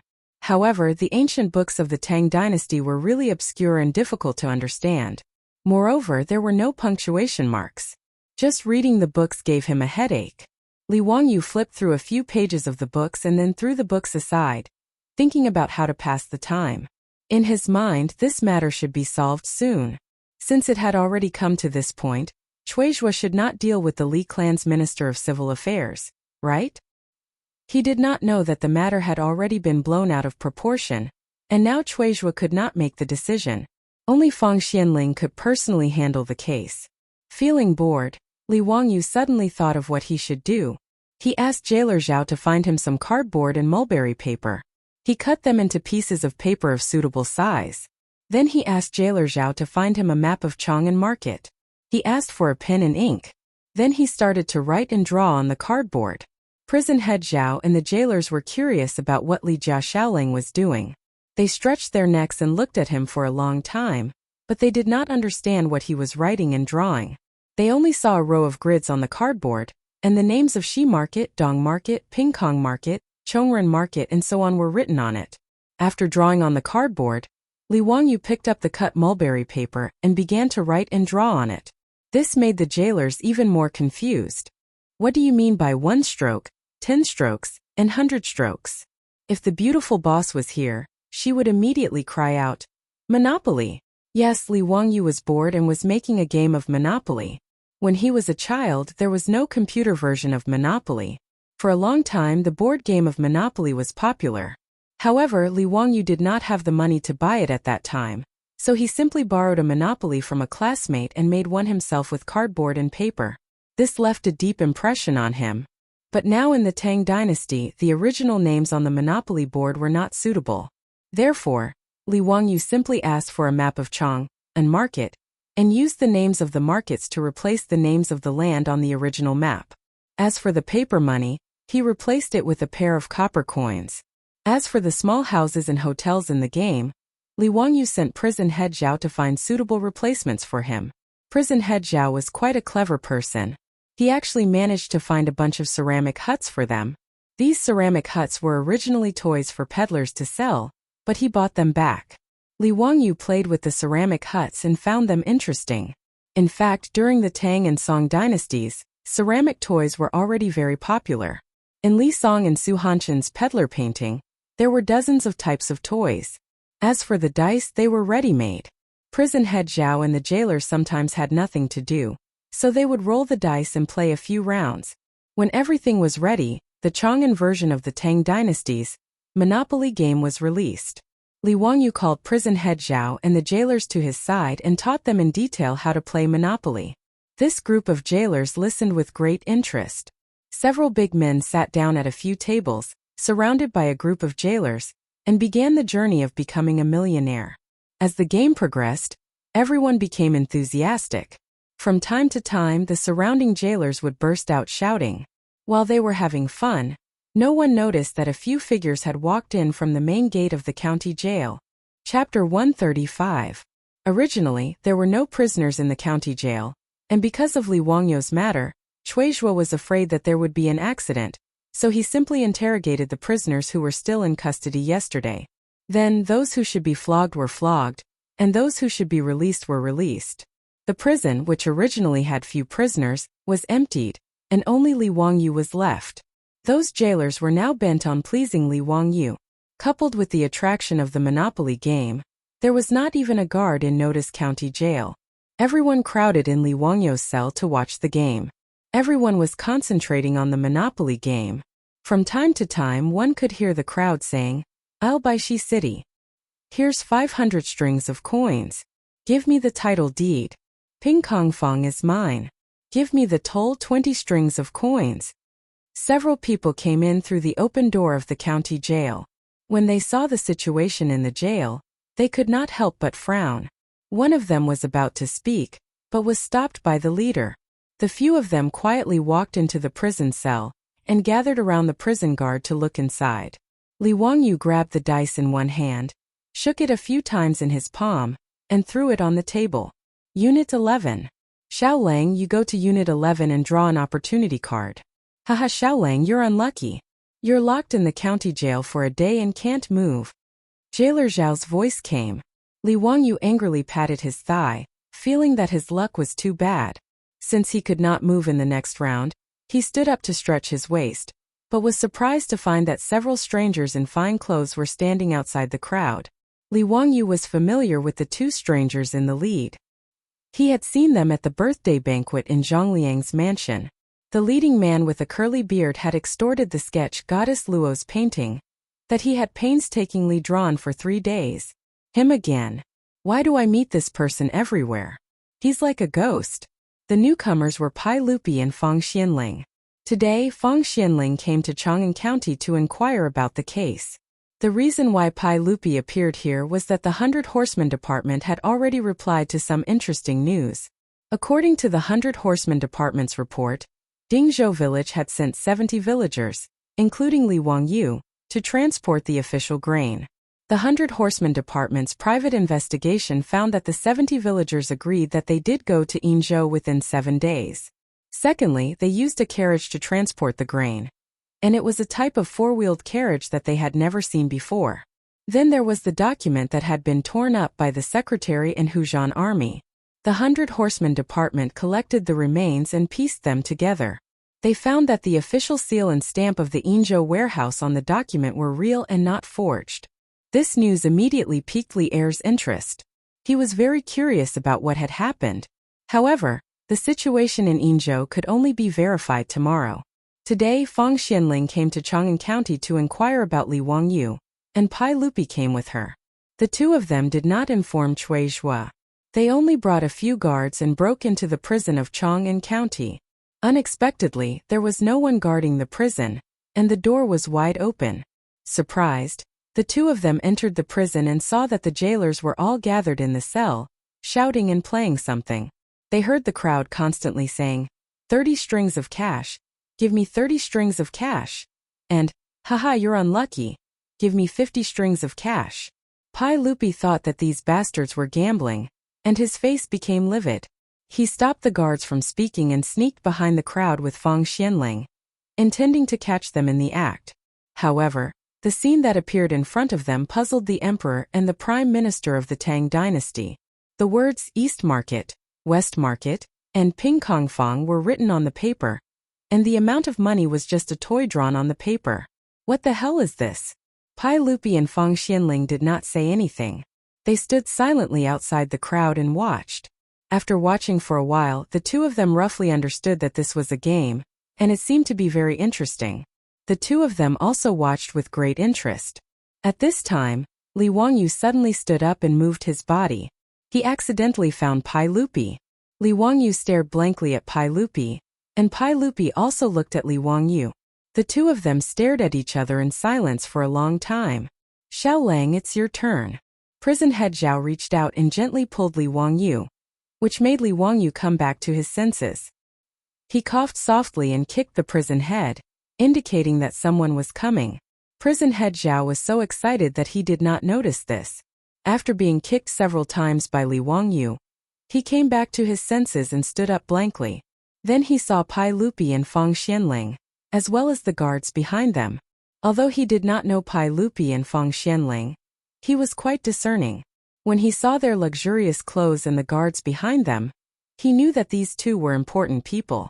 Prison head Zhao hurriedly pulled over the jailers who were still staring at the tabletop games and bowed to them. Langjuns, may I ask what business you have in the county prison? Pai Lupi did not know whether to laugh or cry at the scene in front of him.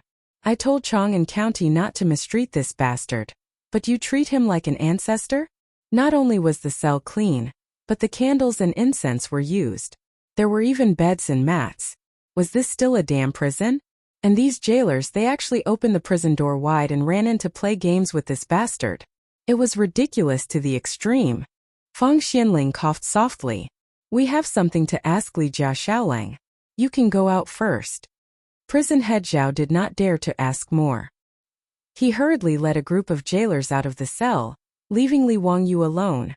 After the jailers ran away, Pai Lupi did not hesitate at all. He directly sat beside the table, picked up the Monopoly cards and played with them. Fang Xianling did not explain his identity. He just smiled gently and asked Li Wang, Li Xiaolang, I have something to ask you. Answer me honestly. Although Li Wangyu was not happy with Pai Lupi, he knew that it was not the time to throw a tantrum. He respectfully bowed and said, Lang Jun, please ask. I will tell you everything I know. Fang Xianling stroked his beard and asked, Let me ask you, how did you transport 1,000 dan of grain from Dingzhou village to Yinzhou within 7 days? Li Wangyu naturally would not hide this question. He smiled and said, It's simple. We used carriages to transport it. You used a total of 30 carriages and borrowed more than 100 horses from Chang'an County. You used them to transport 1,000 dan of grain? One carriage could carry 30 dan of grain? Fang Xianling still did not believe this. Li Wangyu nodded affirmatively. That's right. How do you prove it?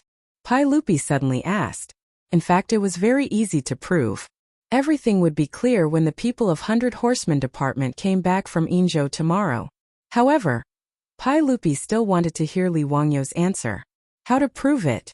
Li Wangyu scratched his head. The receipt was torn by Officer Li. He suddenly thought of his client and could not help laughing. Wasn't the Ma family of Yinzhou the best proof? Chapter 136. Li Wangyu scratched his head in embarrassment.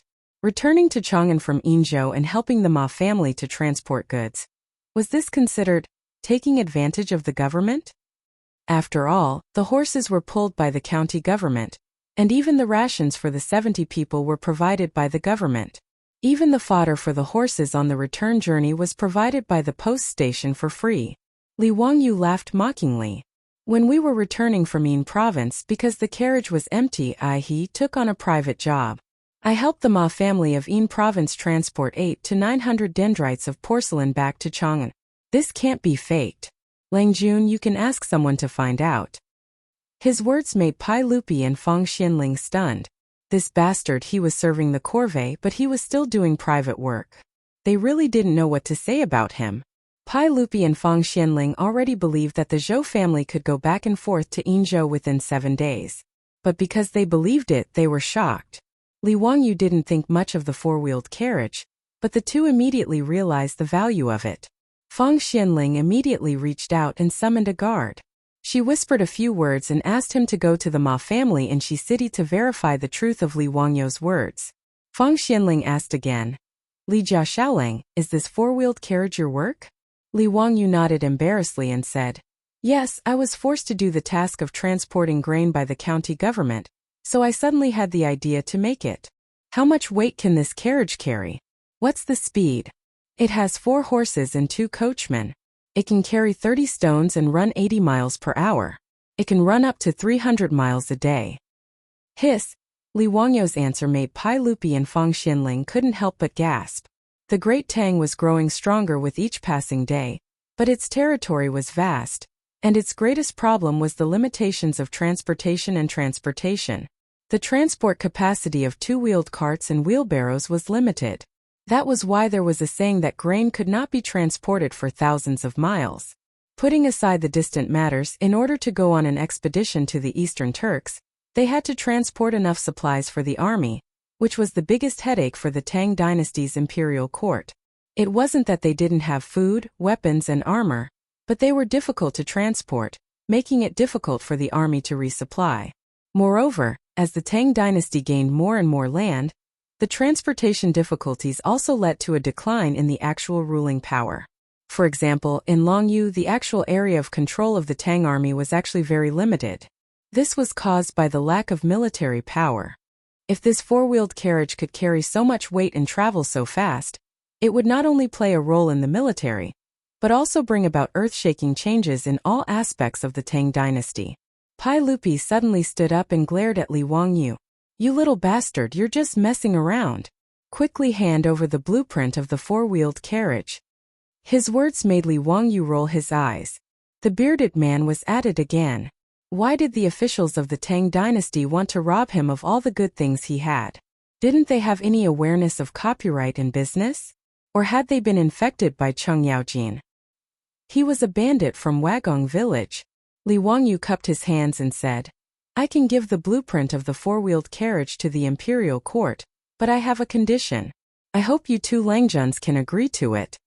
Pai Lupi rolled up his sleeves and was about to hit him. He really didn't treat Li Wangyu as an outsider now. This tired guy was simply a treasure given to the Li clan by God. Therefore, the more he didn't treat Li Wangyu as an outsider, the more impolite he was and directly put on the attitude of an elder. He was ready to learn from Cheng Yaojin and teach this bastard a lesson with a slap so that he dared to negotiate with him. Seeing that the bearded man was about to hit him, Li Wangyu quickly hid behind Feng Xianling and shouted, A gentleman uses his mouth, not his fists. Let's talk nicely. Feng Xianling didn't know whether to laugh or cry at this uncle and nephew pair. Speaking of which, Pai Lupi should be regarded as Li Wangyu's distant uncle. Their relationship hadn't gone beyond the 5 generations. The 5 generations included the male descendants and their spouses from the great ancestor to the great ancestor. The 9 generations from the great ancestor to the great ancestor were usually called the 9 clans of the clan. Li Wangyu's father, Li Zhou, and Pai Lupi were cousins. Pai Lupi was Li Wangyu's 4th uncle, and Li Wangyu was Pai Lupi's 2nd nephew. As the saying goes, relatives don't go beyond the 5 generations. If they went beyond the 5 generations, they really weren't relatives. However, Pai Lupi knew this, but Li Wangyu didn't know that the bearded man in front of him was his uncle, Li Shimen, the emperor of the Tang dynasty. Feng Xianling grabbed Li Wangyu and said, Xiao Lang, tell us, what are your conditions? Li Wangyu confirmed that Pai Lupi wouldn't hit him for the time being, so he replied carefully, Hey, I don't ask for much. Just give me Chang'an City. His words almost made Pai Lupi and Feng Xianling faint. How could this guy say that? Give him Chang'an City? Pai Lupi began to roll up his sleeves again. This bastard, I can't let him go without beating him. When Li Wangyu saw that Pai Lupi was about to roll up his sleeves again, he knew that he didn't make it clear. He hurriedly explained, I'm going to organize the people in the village to use four-wheeled carriages for transportation. What I mean is that I'll be responsible for the transportation of the merchants in Chang'an City. Pai Lupi stared at him and said, Make it clear. I'll use the blueprint of the four-wheeled carriage in exchange for the concession in Chang'an City. All the merchants in Chang'an City who want to use four-wheeled carriages to transport goods can only find the four-wheeled carriages of our Dingzhou village. What do you think? Li Wangyu asked carefully. Chang'an City was the most prosperous and affluent place in the Tang dynasty. As long as the four-wheeled carriage transportation business in Chang'an City belonged to him, wouldn't he make a lot of money? Pai Lupi understood his plan and his expression eased a little. However, he still snorted coldly and said, Humph, you don't want to make progress. Since you're so talented, why don't you take the exam and become a scholar? You think about these merchants every day. You're really a disgrace to your parents. His words made Li Wangyu dislike him even more. Who are you? Are we close? How dare you scold me in such an elder tone? My parents didn't give me any advice before they passed away.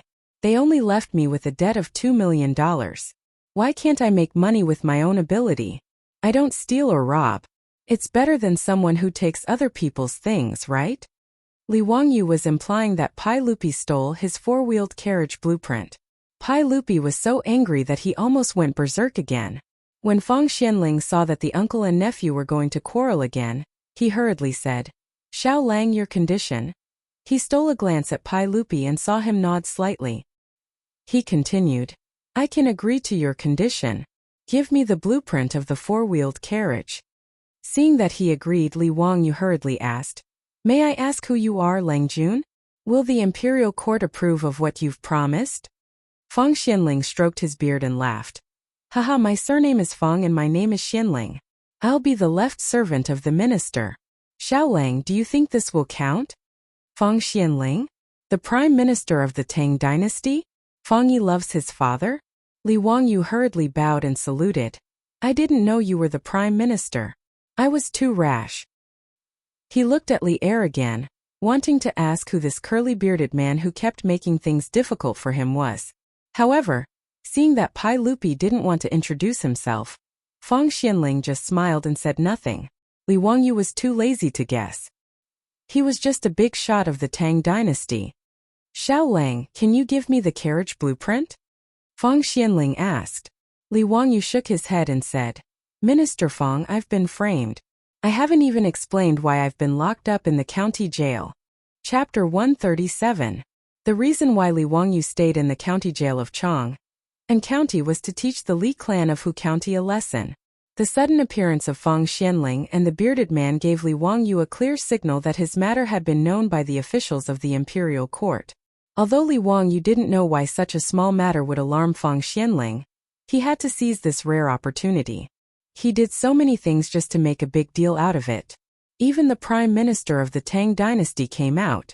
This matter was big enough. When Li Wangyu mentioned that he was wrongly imprisoned, Feng Xianling hesitated a little. He had a general understanding of this matter. It was basically certain that the Li clan of Hu County was behind it. They wanted to frame Li Wangyu and the villagers of Dingzhou village. He and Pai Lupi also knew the cause of this matter through the report of the 100 Horsemen Department. Feng Xianling gnashed his teeth when he thought that the Li clan of Hu County wanted to dig up the grave of his old friend Li Zhou. If possible, Feng Xianling didn't mind teaching the Li clan of Hu County a lesson. But this matter involved the royal family, so he was a little embarrassed. Pai Lupi suddenly said, Prime Minister Feng, as the saying goes, if a prince commits a crime, a commoner will be punished. Since the secretary of the army of Chang'an County framed a loyal person, how should he be punished? Li Wangyu couldn't help but give Pai Lupi a thumbs up. This bearded man finally said something with conscience. When Feng Xianling heard Li Er's words, how could he not understand his meaning?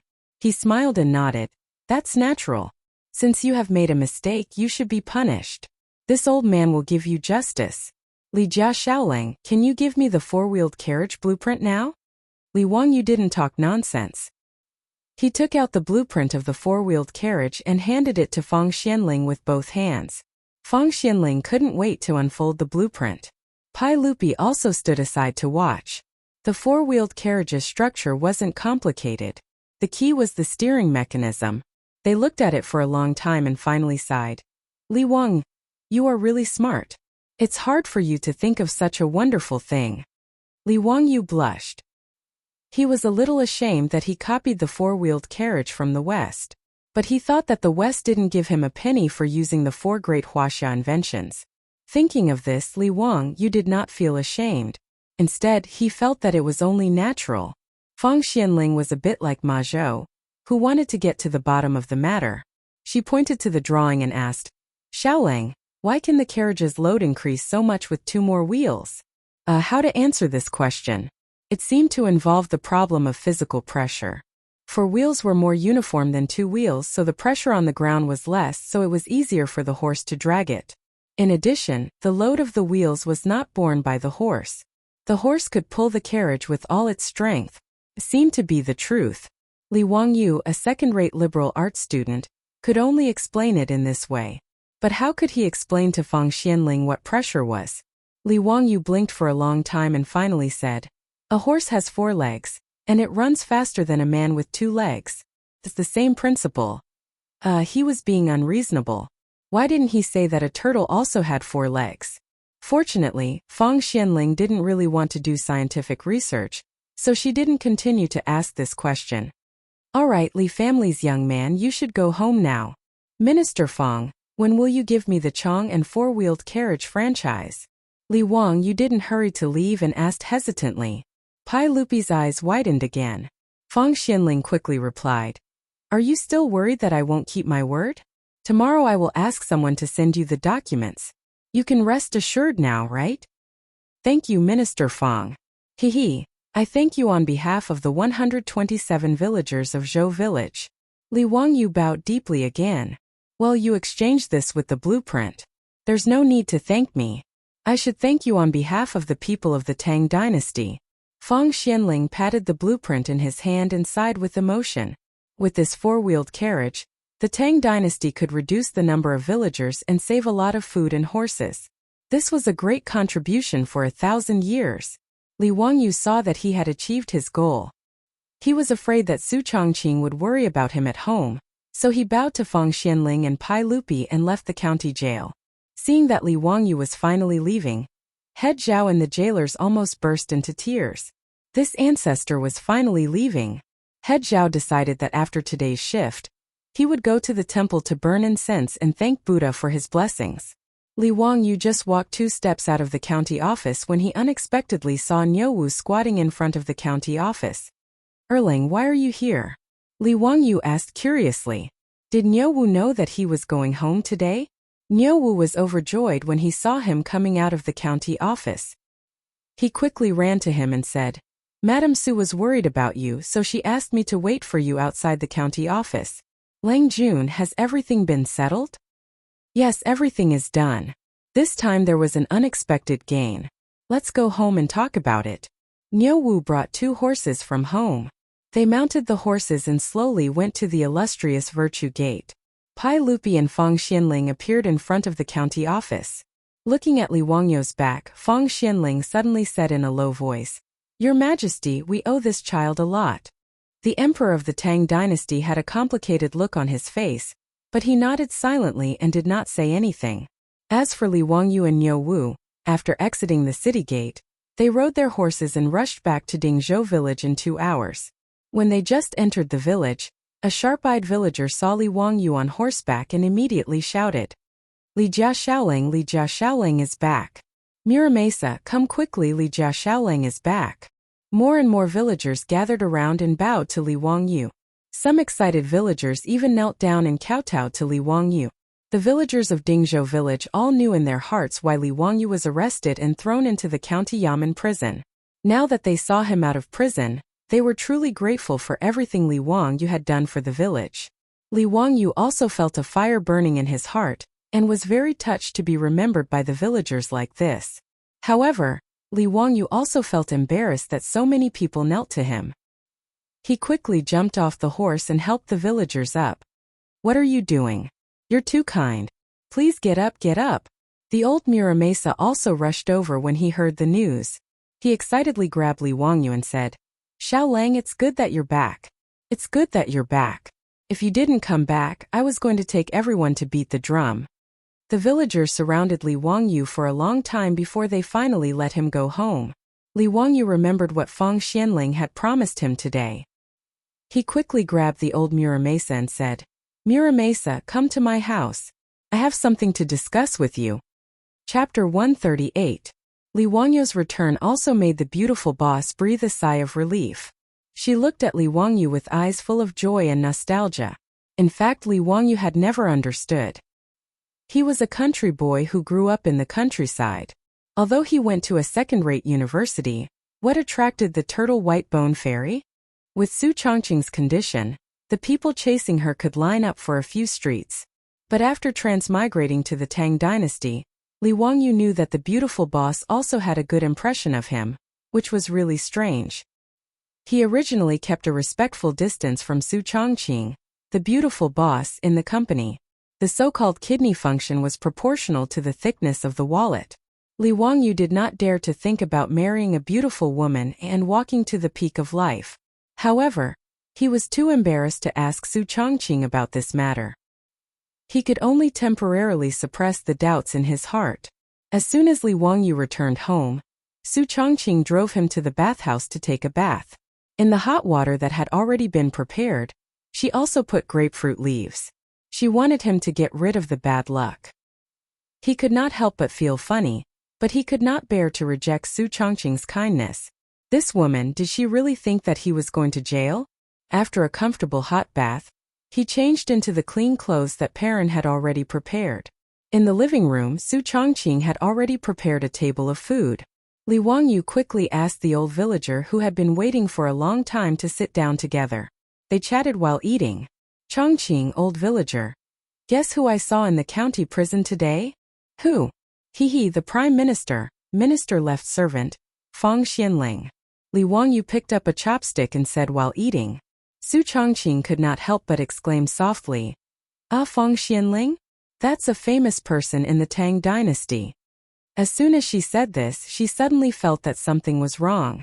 The old villager was still there, so she quickly covered her cherry mouth with her hand. The old villager did not notice that she had mentioned some famous people of the Tang dynasty.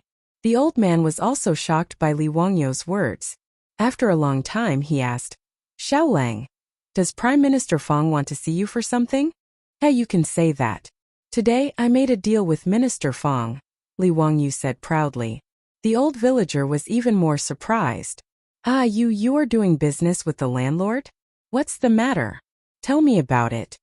"I gave the blueprint of the four-wheeled carriage to Minister Feng in exchange for the exclusive right to operate four-wheeled carriages in Chang'an City." "Haha." The old man was confused by his words.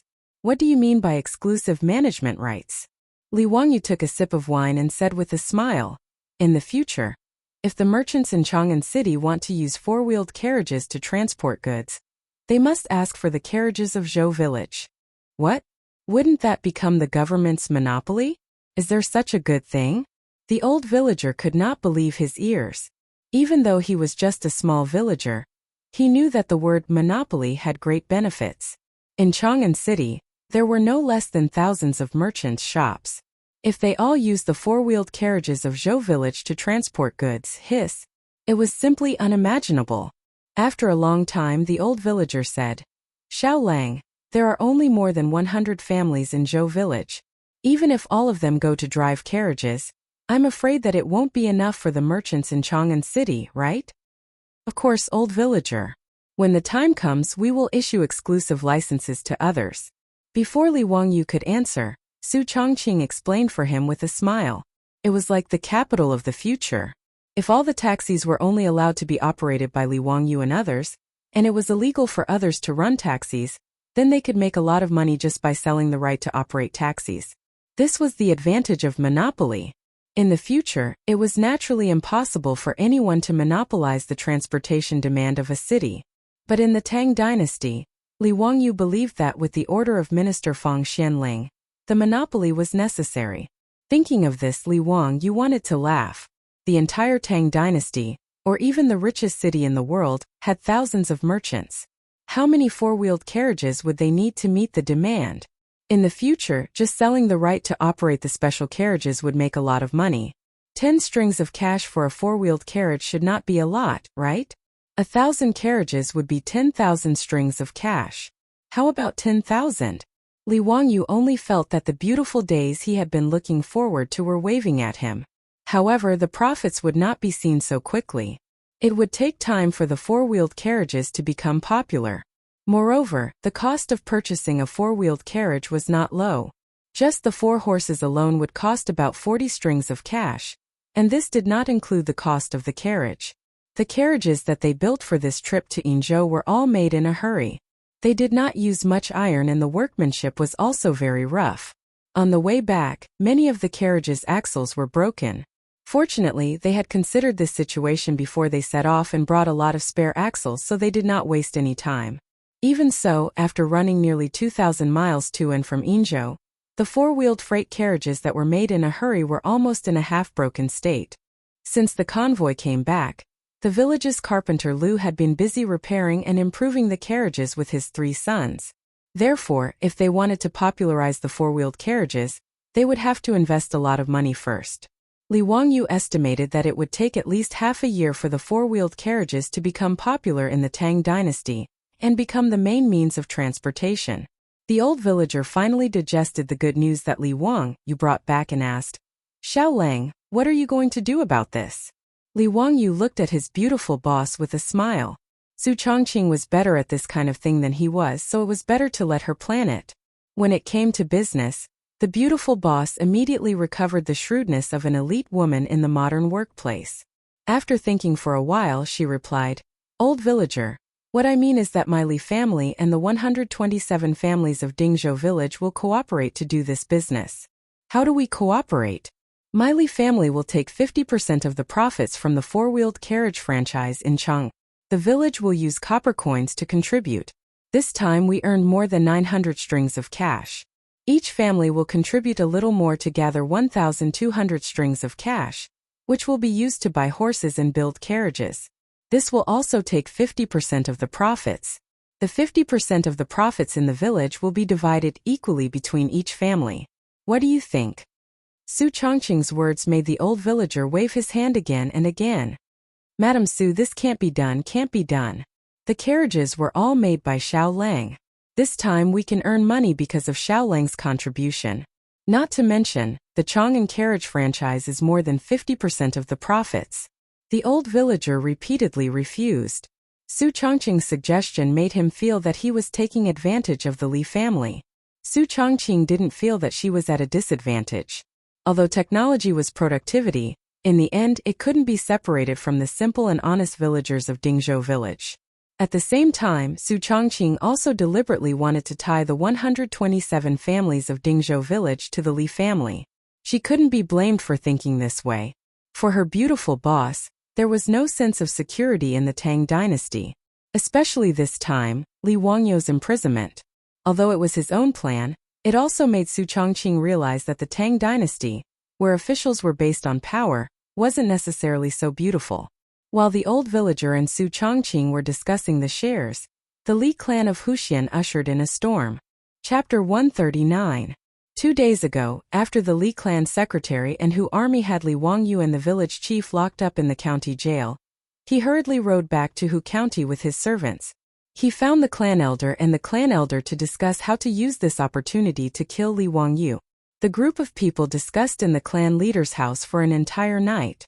Everyone felt that Li Wangyu would not be able to escape this time, so they ordered people to set up a banquet. They toasted each other and drank to their heart's content. The next day when Sihuli woke up, he felt a bit unwell. He was too lazy to go back to the county office for roll call, so he sent his servants back to the county office to ask for leave while he prepared to stay at his home in Hu County for 2 days. After all, County Magistrate Cui Zhuo knew that he was a member of the Li clan, so he was usually very polite to him. In his opinion, if Li Wangyu was locked up in the county jail, he would not be able to call out to the heavens and the earth. He would just let him suffer in the jail for now. After resting for 2 nights, Sihuli planned to return to the county office to make some connections and kill Li Wangyu. However, an uninvited guest arrived at his home. An 8th-rank supervisory censor of the censorate, dressed in dark green official robes, led a group of bearers and rushed into Li family's residence in Hu County. The censorate of the Tang dynasty did not only hear about reports, but it also had the power to supervise officials. It was similar to the procuratorate of the modern era and the Commission for Discipline Inspection. The censorate of the Zhengguan dynasty not only had a prison, but it also handled special cases. For major cases, the censorate, the Ministry of Justice, and the Supreme Court formed 3 divisions to try them. The Supreme Court was in charge of interrogating criminals and drafting sentences. The Ministry of Justice was in charge of reviewing the cases and reporting them to the censorate. Although these censors were of low ranks, they had the power to supervise hundreds of officials. They were the most feared and unpopular officials of the Tang dynasty. Before Sihuli could react, he was forcefully taken away from the house of the Li clan by the censor, leaving behind a group of crying women and children. When the Li clan leader and clan elders heard the report, they all felt as if they had been struck by lightning on a sunny day. Everyone was at a loss as to what to do. This time the imperial censorate's punishment was very fast. The Li clan's 7th-rank official joined the army. Several days later he was demoted and removed from his post, and sent to exile 3,000 li away, under the pretext of double public service for personal gain. After this incident, no one else from the Li clan of Hu County became an official. After the censorate took Sihuli away, the Li clan leader and clan elders were still at a loss as they gathered in the ancestral hall to discuss countermeasures. Then, another group of people rushed out of Chang and headed straight for the Li clan in Hu County. This time it was the people of the Zongjing Temple who brought along the reprimand and punishment of temple head, Li Shaogong, for not caring about the truth for 10,000 years. The Li clan of Huxian, who does not practice personal morals, is to reflect on his mistakes behind closed doors. He is to be grounded, and his imperial family's salary will be halved. In other words, the Li clan was prohibited from leaving the county where they had opened their accounts. They were not even allowed to go to Chang'an City. Having the imperial family's salary was a heavy blow. The Tang dynasty still treated their relatives well. Even distant relatives like the Li clan of Hu County were not given titles, but they were still given a generous amount of money every year. For the Li clan leader, his annual salary was the same as that of the founding county magistrate, which was equivalent to the salary of a 5th-rank official. Now that half of their salary was deducted, how could they not feel as if they had lost their parents? Deputy Chao, may I ask why this is? The Li clan leader asked the deputy of the Zongjing Temple with a trembling voice, his face full of disbelief. Deputy Chao had a good temper. He just laughed and cupped his hands, saying, "Mr. Li, you have offended someone you should not have offended. Do you still not understand? The Li clan of Hu County has always been law-abiding. When did we offend anyone?" The Li clan leader still did not understand. In his opinion, his clan had never offended the nobles in Chang'an City. "Fool, you have offended a saint." "Saint? What have we done? Please enlighten us, Deputy Chao." The Li clan leader was confused. How did they offend Pai Lupi for no reason?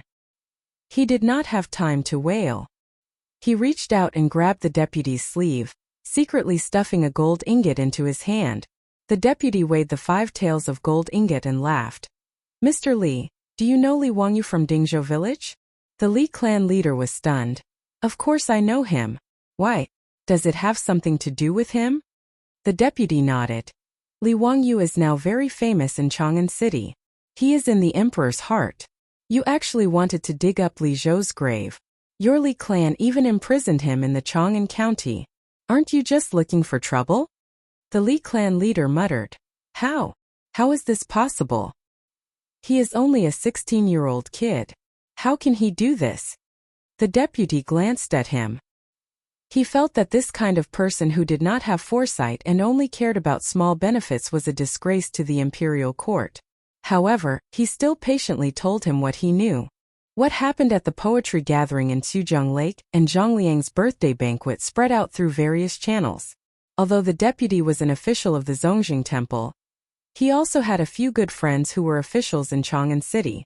Li Wangyu from Huxian had offended Pai Lupi several times, but nothing had happened. This kind of news had already spread among the nobles of the Tang dynasty. Li Wangyu's poems were loved by the scholars and Confucians in Chang'an City. Even the most popular songs sung by the prostitutes in Pingkong Square were Li Wangyu's poems. Early this morning, the deputy of the Zongjing Temple, Li Shaogong, was summoned to the palace by the sage. After returning to the Zongjing Temple, Li Shaogong angrily called Deputy Chao over and asked him to go to the Li clan in Huxian to reprimand this group of bastards. Hearing the deputy say these things in a low voice, the Li clan leader was so shocked that his scalp went numb. He could not stand steadily and fell to the ground. This child. He couldn't even speak clearly. The deputy saluted him with a slight disdain and left. As far as he was concerned, the Li family of Hu County must have been out of their minds to expel a Qilin like Li Wangyu from the clan. The elders of the Li clan were also stunned. No one would have thought that everything that happened today was because of the young man who was kicked out by them. It was too late to regret. After understanding all of this, the Li clan leader and the other elders seemed to have aged several years in an instant.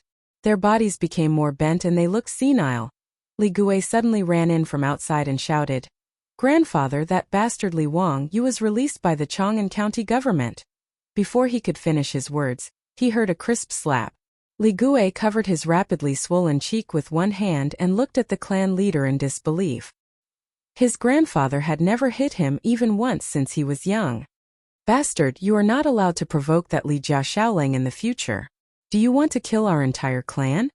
The Li clan's patriarch roared at Li Gui with all his might. He used so much force that even his face turned red. Li Gui covered his burning face and cried in grievance. He didn't even understand why he was being beaten. While the Li clan was bustling, Li Wangyu's home was even more bustling. And this bustling was the trouble that Li Wangyu found himself. He had given Ma Zhou a question and Ma Zhou had solved it. Chapter 140. On the day that Li Wangyu returned home from the county prison, Su Chongqing and the old village chief discussed for a long time. In the end, they more or less decided on the matters of the carriage business partnership. Dingzhou village would invest 1,200 strings of copper coins, 40% of the shares, and the Li family 60%. The 1,200 strings of copper coins would be used to build sturdier and more durable freight carriages, as well as to purchase horses. As for the specific operation of the carriage business, the beautiful boss naturally wouldn't let them have the management rights. Regarding this, neither the old village chief nor Li Wangyu had any objections.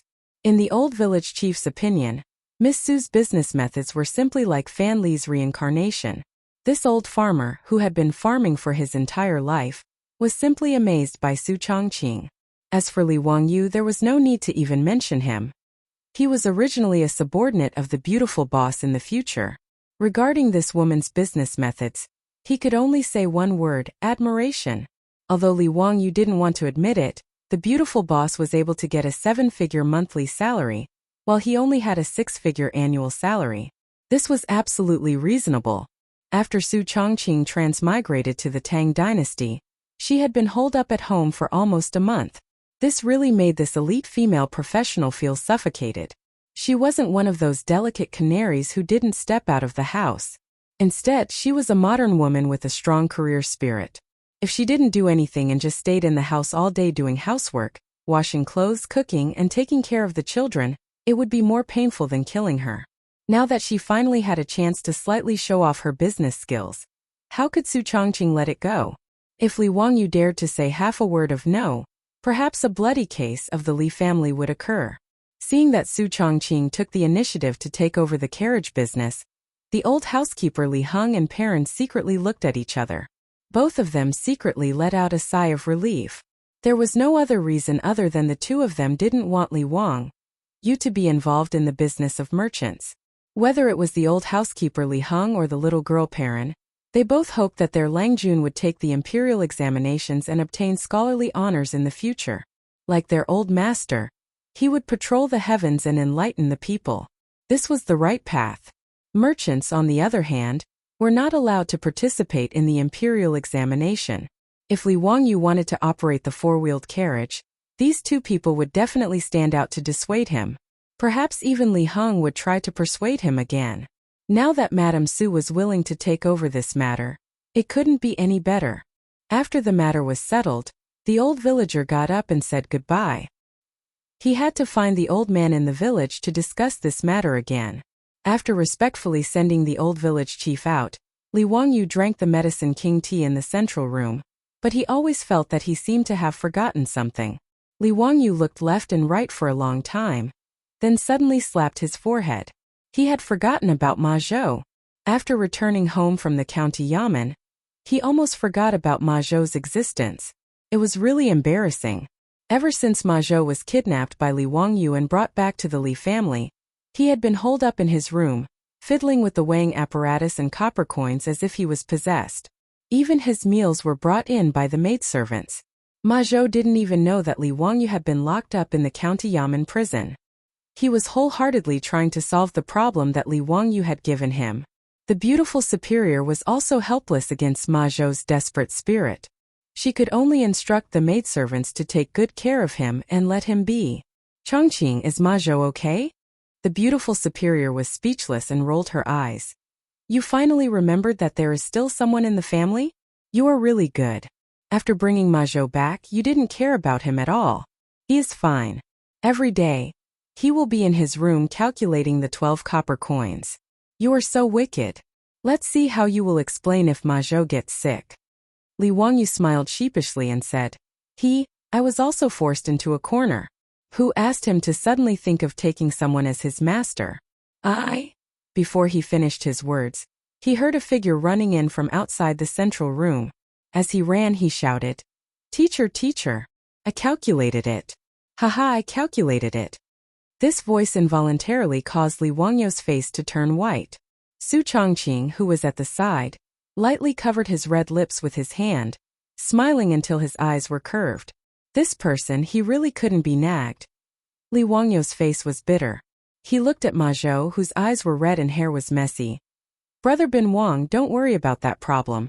Come, try the Medicine King tea. This is made by the old immortal Sun Simiao himself. It is very rare. He wanted to change the topic, but before he could finish, Ma Zhou rushed to the table, grabbed the teacup and drank it in one gulp. Ma Zhou put the empty teacup on the table and wiped his mouth with his sleeve. He didn't care what he had just drunk and put a piece of paper in front of Li Wangyu. Teacher, please take a look. You only need to divide the 12 copper coins into 3 groups. Ma Zhou explained the correct answer that he had finally figured out after thinking hard for a few days.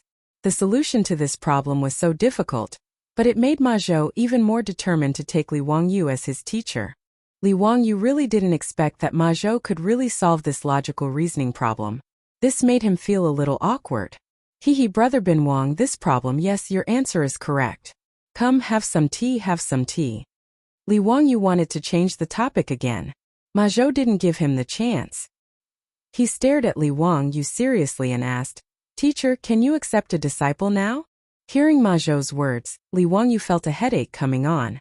He looked at Su Chongqing for help, hoping that she could help him say a few words to resolve the situation. The current situation was too awkward. Su Chongqing smiled sweetly and said to Ma Zhou, Wangyu will keep his word. How can a man not keep his word? A gentleman keeps his word. What the hell? Surname Su. Don't think that you can hit someone when they're down just because you're good-looking. Li Wangyu almost choked to death by Su Chongqing's words. Was that what he meant? He looked at Ma Zhou with a bitter face. Brother Bin Wang, let's discuss this matter again. However, Ma Zhou replied firmly, Teacher, Lady Su said that a gentleman's word cannot be taken back. Is there really no room for discussion? No room for discussion. You forced me to do this. Li Wangyu suddenly stood up, scaring Su Chongqing and Ma Zhou. What was he doing? He suddenly touched his stomach with his hand and said with an exaggerated expression, Ouch, my stomach hurts.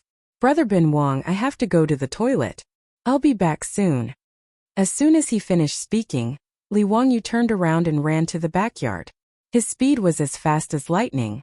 Even Niu Yong felt that his Lang Jun was agile and had a good talent for martial arts. Seeing Li Wangyu shamelessly use the defecation escape, the beautiful superior blushed. It wasn't because she was shy, but because she was angry at this lazy guy. She asked you to accept a disciple, not to commit crimes. Was it so difficult? Su Chongqing said to the dumbstruck Ma Zhou. Ma Zhou, you wait a moment, I will go and catch him. After saying that, he stood up, his small waist swaying as he walked towards the rear courtyard. Li Wangyu hid in the bathroom in the backyard for a while. He felt that he could hide for a while. Just as he opened the bathroom door sneakily and was about to sneak back to his room, a slender hand reached out from behind the door. Before Li Wangyu could react, the hand grabbed his ear and twisted it gently. Above Dingzhou village, there was a mournful howl that made those who heard it cry and those who heard it cry. Chapter 141. The beautiful boss grabbed Li Wangyu's ear and laughed happily. Chongqing, let go. My ear is going to fall off. Su Chongqing glared at him angrily and let go. Are you going to run or not? No, I'm not going to run. Chongqing, what are you doing? Don't you know what I majored in college? If I become Ma Zhou's teacher, what can I teach him? Li Wangyu rubbed his red ear speechlessly. This little girl really hit him hard. Su Chongqing stroked her hair. Since you promised him, there's no reason to go back on your word now. As for what to teach, isn't it simple? Astronomy, geography, physics, and mathematics are all fine. In fact, Su Chongqing also had her own thoughts. Since she knew that Ma Zhou's future was limitless, Su Chongqing was naturally willing to play matchmaker if he wanted to worship Li Wangyu as his teacher. Since ancient times, the relationship between master and disciple was second only to that between father and son. As the saying went, my parents gave birth to me, and my master taught me.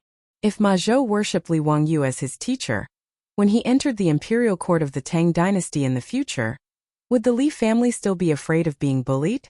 Su Chongqing knew that Li Wangyu had no intention of pursuing an official career, and she also didn't want Li Wangyu to be an official. But this time, a mere 7th-rank official had joined the army and almost caused Li Wangyu and Dingzhou village to hover between life and death. Su Chongqing was somewhat afraid.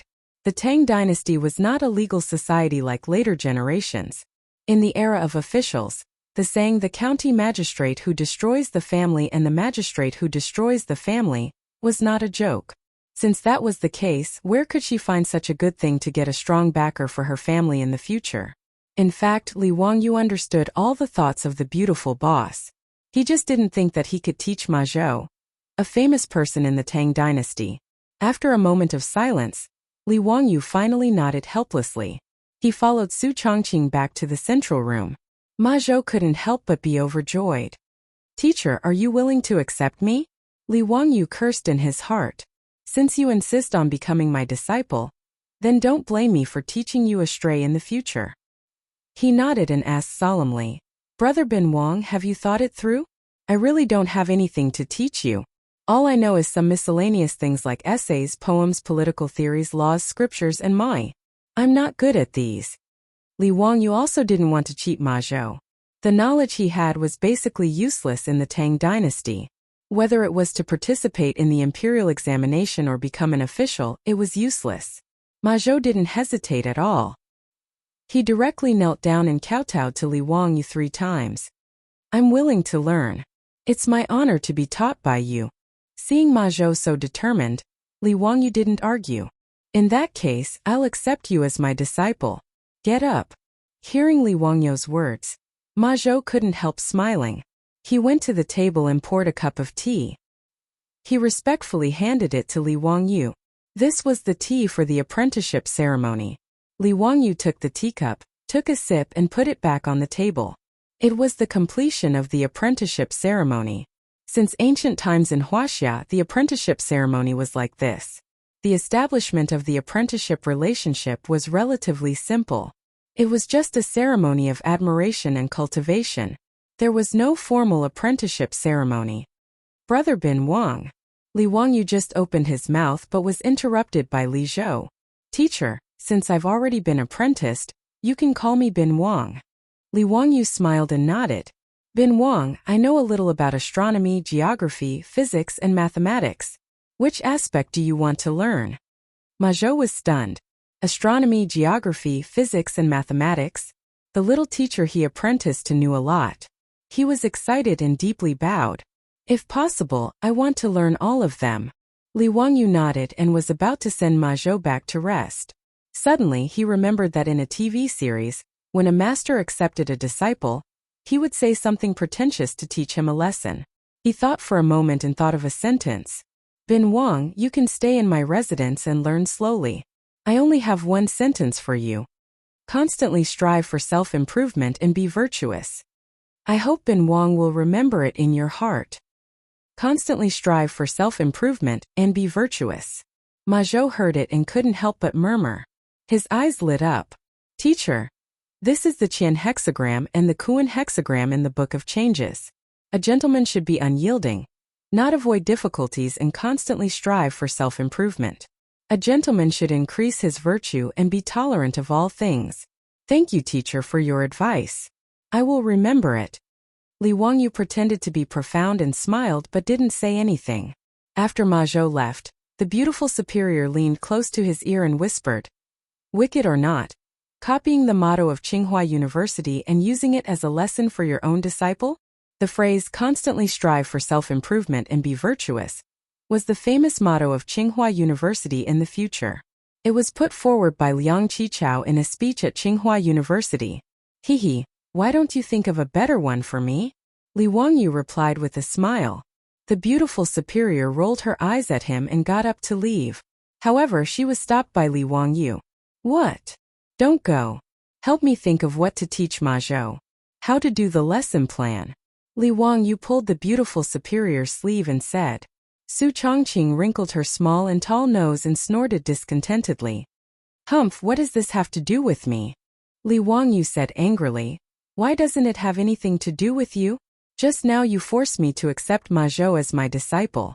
Now you can't run away. Besides, I'm just a second-tier e-commerce major. I can't compare with you, a graduate of the business administration major of the University of Pennsylvania. You can't leave me in the lurch. Su Chongqing had no choice but to agree with him. They went to the study of the inner courtyard and began to recall and record on paper what modern knowledge could be taught to Ma Zhou. Li Wangyu said that he was unwilling to accept a disciple, but in fact, he was so happy in his heart that he almost sang a song. It was really a sense of achievement for a historical celebrity like Ma Zhou to worship him as a teacher. The cynical man had already begun to think about how he should train the prime minister of the Tang dynasty, so he couldn't wait to ask Su Chongqing to write the lesson plan with him. For his disciple, Li Wangyu only had a little worry in his heart. That was Ma Zhou's life was not long. Li Wangyu remembered that Ma Zhou was originally absurd and unruly for a period of time, and now it was his dormant period. In the 5th year of Xingguan, Pai Lupi ordered hundreds of officials to write to discuss the gains and losses of the imperial government, and Ma Zhou would soar to the sky. In the 22nd year of Xingguan, Ma Zhou died of illness at the age of 48. Li Wangyu was a little depressed when he thought of this and wondered if he should find a way. He wanted his disciple to live a longer life. If only he had fooled Sun Simiao at that time. Li Wangyu couldn't help sighing. Su Chongqing looked at him curiously. What are you thinking about? I'm thinking about why I didn't keep the old Taoist Sun Simiao, the king of medicine. What a pity. He didn't know that Sun Simiao, the king of medicine, had walked into the trap and built a Taoist temple on the hillside of his home in Dingzhou village. After returning from transporting official grain from Yinzhou, the beautiful boss forgot to tell him about it. After that, a lot of messy things happened and he forgot about it. The beautiful boss's beautiful eyes flickered a few times, and she covered her mouth and chuckled. It's simple. Before she finished speaking, she heard the old butler Li Heng gently knocking on the door. Lang Jun, there are guests in Chang'an. Li Wangyu was a little surprised. Why were there guests again? Was it Chang Chumo and his group of playboys? Who's here? Yan Libin Yin Xiaojian is from Jiangzhou. Chapter 142. Li Heng's reply made Li Wangyu somewhat stunned. Yan Libin? A famous politician and painter in the early Tang dynasty who was famous for his paintings. Several of his later works were handed down from generation to generation. Li Wangyu was naturally interested in making friends with such a famous person from the Tang dynasty. But why would Yan Libin suddenly come from Chang and to Dingzhou village to visit him for no reason? He had never met him before, so why did Yan Libin visit him? Even the beautiful boss knew about Yan Libin's reputation. When she was studying in the United States, She once went to the Boston Art Museum and saw Yen Libin's Emperor's painting. Hearing that Yen Libin was visiting, the beautiful boss also got up and followed him out, wanting to see the style of a famous person. In the central room, a young man in a scholar's robe was sitting beside a few tables. Li Wangyu felt that he looked familiar at first sight. After thinking for a while, he recalled that this young man was the one who commented on his sketch Goddess Luo's painting in Zhongliang's mansion that day. It turned out that he was Yen Libin. So it's Junior Supervisor Yen. Zio didn't go out to meet you. I hope Junior Supervisor Yen can forgive me. Li Wangyu cupped his hands and greeted Yen Libin. After both sides greeted each other, Li Wangyu introduced Su Chongqing to Yen Libin. After some formalities, Li Wangyu curiously asked, Junior Supervisor Yen, what's the matter today? Yen Libin straightened his clothes and directly knelt down to Li Wangyu. Libin came uninvited today. I'm here to take you as my master. His words were like a thunderclap, shocking Li Wangyu and Su Chongqing to the point that they were both stunned. You also want to take him as your master? What's wrong with you today? Ma Zhou just took him as his master. Why is this Yen Libin, who I don't know, also like this? Are you all bewitched? Li Wangyu twisted his stiff neck and looked at the beautiful boss beside him. The meaning in his eyes was, did I hear it wrong? Su Chongqing was also speechless. He carefully sized up Li Wangyu.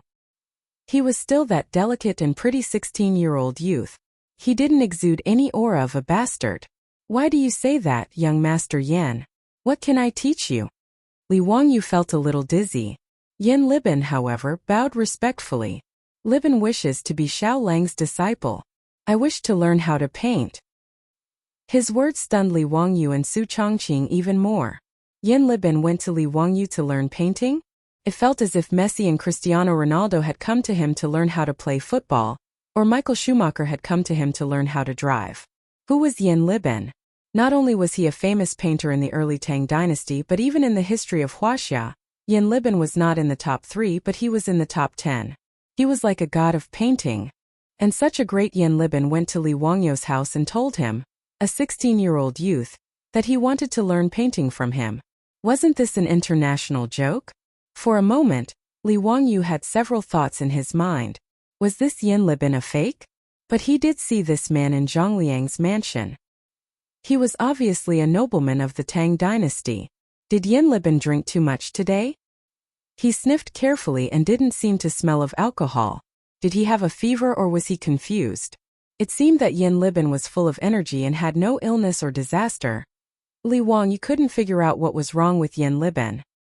He could only ask helplessly, Yen Xiaojian, don't make trouble. I still want to learn painting from you. Are you kidding me? Yen Libin didn't seem to be joking at all. Instead, he bowed again very seriously. Xiaolangkun Libin isn't kidding. I sincerely want to be your disciple and learn painting from you. Li Wangyu was speechless. What can I teach you? Yen Libin immediately took out a scroll from his chest. He opened it carefully as if it was a rare treasure. Seeing the picture on the scroll, the beautiful boss couldn't help but exclaim softly. Then her face turned crimson. She secretly stretched out 2 slender fingers and pinched the soft flesh on Li Wangyu's waist. Li Wangyu also cried out. It was not because of anything else but because he was really in pain from the pinch. Where did this little girl learn such a sinister trick? On the scroll, there was a framed portrait of a naked woman. This was one of the 2 naked sketches that Li Wangyu drew when he went to Chang'an to earn money to buy food. At that time, one of the 2 sketches was sold to the fatty Cho Kuan. The other one was not sold. Later, Li Wangyu gave it to Cho Kuan. And this naked sketch, the beautiful boss knew at a glance that it was drawn by Li Wangyu. In the Tang dynasty and even in the whole world at this time, no one except Li Wangyu would draw this sketch. She fiercely glared at Li Wangyu. Stinky hooligan. He actually drew a naked woman. Li Wangyu also felt his face burning. How could this thing he did be exposed by Yen Libin? How could he endure this? Cough, Yen Xiaojian, what do you mean by this drawing? Li Wangyu pretended to cough lightly. Yen Libin acted as if he had seen a priceless treasure. His fingers lightly stroked the scroll. Xiaolangkuan, this drawing was made by you, right?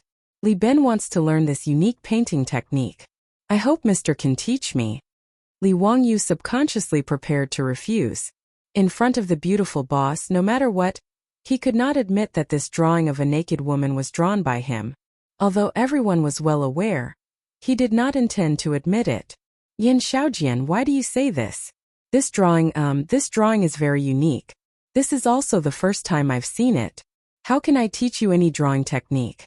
Yin Liben raised his head in shock and asked in confusion, Xiao Langkuan at Chongping County Duke's residence, wasn't it you who presented the goddess of Luo painting?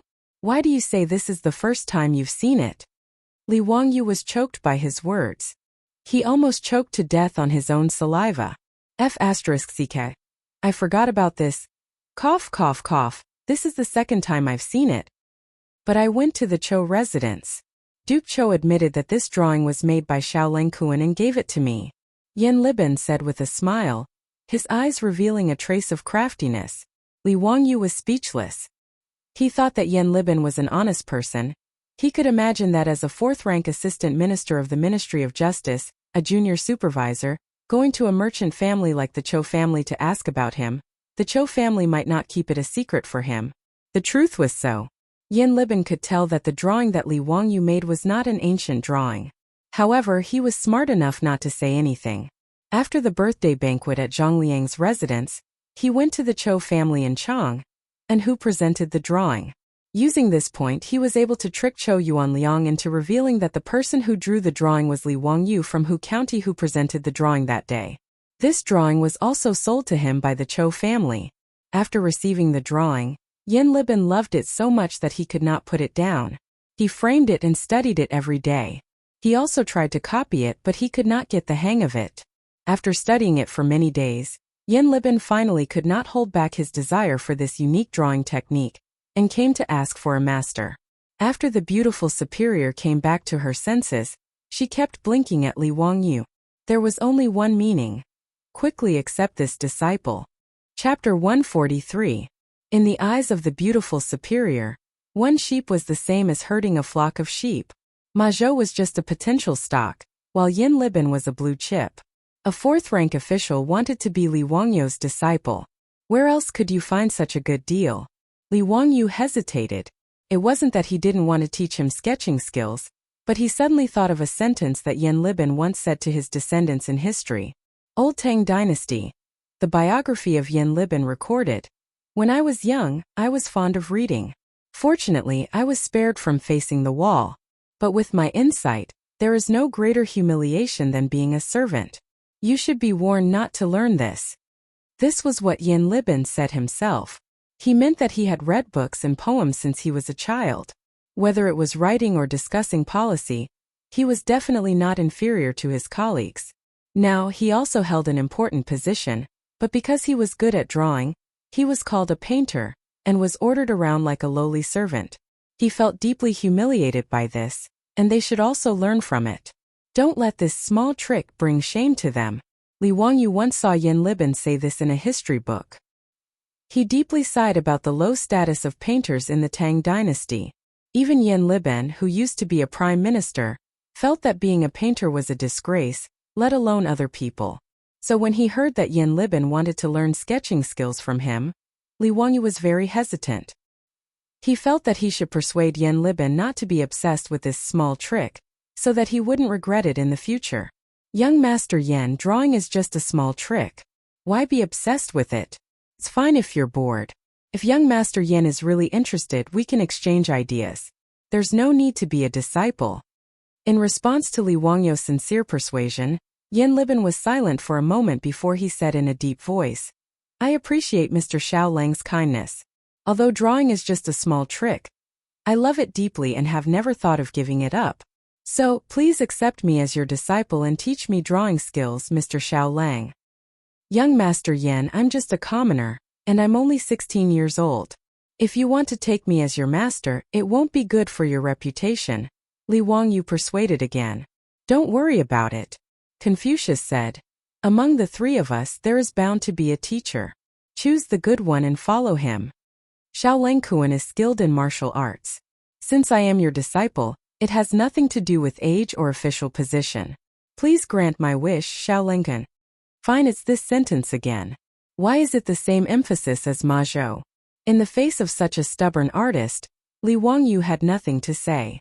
Gritting his teeth, Zhang Xian nodded in agreement. Damn it, isn't it just accepting a disciple? Since I have already accepted Ma Zhou, I don't mind accepting another Yan Liben. Seeing that Li Wangyu really agreed, Yan Liben couldn't help but be overjoyed. Ignoring his age and official position, he immediately knelt down respectfully and kowtowed to Li Wangyu. Then he poured tea for Yan Liben, completing the ceremony. Within a day, their Langjun had accepted 2 disciples. This made the old housekeeper and the others smile so widely that they couldn't close their mouths. For them, Ma Zhou wasn't a big deal, but Yan Liben was a 4th-rank official. For such a person to become their Longjuan's disciple, Li Heng and the Niu brothers couldn't help but straighten their backs. Especially Niu Wu. His admiration for his elder brother was unparalleled. No wonder his elder brother wanted to become a member of the Li family. His foresight tsk, there was nothing to say. Previously, the county magistrate of Chang'an County was only a 6th-rank official, but he dared to order people around. Now that a 4th-rank official had become his Longjuan's disciple, let's see who would dare to cause trouble for the Li family in Dingzhou village. Li Wangyu found Ma Zhou and introduced him to Yan Liben. Hearing that the other party had become Li Wangyu's disciple, Xiao Lang's disciple, Ma Zhou and Yan Liben both felt a sense of closeness. Student Ma Zhou, courtesy name Bin Wang, greets brother Liben. Haha. Student Yan Liben greets brother Bin Wang. The 2 of them were the same age and had become Li Wangyu's disciple on the same day. This made the 2 of them feel like they hit it off. However, the way the 2 of them addressed each other made the beautiful superior open her mouth wide and look at Li Wangyu in disbelief. Student, why don't you just say hello? You also transmigrated? What are the 2 of them talking about? Student? Su Chongqing bit Li Wangyu's ear and asked softly. Li Wangyu was stunned for a moment and then laughed loudly. After a long time, he explained in a low voice. Student isn't something that only exists in the future. It's in the Book of Han. People who are under the same teacher can be called students. Su Chongqing knew that she had made a mistake again. Her face turned slightly red and her fingers secretly pinched Li Wangyu's waist. Li Wangyu wanted to slap himself. How could a beautiful woman be made fun of so casually? This was retribution. After Yan Liben became his disciple, Li Wangyu didn't hide anything and introduced him to the basics of sketching. Ma Zhou also listened with great interest. Although he wasn't good at painting, he knew how to play the zither, go calligraphy and painting. Naturally, he wasn't unfamiliar with painting. After seeing the sketch of a naked woman brought by Yan Liben, Ma Zhou was once again amazed by Li Wangyu. He even asked Yan Liben for the sketch shamelessly, but was mercilessly rejected by Yan Liben. Therefore, Li Wangyu taught Yan Liben the skills of sketching and painting. Ma Zhou also listened and learned from him. He felt more and more that his decision to become Li Wangyu's disciple today was very correct. Sure enough, there were still many things in this little teacher's mind that were worth learning. After Yan Liben and Ma Zhou heard about 3-dimensional perspective, light and shadow projection, and other sketching techniques, their eyes lit up. These were things that they had never learned or touched before when they were learning to paint. Teacher, how long do you think you can teach me these? Yan Liben rubbed his hands excitedly and said. Li Wangyu was speechless. He was really a painting addict. He couldn't wait to learn new skills. Seeing that it was still early, he simply asked Li Heng to get charcoal and paper and started the first painting lesson in the history of the Tang dynasty. When the sun set in the west, Yan Liben reluctantly said goodbye and left. Because the civil servants of the Tang dynasty had to go to bed every 10 days, Yan Liben could only come to Dingzhou village once every 10 days to learn sketching from Li Wangyu. This made him very annoyed that he had too little time. Ma Zhou was very proud of this. He lived in the teacher's house and could ask for advice at any time. After Yan Liben left, Li Wangyu looked at Ma Zhou, who was packing up his painting tools, and then remembered what Su Chongqing wanted to say in the study. Chongqing, what were you talking about in the study room earlier? What is simple? The beautiful boss smiled and said, Oh, I forgot to tell you before. I gave away the hillside land at home. What? Gave it away? Who did you give it to? Li Wangyu was shocked. This prodigal woman, he couldn't keep it anymore. She actually gave away a piece of land that was worth 1,000 strings of coins. King of Medicine Sun Simiao. As soon as Su Chongqing said this, Li Wangyu immediately froze for a few seconds. Old Taoist Sun Simiao? What does he want that land for? Taoist temple. Li Wangyu immediately understood. He laughed a few times, pulled the beautiful boss and ran out of the door. Let's go, take me to see it. Chapter 144. Under the setting sun, smoke rose from kitchen chimneys in Noda's Dingzhou village. The farmers who had worked in the fields for a day carried their tools and animals back to the village in exhaustion, but they had smiles on their faces. Chickens crowed and dogs barked in the village. The half-grown children played with each other and ran around. Occasionally, they would be yelled at by their elders to go home for dinner. There was a naughty child who tore his pants while climbing a tree and exposed his butt. The adults caught him and spanked him a few times. They scolded him as they dragged him home, causing the two to roar with laughter. When the farmers saw Li Wangyu and Su Chongqing, they all showed bright smiles and warmly greeted them. When the men of Guangzhong ate, they were used to holding large bowls and squatting outside the houses to chat and eat. While it was a simple meal and there was no meat or fish, they ate with great satisfaction. Roars of laughter occasionally came from the crowd. Some farmers saw Li Wangyu and the others and warmly invited them to eat at their homes. The two of them declined with a smile. Li Wangyu, who had been in a hurry to go to the slope to see the situation, slowed down his steps in front of this idyllic poem that no artist could paint. He slowly walked with Su Chongqing through the village. A smile uncontrollably rose to the corners of their mouths. Wangyu, don't you feel that the atmosphere in the village seems to be a little different? The beautiful boss suddenly asked. Li Wangyu stilled and did not understand what she was referring to. Su Chongqing smiled and explained. When we first came to Dingzhou village, while we were warmly welcomed by the villagers, I felt that everyone in the village had a layer of bitterness on their faces. Now it hasn't even been a month, but the villagers are smiling even more. Li Wangyu carefully considered her words. Seemed to be true. Su Chongqing continued. Wangyu, this is actually all your work. Me? What does it have to do with me? Li Wangyu did not understand. You came up with the water wheel so the farmers didn't have to work so hard to carry water. You also lent 20 oxen to the village. This time the corvée labor also allowed everyone to earn money. Adding all these together, these simple farmers naturally felt that their lives were better. Naturally, I'm in a good mood now that I'm living well. The beautiful boss's words made Li Wangyu somewhat embarrassed. He smiled sheepishly. Actually, I didn't think about that. Su Chongqing suddenly said seriously. Wangyu, do you and I have the ability to let everyone in Dingzhou village live a good life? Could these simple and honest villagers live to the end of their lives, be useful to the strong, and be good to the young? Can you turn Dingzhou village into a paradise of the Tang dynasty? Why do you suddenly think so? Li Wangyu was somewhat puzzled. Why would Su Chongqing suddenly say this? The land is flat and spacious, and the houses are upright.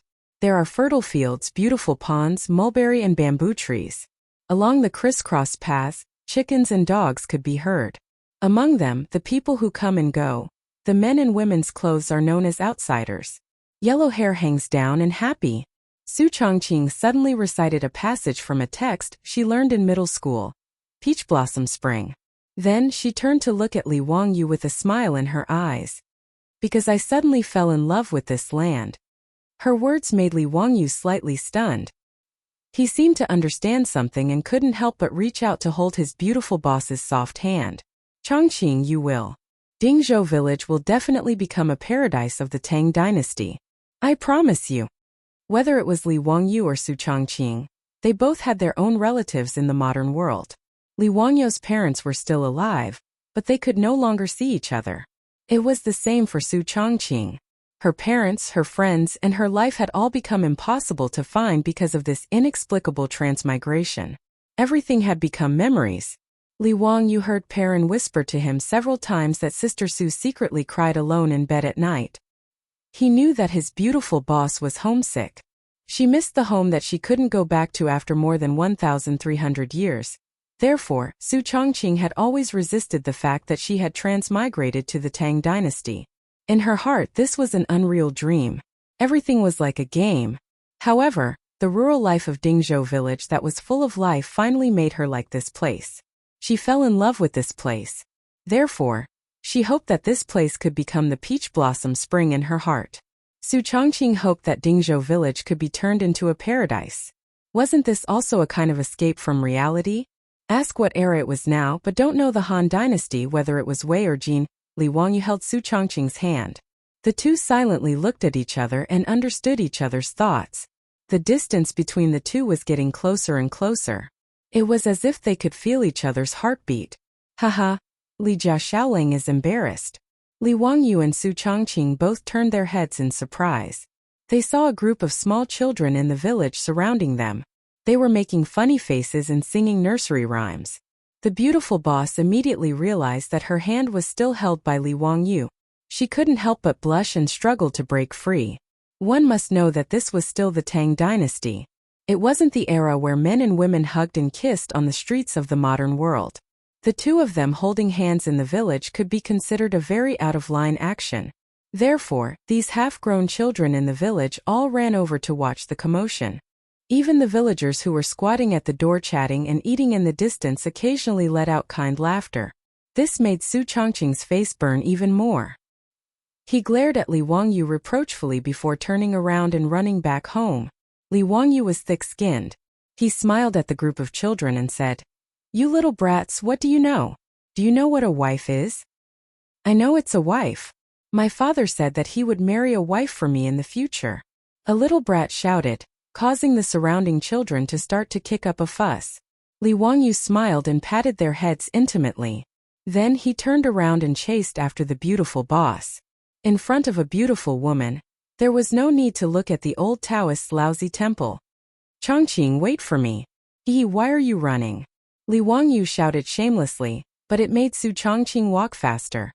The beautiful boss let go of the knot in her heart, and the relationship between Li Wangyu and her quickly warmed up. When no one was around, Li Wangyu had already touched first base. From time to time, he could hold the beautiful boss's smooth and tender hand. However, it was limited to this.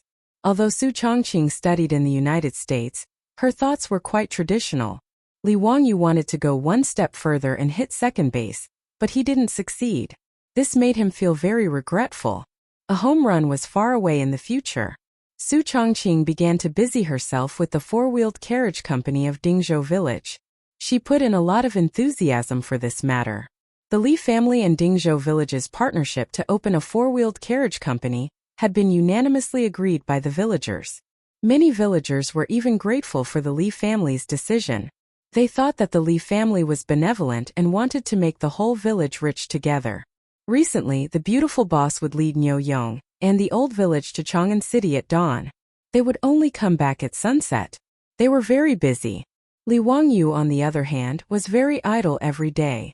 Other than taking some time to teach Mazhou, he would ride around the village on his horse. He also went to the construction site of Sun Simiao's Taoist temple on his own hillside. He also met Lu Shenwei, which made him very surprised. Li Wangyu also patted his chest and promised Lu Shenwei that after the Taoist temple was completed, he would let Yin Libin paint the murals for the temple. This made Lu Shenwei have a good impression of Li Wangyu. The two of them felt like old friends at first sight. They regretted not knowing each other earlier. In his spare time, Li Wangyu either went fishing by the Gan River or played mahjong with Mazhou and Lu Shenwei at home. His days were very comfortable. However, after a few days of leisure, a group of troubles came to his door. Chapter 145. They were called a group of troublemakers because they came in groups. The Chung brothers, the Du brothers, the Yuqi twins, Fang Yai, Wei Shiyu, Chai Lingwu, Niu Zhengping. A large group of the top playboys of the Tang dynasty came to Dingzhou village and captured Li Wangyu alive. "Haha, Zio, you brat. Why didn't you go to Chang and to find your brothers after being released from prison in Chang'an? You deserve a beating. Let's go to Chang'an and drink. We're not going home until we're drunk." Chang Chumo dragged Li Wangyu out of the house and pushed him onto the back of a horse. Li Wangyu saw the situation and knew that he could not escape today, so he resigned himself to his fate. He laughed and greeted the group of playboys, and then the group of them rode towards Chang'an. Li Wangyu was actually very willing to make friends with this group of top playboys of the Tang dynasty. It was not that Li Wangyu was snobbish, but that this group of playboys was to his liking. They were unpretentious, straightforward, just like the group of good friends he had in the university in his previous life. No one despised Li Wangyu because he had nothing to his name. No one despised his poor family background or the fact that he was in debt. Although Li Wangyu was somewhat talented, his status was still far from that of these foppish sons of rich families at the moment. Even so, this group of playboys was willing to cause trouble in the Chang'an county government for him, and they were even willing to sit in prison and drink with him. Li Wangyu could not say anything about such playboys. The group of playboys rode into Chang'an laughing. When the colonel guarding the illustrious Virtue Gate saw this group of playboys, he hurriedly ordered the soldiers to move aside. He even chased away the caravans that were queuing to pass the customs to make way for them. This was the first time Li Wangyu entered Chang, and without going through the public inspection, and he also enjoyed the treatment of a privileged class. Although the playboys loved to play around, they did not dare to gallop their horses after entering Chang'an City. They all obediently reined in their horses and moved forward slowly. In Chang'an City, no one dared to gallop on horseback except to deliver urgent official documents. If they were caught by the patrolling marquis, he would not let them go just because they were the sons of important ministers of the marquis. They might even be beaten. Li Wangyu thought that they were going to the restaurant in the East City to drink, but he didn't expect that they would lead him to the West City. When the group of wastrels dismounted in front of a Hu wine shop, Li Wangyu suddenly thought of something. His face couldn't help but flush, his heart beating wildly. He was here to drink wine with girls. Li Wangyu wasn't a pure and innocent virgin in his previous life. When he was running errands for clients, he often went to all kinds of nightclubs. However, how could those nightclubs of the future be compared with the taverns of the Hu people in Chang'an City and West City of the Tang dynasty? This place was full of foreign girls, Hu Ji.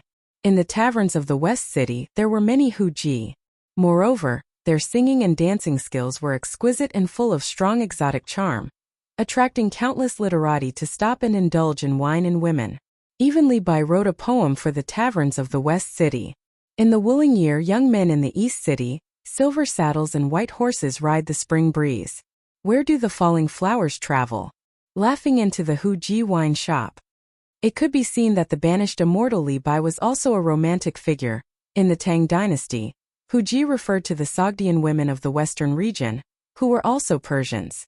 However, there were also women from Tokaria, Central Asia, India, and even distant Europe who were called Hu Ji in the Tang dynasty.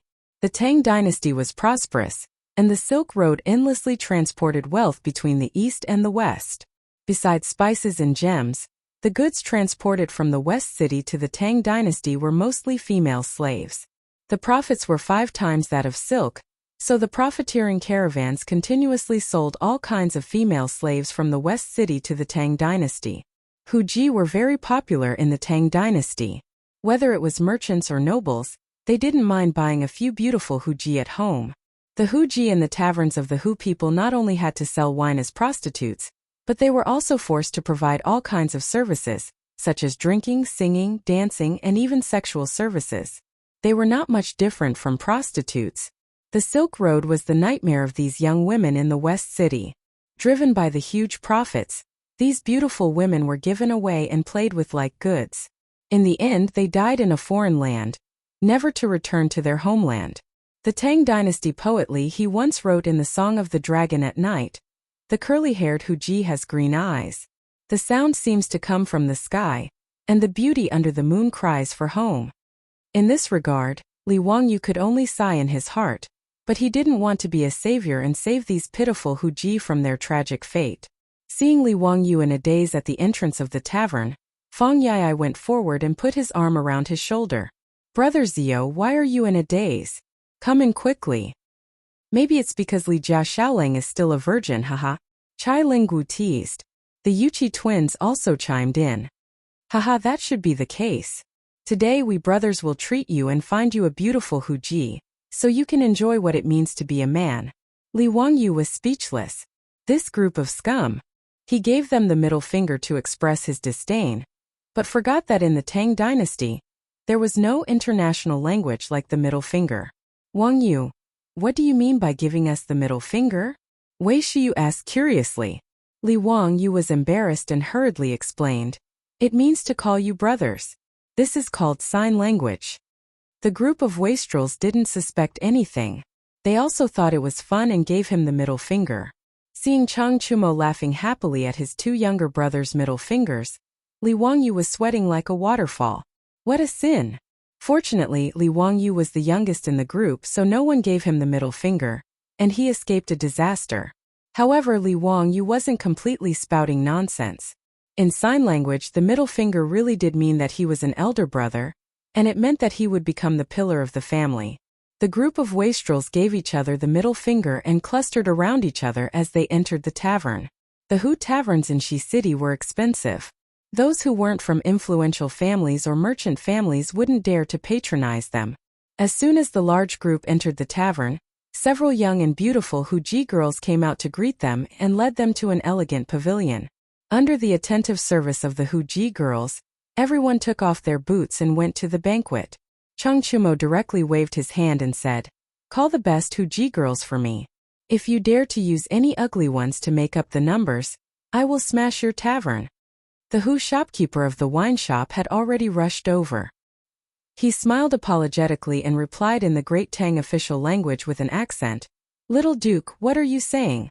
Even if I deceive anyone, I would not dare to deceive Little Duke.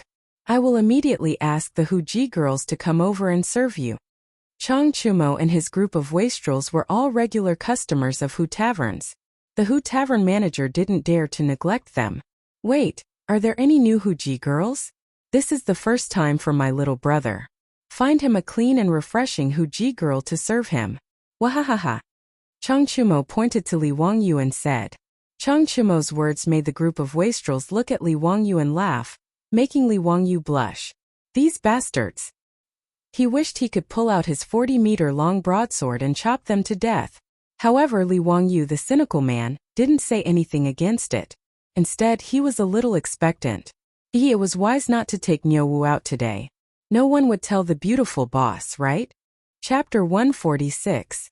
As a healthy man with a normal mind, Li Wangyu would be lying if he said that he was untainted by the mud, and that he wanted to learn from Liu Xiaohui. Although there was an ambiguous relationship between him and his beautiful superior, it did not affect the uncontrollable ripples in his heart. Chang Chumo's words made him look forward to it even more, but he heard the Hu shopkeeper reply hesitantly, replying to the young duke, "There is a new Hu concubine in the inn. She is also very beautiful. But her temper is fierce and she has not been trained well. I am afraid that she will spoil the young duke's mood." "Haha, she is just a Hu concubine, how fierce can she be? Just call her over, my little brother can handle her." Chang Chumo waved his hand without a care, indicating for him to call the Hu concubines over. The Hu shopkeeper did not dare to say anything else and turned to leave, arranging for the Hu concubines to accompany them.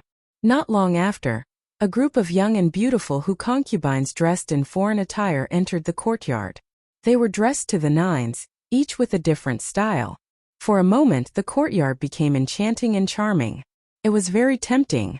The group of debauches each chose a pleasing Hu concubine to accompany them, but did not let the rest go. They had them play music and dance to entertain them. Li Wangyu sat on his seat and saw the debauches and Hu concubines on his left and right, making him feel dry in the mouth. "These bastards, they are too indulgent. Tsk Feng Ai, this bastard, where did your hand go? Yuchi Baolin, can you be any more vulgar? This group of Hu concubines, they are too lacking in self-respect. Being taken advantage of like this by this group of debauches, they were just short of doing that kind of thing. Yet they were all smiling so seductively. In broad daylight under the clear sky they actually did such a thing. It really made Li Wangyu angry. He really wanted to say loudly, "I don't want any chicks, give me a dozen of these unrestrained Hu concubines." However, for the sake of his own face, Li Wangyu could only act like a gentleman. He sat in the pavilion and waited for the arrival of his Huji. Suddenly, a commotion could be heard outside the pavilion. Everyone looked over and saw two maids dragging a blonde girl with a Chinese hairstyle walking over. The girl struggled with all her might, but her slender body was no match for the two burly women. After struggling for a while, she was still dragged into the pavilion. However, that Huji girl was very unyielding. She actually opened her mouth and bit one of the maids. Under the sudden pain, that maid slapped her, causing that Huji girl to fall to the ground. The blonde, blue-eyed Huji girl was also tenacious. Seeing that she was being hit, she only covered her face and stared at the two maids without saying a word. Enraged, one of the maids raised the whip in her hand and was about to lash out. Li Wangyu's sense of justice rose again. He pushed the table and stood up, shouting, "Stop!" Seeing that the guest in the pavilion had spoken, the two maids didn't dare to act rashly and quickly retreated to the side. Li Wangyu took a few steps forward, wanting to see if the Huji girl was badly beaten. He was almost shocked when he saw it. Oh my god! Angelina Jolie also transmigrated? Is this F*King movie? The girl in front of him looked younger, at most 14 or 15 years old, but her appearance was almost exactly the same as Angelina Jolie's. One of Li Wangyu's favorite Hollywood actresses was Angelina Jolie, the female lead of the movie Tomb Raider. He would never admit that he was attracted to Angelina because of her devilish figure, although she was indeed very attractive. After a long time, Li Wangyu finally calmed down. He swallowed his saliva and asked the Huji girl in a gentle tone, "Are you okay?" Angelina Jolie, "Oh no," the Huji girl, glared at Li Wangyu with her eyes full of vigilance. She crossed her arms in front of her chest, frightened but stubborn. She just bit her sexy red lips and didn't say a word. Huji's inadvertent action made Li Wangyu's heart beat faster. He couldn't take it. In his previous life, the sexiest thing about Angelina Jolie besides her devilish figure was her alluring red lips, which could make people fall head over heels for her. Her lips had the title of wild lips. Her lips gave Angelina Jolie a wild beauty that was hard to tame. It was so beautiful that it was suffocating. Time seemed to have frozen. Li Wangyu stared at the Huji girl in a daze and didn't say a word. On the other hand, the maid at the side saw that the Huji girl didn't speak and couldn't help but get angry. She yelled at her. "The VIP is asking you a question, little hussy. Hurry up and answer." "Shut up. Get out." Awakened by the maid's loud voice, Li Wangyu couldn't help but get angry and yell at the maid. After being yelled at by Li Wangyu, the two maids in the tavern didn't know what to do and stood at the side uneasily. Seeing that the commotion was too fierce, the Hu tavern owner rushed over and bowed to everyone. "My apologies, my lords. This Huji girl hasn't been trained yet. Why don't I get another one?" "No need, I'll take her." Li Wangyu stopped him. He bent down again and asked the young Angelina Jolie, who was half sitting on the ground, gently, "Let me help you up, okay?" As if sensing that Li Wangyu didn't have any ill intentions, and with the two maids who were always fierce, the young Angelina Jolie didn't object and nodded gently. Li Wangyu was overjoyed. He quickly reached out to help her up and pulled her into the pavilion. Angelina Jolie didn't struggle and was led into the pavilion by him. This scene made the group of fops in the pavilion dumbfounded.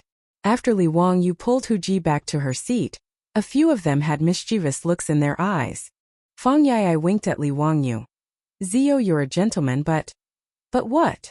Li Wangyu asked curiously. "But Zio, your taste isn't very good. Haha, you actually like such an ugly woman."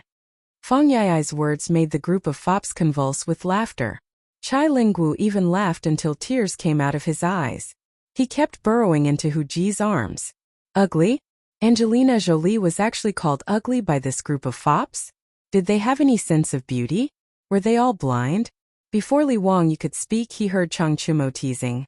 "Zio, this Huji is so tall and so slender, not to mention her mouth that looks like a bloody basin.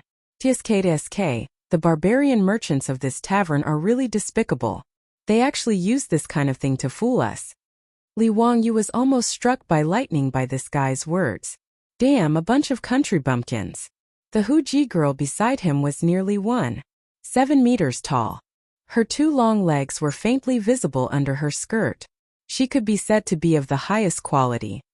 Her figure wasn't inferior to Angelina Jolie's in his previous life. In fact, it was even better. Her skin was fair, unlike the thick pores of ordinary European and American women. Instead, it was as smooth as silk like Huaxia women. When Li Wangyu held her hand just now, he almost couldn't control himself. Not to mention her sexy red lips, which were actually described by Chang Chumo as a bloody basin. Li Wangyu despised this guy's sense of beauty. Chapter 147. The words of the group of playboys made the face of the Hu girl beside Li Wangyu turn gloomy. Although she didn't want to be a slave or a hostess, as a girl who loved to look pretty, who would want to be called ugly in front of others? In the pavilion, not only were the group of silk pants rocking back and forth with laughter, even the Hu courtesans were covering their mouths and snickering. In their eyes, the young Hu courtesan beside Li Wangyu was indeed very ugly. Li Wangyu rolled his eyes speechlessly. He couldn't be bothered to correct the aesthetic standards of these country bumpkins. Thinking about it secretly, Li Wangyu felt a little happy in his heart. Angelina Jolie was such a great beauty, yet no one could recognize her. The feeling of a bright pearl being covered in dust and being able to recognize the pearl with his discerning eyes felt pretty good. Li Wangyu ignored the group of playboys and turned to look at the beautiful teenage version of Angelina Jolie beside him. He subconsciously compared her with his beautiful boss. In the end, they were neck and neck. His beautiful boss had the typical temperament of an Oriental beauty. Whether it was her appearance or figure, she didn't lose to the teenage version of Angelina Jolie at all. Li Wangyu stopped his fantasies and started chatting with the Huji girl in a low voice. "Can you tell me your name?" Li Wangyu's tone was gentle, like a weird uncle who was about to trick a little loli into looking at goldfish. The girl hesitated for a moment but still answered, "Aphrodite." Her accent was a little strange, but Li Wangyu could still understand it. Hearing her answer, Li Wangyu's eyes lit up. The ancient Greek goddess of love? The girl was stunned. She looked up and stared into Li Wangyu's eyes. "You know about the goddess of love? You know about ancient Greek mythology?" She had been sold from faraway Europe to the Tang dynasty for a few months.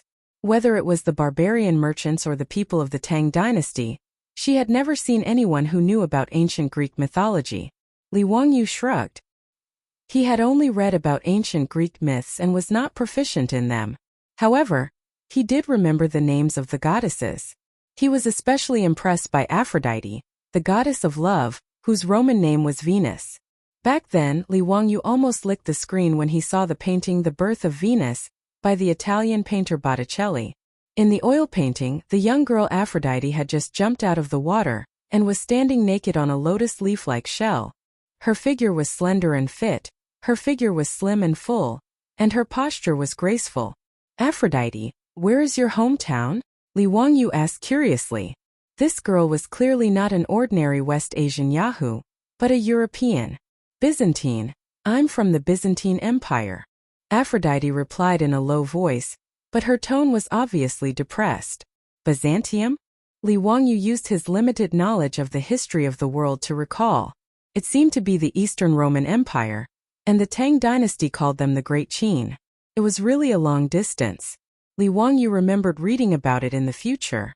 It was about 10,000 kilometers from Rome to Chang'an, and a caravan would need to spend about a year and a half on the journey.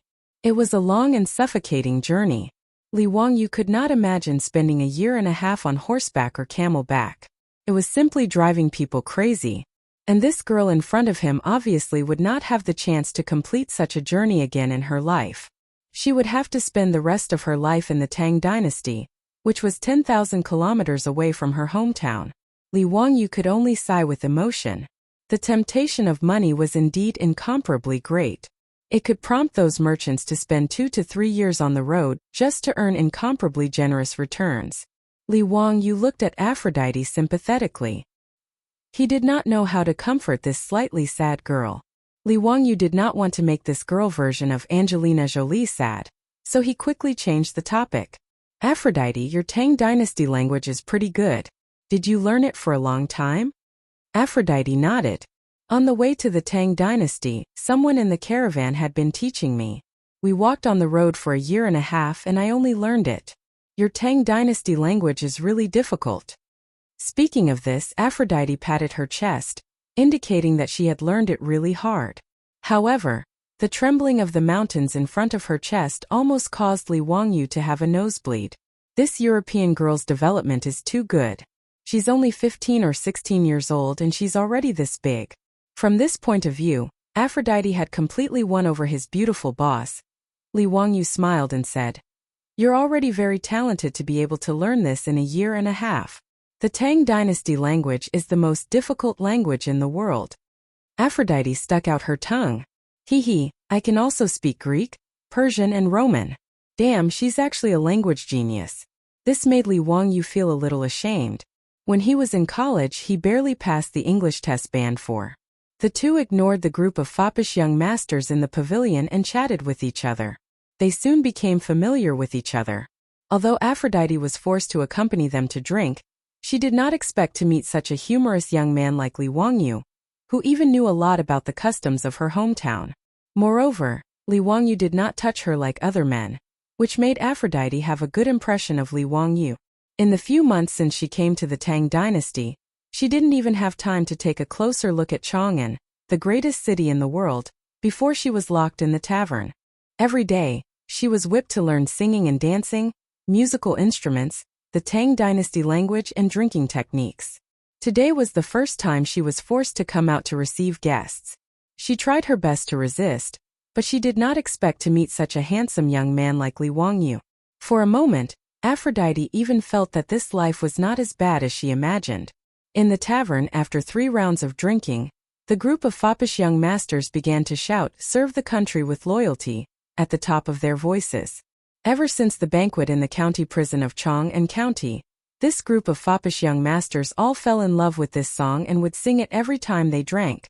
Li Wangyu did not shout with them this time. Instead, he pulled the girl version of Angelina Jolie to the side to watch the fun. The girl, who was forced to accompany them to drink, looked at this group of foppish young masters and listened to their extremely unpleasant singing. Finally, a girl's bright smile appeared on her face. In the pavilion, the foppish young masters with high noses and white skin played a cheerful Western music. They danced under the 3 strokes of the drum. In the Tang dynasty, the most famous dances were the Huchuan dance, the Hutting dance, and the Zhezhi dance. As the saying goes, the Hutting dance returns to the snow, and the sound of the strings and drums dance. A group of foppish young masters with graceful figures spun rapidly in the pavilion. Their colorful skirts and long hair fluttered together. The lively rhythm and strong performance made Li Wangyu fascinated. Sure enough, it was the dance of a phoenix, and the shadow of a phoenix behind. At this moment, it was not the wine that made them drunk, but they were drunk. Chapter 148. The Huji girls finished their dance. It was bold, erotic, and charming. At this time, the wine was half drunk and the dance was joyous. Although it was not dark yet, the atmosphere in the pavilion had become dreamy. A group of rich playboys also entered after drinking and danced with the Huji girls. But no matter how you looked at it, it was like a real-life version of Beauty and the Beast. Especially the 3 Chang brothers and the Yuchi twins, they were like a few gorillas dancing. Li Wangyu deeply suspected that these guys would climb to the top of some tower and fly for the Huji girls. Li Wangyu laughed heartily. Suddenly, he felt like he was in a poetic mood. He shouted, "Bring me a brush and paper." Seeing that Li Jia Shaoling was about to compose a poem, the group of rich playboys gathered around. Li Wangyu asked the Huji girls to spread the paper on the table and grind the ink. He held a wine cup in his left hand and a pen in his right hand. He recited and wrote on the paper with his thin muscles. Before a bottle of wine. Li Wangyu wrote down the title of the poem. This guy was drunk and started to copy Li Bai's poem again. The spring breeze comes from the east and passes by suddenly. The golden bottle of wine ripples. The falling flowers feel a little too much. The beauty is drunk and the beauty is drunk.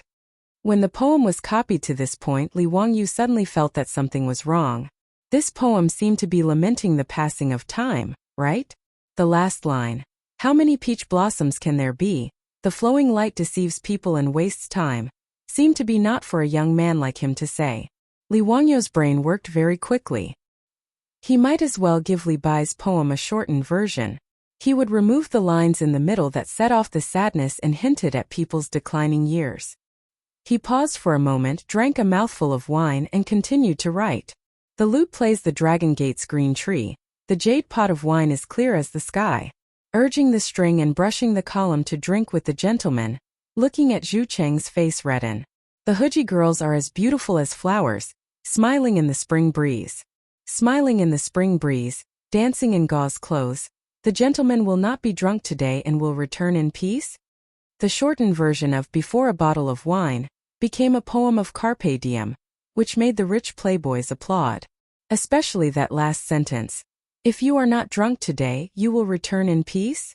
It was even more to the liking of a group of profligate sons. What she meant was that she was laughing in the spring breeze while dancing in her silk dress. In front of this beautiful scenery, if you don't get drunk today, you're a fool. What's there to talk about?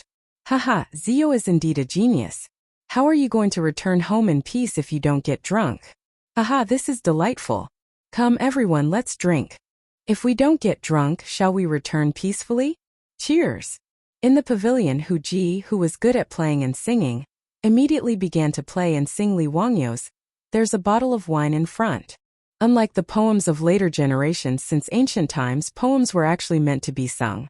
As the saying goes, 300 hymns, 300 string poems, 300 song poems, and 300 dance poems. Every poem in the Book of Songs can be played, sung, and danced with musical instruments. Tang poetry was naturally the same. A large portion of poems were spread through the singing of prostitutes. For example, now in Chang'an City in the Pingkong Square, the most popular poem was Li Wangyu's plagiarized poems. In the pavilion, Hu Ji, who was holding a pipa, plucked the strings. Other Hu Ji, who were holding musical instruments such as ivory boards and dutan drums, also played the accompaniment to the tune of the pipa. A clear and beautiful female voice came out from Hu Ji's red lips. The group of rich playboys, including the sons of the martial artists, were all intoxicated by the music and could not extricate themselves. The poem was repeated 3 times before it ended. The beautiful poem was like rich wine, intoxicating and intoxicating. In the pavilion there was a fight again. The cause was to snatch the manuscript of "There's a Bottle of Wine in Front," written by Li Wangyu. Wei Shuyu quietly reached out to the manuscript on the table. He gently pulled but did not move it. He looked up and saw that Du He's hand also grabbed the other end of the rice paper. The two of them stared at each other for a while. Du He suddenly shouted, "Brother, come and help me." Du Go was his brother. Since his brother asked for help, he would naturally help. He immediately rushed to Wei Shuyu. Chai Lingwu saw the commotion and also ran up to help. The group of rich playboys fought over Li Wangyu's manuscript and made a mess in the pavilion. Only the 3 Chang brothers and the Yuchi twins were not interested in the manuscript. In the end, it was the Du brothers who overpowered Wei Shuyu and snatched the manuscript. Wei Shuyu was so angry that he cursed loudly. After the laughter, the atmosphere in the pavilion was even more intense. Wine was poured into everyone's mouths like water. Li Wangyu was already intoxicated by the music and wine. He did not notice that Aphrodite, who was beside him, had left at some point. When she came back, she had already changed into a special dance costume. She wore a tomato hat decorated with golden bells, thin and narrow sleeves, a purple gown embroidered with golden silk, red brocade boots, and a colorful belt around her waist. The teenage version of Angelina Jolie smiled sweetly at Li Wangyu.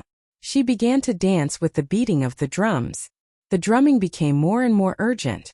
The frequency of Aphrodite's waist also became faster and faster. Her soft and boneless waist danced in a circle. Li Wangyu was so captivated that he could not bear to blink. Her red brocade boots kicked and curled according to the rhythm. When the music ended, Aphrodite gently took off her gown, revealing her beautiful shoulders. She looked at Li Wangyu with her watery eyes. At this moment, she was extremely shy and full of tenderness. Li Wangyu's heart palpitated. This temptress, Aphrodite, had already drunk several cups of wine. Her face was flushed red. At this moment she seemed to have thought things through. It was difficult to return to her homeland. Perhaps in this life, she could only helplessly stay in this wine shop and become someone's plaything. No matter how much she resisted, she could not resist the whips of the barbarian merchants. In the end, she would fall into a boundless sea of suffering. Since that was the case, she might as well give her first night to a handsome young man like Li Wangyu. The group of wastrels had already seen Aphrodite's soul-stirring gaze. They could not help but kick up a fuss, telling Li Wangyu not to let down the beauty's grace. Although these wastrels felt that this barbarian was ugly, they did not care about that. They only treated it as watching Li Jiaxiaolang make a scene. After the dance, Aphrodite sat back down beside Li Wangyu. She began to raise her cup and urge him to drink. Li Wangyu did not refuse and drank all the wine. The group of wastrels drank from the afternoon until the evening drum sounded and the sun set. However, no one prepared to leave. They stumbled and hugged the barbarians they had chosen and prepared to stay in this wine shop. In the barbarian wine shop, not only did they provide drinking and entertainment, these barbarians also provided special services. Naturally, there were enough rooms for guests to rest and enjoy the night. The wastrels giggled and left with the barbarians in their arms. Aphrodite's face was flushed red. She looked at Li Wangyu, who was already drunk. She bit her sexy red lips and bent down to help him up. Then they walked towards the room in the backyard of the wine shop. The door of the room slammed shut. The red candles in the room flickered, and the rings on the red gauze gown made light sounds. As the saying goes, drunk in the bosom of a tortoiseshell banquet, what can the hibiscus do to the monarch in the tent? Chapter 149. In the tavern, Aphrodite struggled to help the drunk Li Wangyu onto the bed and put down the red gauze curtain. Her face was flushed red. After hesitating for a long time, she finally made up her mind and began to undress the gauze skirt while trembling. On the ground, the gauze clothes slipped off one by one, revealing Aphrodite's flawless white body that was full of fatal temptation. Her eyes were twinkling, her breasts were bouncing, and her cheeks were flushed red. She was as beautiful as a Diao cicada. At this moment, Aphrodite's beauty could cause the downfall of a country. Her skin was as smooth as milk. Her long blonde hair was scattered on her bare shoulders. Her beautiful face showed a faint sense of confusion. Her pair of innocent eyes were shrouded in melancholy and resentment. It was as if she was blaming the unfair fate that sent her to the distant east to become someone's plaything. If Li Wangyu was not drunk, he would definitely feel that the Italian painters were reliable. The Aphrodite in front of him was far more captivating than Venus in the oil painting. In the tavern, a gentle breeze blew, causing the red candles to flicker. Aphrodite's bare skin was stirred up a series of small bumps. She bit her red lips, climbed onto the bed, and went into Li Wangyu's arms. However, the expected scene did not happen. Li Wangyu was already drunk. After Aphrodite helped him to the bed, he fell into a deep sleep. In those movies or literary works, drunken men and women would wake up without knowing what happened the night before. That was basically nonsense. As a normal man, Li Wangyu did not know that a naked blonde beauty was lying beside him. He also did not have any physiological reaction. Aphrodite was only a virgin. Although she was forced to learn how to please men in the tavern, it was only in theory. She was so busy that she was sweating, but Li Wangyu did not have any reaction. The drunk Li Wangyu turned sideways and pulled the naked Aphrodite into his arms.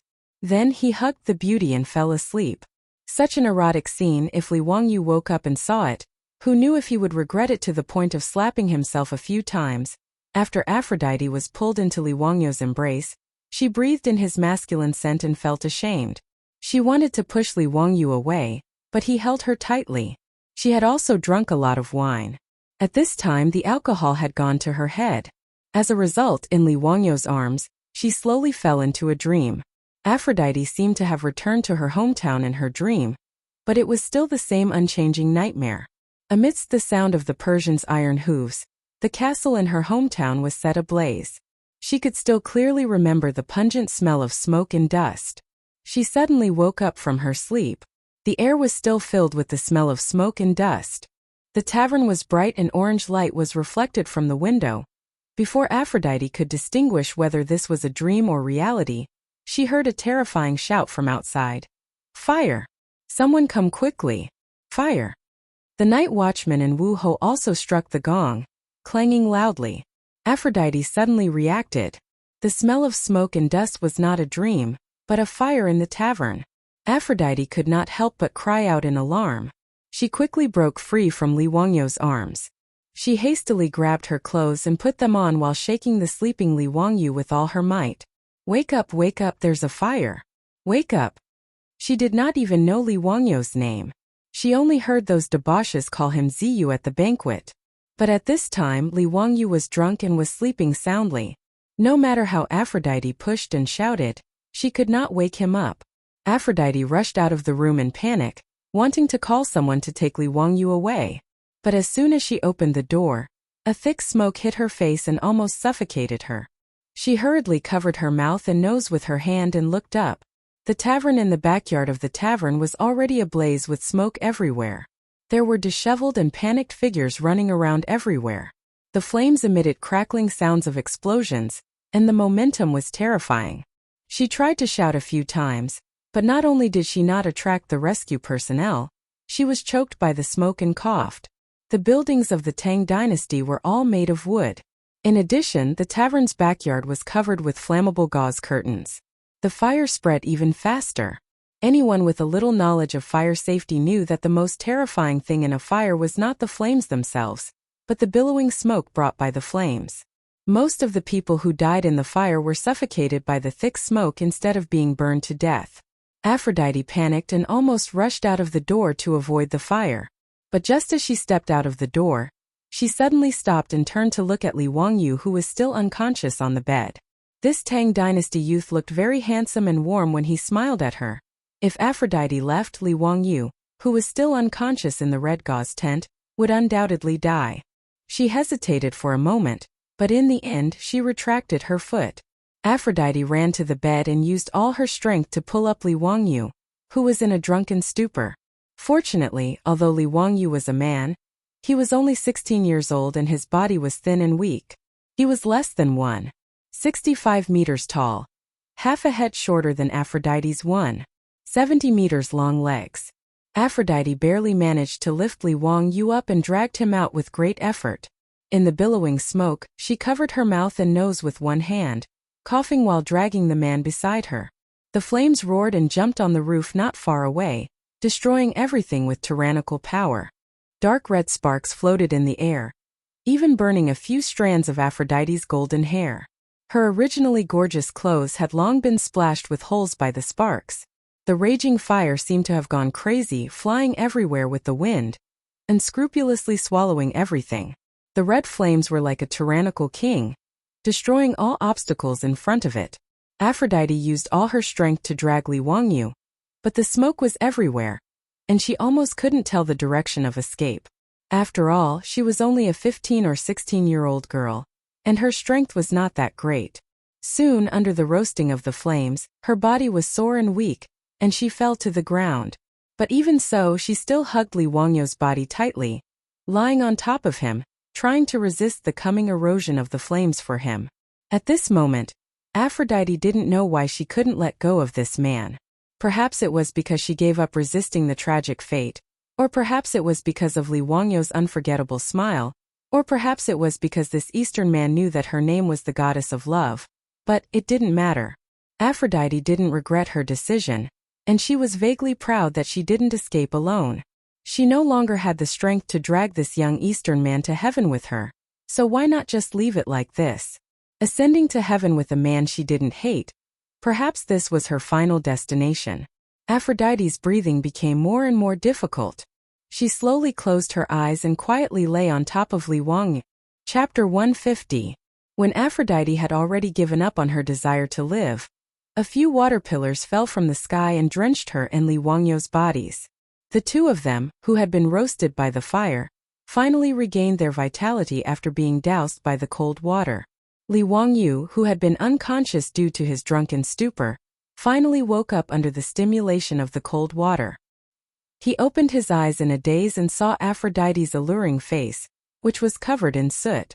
At this moment, Aphrodite was still lying on Li Wangyu's body, the two of them hugging each other tightly. What happened? Li Wangyu's throat was hoarse and painful as if it was on fire. Aphrodite's face was full of water droplets.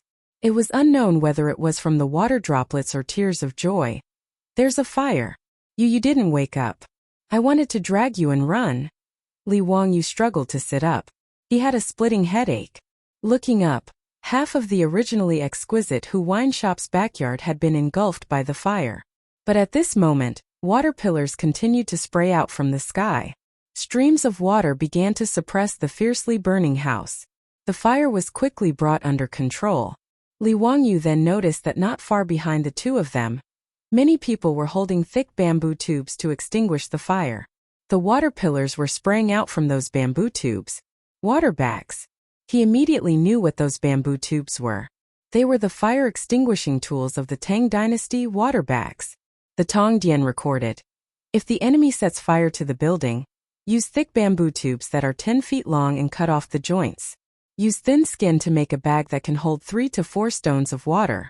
Place the tubes in the bag and tie them to the bag like a splashing tube. Order 3 to 5 strong men to fill the holes and put out the fire in an emergency. It meant that a leather bag made of animal skin was connected to a 10 feet long bamboo tube. When the fire needs to be put out, 3 to 4 stones of water would be poured into the leather bag and the bag would be squeezed with human strength. Under the effect of pressure, water would be sprayed out from the bamboo tube. Its function was the same as the fire hose of the modern era.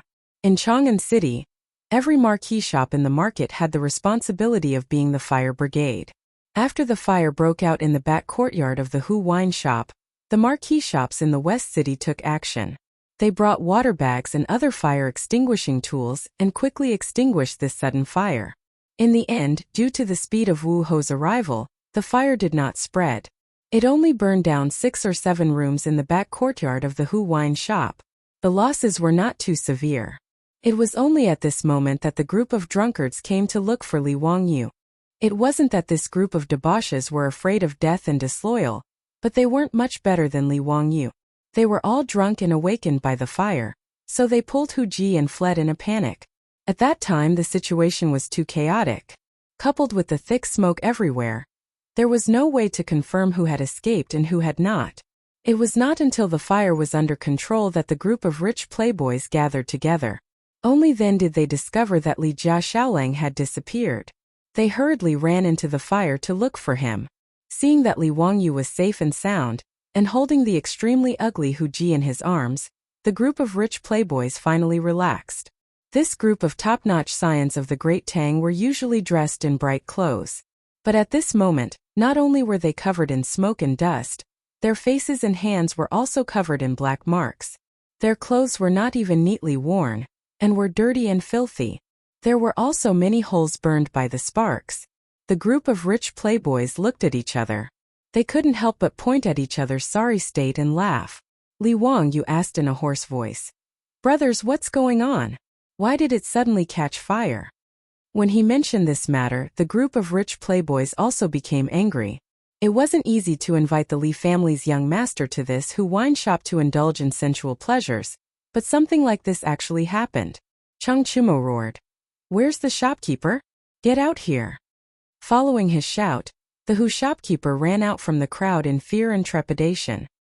He repeatedly bowed to them. Young Gongya, please forgive me. Why did the shop suddenly catch fire?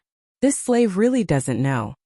Among the martial marquises of the West Market who came to put out the fire, an official wearing an 8th grade military uniform stepped forward to greet the rich playboys. "I am the colonel of the marquises of the West Market. Greetings, young duke." The marquises of the Tang dynasty's Chang'an City had both public security and firefighting functions. It was similar to the combination of the local police, urban management and firefighting of the future. The marquises of the West Market had 100 people at the West Market, 30 at the West Market, 20 at the West Market, and 5 at the West Market. They were under the jurisdiction of the left and right Jinwu's subordinates, the left and right E-manners. The East and West Market were special cases. They had the same organization as the West Market and had 100 marquises. Because of the large number of people, this sudden fire was extinguished very quickly. The military system of the Tang dynasty was that every 100 people formed a brigade, and there was a colonel. Each brigade had 2 teams, each team had 50 people, and each team had a squad leader. Each team was divided into 5 fires, each fire had 10 people, and each fire had a squad leader. The managers of the marquises of the East and West Market were all colonels. They were 8th grade military officers. Cheng Chumo glared at him. "Don't talk nonsense. Tell me, why did it suddenly catch fire today? Have you investigated clearly?" The colonel carefully looked at the group of rich playboys and then looked at the Hu shopkeeper of the wine shop standing to the side. He hesitated and did not speak. Yuchi Baolin was impatient and shouted at him. "Why are you being so wishy-washy? If you have something to say, hurry up and say it. Why did it catch fire? Did someone deliberately set the fire?" The colonel was forced into a corner and could only point at the unrecognizable tavern, replying to the young duke, "According to this one's judgment, it shouldn't be someone who set the fire, but what? But someone accidentally knocked over the candlestick, causing it to catch fire. It was really an accident. After the colonel finished speaking, he looked at the rich playboys with a strange expression. Yuchi Baolin did not know and was about to speak, but was secretly pulled away by her twin brother. Other than this idiot, the other rich playboys heard Colonel Wu Ho's words and looked at the fire. They all understood half of the situation. The few taverns that were burned down seemed to be where the group of rich playboys lived.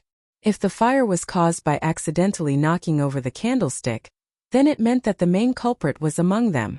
This was hilarious.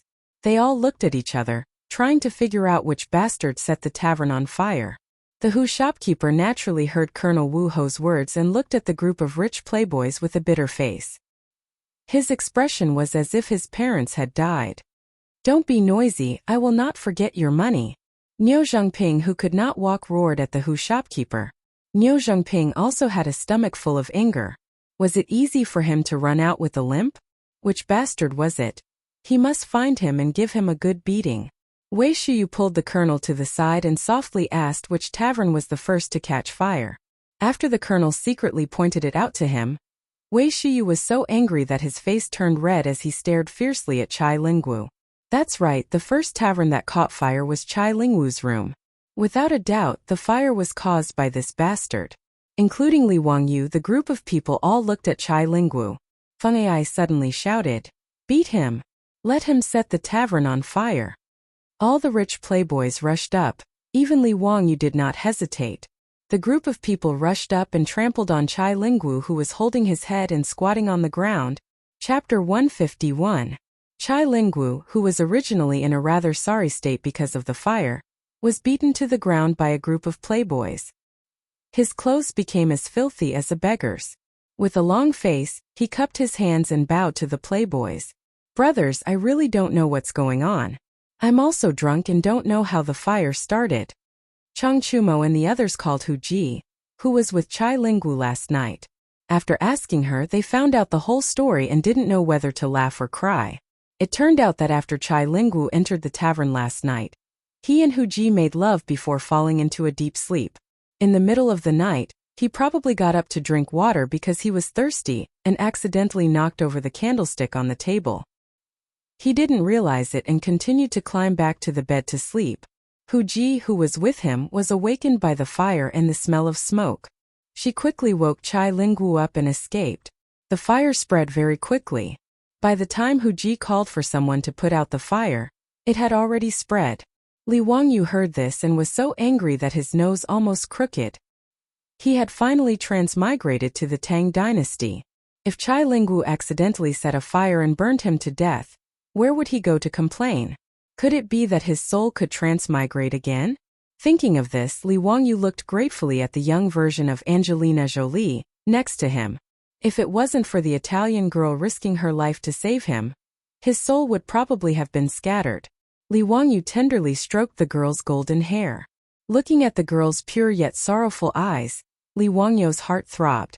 6 or 7 taverns of the Hu Tavern were burned down, and the loss was about 700 to 800 strings of copper coins. The reason why it was worth so much money was not because of the houses themselves. It was said before that houses in the Tang dynasty were not worth much. Although houses in Chang'an were very expensive, it was not easy to live in Chang'an. Houses in good locations sold for at least 500 strings of copper coins. However, that was mainly because the land was expensive. It would only take a few dozen strings of copper coins to demolish and rebuild the tavern. But what was even more ridiculous was that in order to provide a better consumption experience for these high-end customers, the Hu Tavern's furniture, displays, paintings, and antiques in the tavern were all very valuable. 700 to 800 strings of cash was already taking into account the status and face of the rich playboys. What he wanted was only the cost price. Naturally, the money had to be paid to the barbarian merchants. Chai Lingwu had a bitter expression on his face as he looked at the group of silk pants. "Brothers, I don't have the copper coins with me right now. Please help me." Although they were the top hedonistic sons of the Tang dynasty and spent money like water, they were not ordinary people. In fact, most people could only get 100 strings of cash from their families every month. This was already a lot. It was equivalent to more than 400,000 yuan of pocket money in the future. It was really corrupt. The more he took from his family, the more he spent. At most, Chai Lingwu could take out 200 or 300 strings of copper coins. The rest of the money would have to be borrowed from a group of wastrels. The group of profligate sons glared fiercely at him, but they could only open their wallets 100 or 200 strings of coins each, which could be considered to be enough money to compensate the Hu merchant. Of course, what they paid was not cash. It was impossible for the rich playboys to bring dozens of ox carts worth of copper coins to drink wine, much less bring a few hundred taels of gold with them. In an era before paper money was invented, it was indeed very inconvenient to spend large amounts of money. However, the Hu Tavern's shopkeeper was not afraid that they would renege on their debt. In the Tang dynasty, the rich playboys would not go so far as to bully others with their power. After the fire in the tavern's backyard was completely extinguished, the Hu Tavern's shopkeeper hurriedly arranged for people to clean up the mess. He also politely sent the rich playboys to other courtyards and arranged for people to help them bathe and change their clothes. After tossing and turning for half the night, Li Wangyu bathed and changed his clothes. Only then did he lie down in a clean and refreshing tavern to rest. However, Aphrodite's figure was no longer beside him. The fire burned so much that the rich playboys no longer had the mood to play with women. They all sent away the barbarians. Li Wangyu was naturally embarrassed and left the barbarian girls alone. The tavern's housekeeper came out to take the barbarians away. Aphrodite raised her eyes to look at Li Wangyu.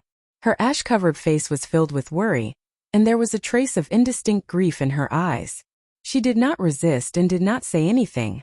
She lowered her head and silently followed behind the housekeeper who was disciplining them. Then, she turned and left. Li Wangyu's throat seemed to be blocked. He raised his arm slightly, as if he wanted to say something, but then lowered it sadly. He also did not know what he should say to the barbarian girl. Thank her? Ask her to stay? Li Wangyu only felt a sense of loss in his heart, as if he had lost something. He lay on the bed, tossing and turning, unable to sleep. His mind was filled with the girl's blue eyes looking at him with faint worry. With great difficulty, he finally endured until the morning drum sounded. Li Wangyu yawned and walked out of the tavern with a headache. The group of rich playboys had also woken up. Looking at the ruins of the barbarian tavern's backyard that were still emitting smoke, the rich playboys' faces were all shocked. This matter was really too troublesome to talk about. If this matter were to spread back to their families, these rich playboys' days would not be easy. Especially Chai Lingwu. His expression was even uglier. Cheng Chumo listlessly called out to everyone and prepared to go home. Li Wangyu muddle-headedly mounted his horse and followed everyone out of the market. But what lingered in his mind was Aphrodite's aggrieved eyes when she was taken away by the housekeeper. When he thought about how this girl who he met by chance but saved his life last night would become a prostitute in this barbarian tavern, drinking and dancing with those strange men, and even being pressed down by those strange men to vent their bestial desires, Li Wangyu felt a stab of pain in his heart. Finally, Li Wangyu made up his mind. He pulled on the reins and shouted, "Brother Chung brothers, can you lend me some money?" The group of dispirited playboys was stunned and looked at him in confusion. "Zio, why do you want to borrow money?" "Ransom." Li Wangyu cupped his hands towards everyone. "I want to go back to the barbarian tavern and ransom that Hu concubine. I am embarrassingly short of money, so I can only shamelessly ask for help from my brothers." He really did not have the money. The price of a beautiful female servant of the Tang dynasty could be hundreds of thousands or even millions. Although the young version of Angelina Jolie was ugly in the eyes of the Tang people, she was still a Hu concubine. The price of a Hu concubine was much higher than that of an ordinary female servant. Li Wangyu estimated that if he wanted to buy Aphrodite from the barbarian tavern, he would have to spend at least 100 or 200 strings of copper coins, or even more. The group of playboys was slightly stunned by Li Wangyu's words. Then, they whistled and cheered one after another. Taking a fancy to a Hu concubine was not a big deal. The key point was that the Hu concubine had saved Li Jia Xiaoling last night. Li Wangyu's request to ransom the Hu concubine was exactly what the group of playboys wanted. "Let's go back." "What are you talking about? Brother will pay for it." Cheng Chumo laughed. The playboys were also excited. They laughed and turned their horses around, escorting Li Wangyu back to the barbarian tavern. Chapter 152. When the shopkeeper of the Hu wine shop saw the group of wastrels returning, he quickly greeted them with a smile. Chang Chumo waved his hand and said directly, "Shopkeeper, my brother wants to buy the Hu Ji from last night from your wine shop. Name your price." In the eyes of the crowd, this was a very simple matter. It was just a matter of paying more copper coins. If the Hu wine shop needed Hu Ji, there were many people selling them in the West City. They thought that the shopkeeper would not refuse them. Unexpectedly, Chang Chumo's words were rejected by the shopkeeper. "I'm sorry, young duke, but we're not selling that Hu Ji." "What? Why not? Speak clearly for this old man." Chang Chumo was furious. This Hu shopkeeper was clearly not giving him any face. He said in front of the group of wastrels that he wanted to buy the Hu Ji and give it to Li Wangyu. Now, the shopkeeper of the wine shop actually refused to sell it. Did he not put the Duke Lu's residence in his eyes? Most of the Hu who did business in Chang'an City were Sogdians. They had 9 surnames: An Chao, Shirmi, He, Shirmu, and Bai. The Tangs called them the 9 surnames of Zhaowu, also known as the 9 surnames of Hu. The great Tang dynasty's terminator, An Lushan, was a Sogdian, a member of the 9 surnames of Zhaowu. Just like the Jews in Europe, the Sogdians were also good at business. They bought silk from the Central Plains and transported it to the West regions. They also brought in glass beads, jade, agate, pearls, and other jewelry from the West regions. Selling livestock and even slaves was a way for the Sogdians to make money. They almost controlled the lifeline of the Silk Road trade. Almost every Sogdian merchant was a loan shark. Not only did they lend money, but they also lent silk. It was recorded in the Sufu Yuangue that the inner circle disciples of the capital were mostly fan merchants. The wastrels in Chang'an City who borrowed money from the Sogdians could not afford to repay it. This showed how rich the Sogdians were. These Sogdian merchants were also good at relying on various political forces to gain political status and make it easier for them to do business. If it was an ordinary Chang'an wastrel, they would not be able to do anything to these Sogdian merchants. However, Chang Chumo and the others were not ordinary wastrels. They were the top wastrels of the Great Tang. No matter how powerful the sweet merchants were, in the face of Chang Chumo's fury, they could only keep quiet out of fear. The Hu wine shop shopkeeper repeatedly cupped his hands and said, "Young Duke, please don't make things difficult for me. I don't have the final say in this matter. I really can't sell that Hu Ji." "Why can't I sell it? If you don't make things clear today, do you believe that I won't set fire to your wine shop and burn it down completely?" Chang Chumo was not the only one who was angered by the Hu shopkeeper's evasiveness. The group of silk pants also surrounded the shopkeeper furiously. They were all prepared to take action to teach this Hu shopkeeper who did not know the rules a lesson. He wanted to let him know who the Tang dynasty belonged to. How dare a man with a surname of Hu mess with them in Chang'an? He was really out of his mind. The Hu shopkeeper was on the verge of tears as he was surrounded by a group of hedonistic sons from the founding families of the Tang dynasty. If he had known earlier, he wouldn't have agreed to such a task. He even regretted summoning that Hu Ji girl to accompany the guests yesterday. Otherwise, such a thing wouldn't have happened. Seeing that there was no way to avoid it, the Hu shopkeeper had no choice but to invite everyone into the wine shop. He found a quiet room and respectfully invited everyone to take a seat. Then he ordered someone to bring wine. After sending all the servants away, the Hu shopkeeper lowered his voice and explained to Li Wangyu and the others why he couldn't sell the Hu concubine. After hearing the Hu shopkeeper's explanation, Li Wangyu and the group of silk pants looked at each other in shock. No one would have thought that there was such a hidden story. Chang Chumo silently scratched his head and said to Li Wangyu with a bitter face, "Brother Zio, there are plenty of Hu Ji girls. Why don't we change to another one? How about I go to the West Market and buy you another 2 beautiful Hu Ji girls?" Fang Yai, Wei Shuyu and the others also persuaded, "That's right. Zio, Hu Ji girls are all the same. We will buy you a few other beauties." Li Wangyu only shook his head. He wasn't after beauties. He just wanted to save Aphrodite from her misery. What the Hu shopkeeper said didn't make him give up on his plan. Instead, it made him even more determined. "Brothers, if I don't buy that Hu Ji girl back home and let her become a lowly prostitute in this wine shop, I'm afraid I won't be able to rest easy." Last night, That Huji girl risked her life to drag me out of the fire. How can I just walk away now? If I really do that, will you still be willing to be friends with me? Li Wangyu's words were sincere and sincere. Fang Yai and the others were speechless. Everyone said that prostitutes were heartless and actors were unloyal. However, they saw how the Huji girl saved Li Wangyu last night. But as Li Wangyu said, if he just walked away, even they would despise Li Wangyu. Chang Chumo slammed his palm on the table and said, "Bastard!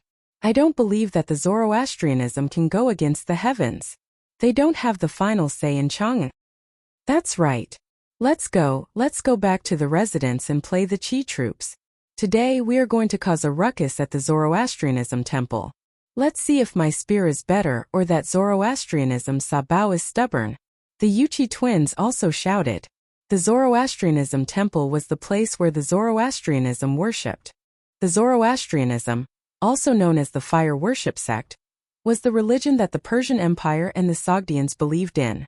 Sabao was the leader of the Zoroastrianism region and the leader of the Sogdians. Once he heard that the wastrels were going to cause a ruckus at the Zoroastrianism temple, the Hu shopkeeper knew that he was in trouble. He quickly knelt down and kowtowed, asking the dukes to be magnanimous. If Sabao knew that it was because of him that these wastrels were going to cause a ruckus at the Zoroastrianism temple, he would lose his head. Li Wangyu also quickly got up and stopped the agitated crowd. "Brothers, don't be rash. If we really cause a ruckus at the Zoroastrianism temple, it won't end well.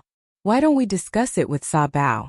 If he agrees, then it's fine, but if he doesn't, then we'll think of another way." The wastrels calmed down a little and nodded in agreement. The Sogdians controlled the Silk Road trade. Even the big shots of the imperial court were not willing to offend them. If this group of wastrels really went to cause a ruckus at the Zoroastrianism temple, they might really cause a lot of trouble. Li Wangyu then looked at the Hu shopkeeper. "Shopkeeper, we won't make things difficult for you. We'll settle this matter ourselves and won't tell anyone. You're the one who told us this.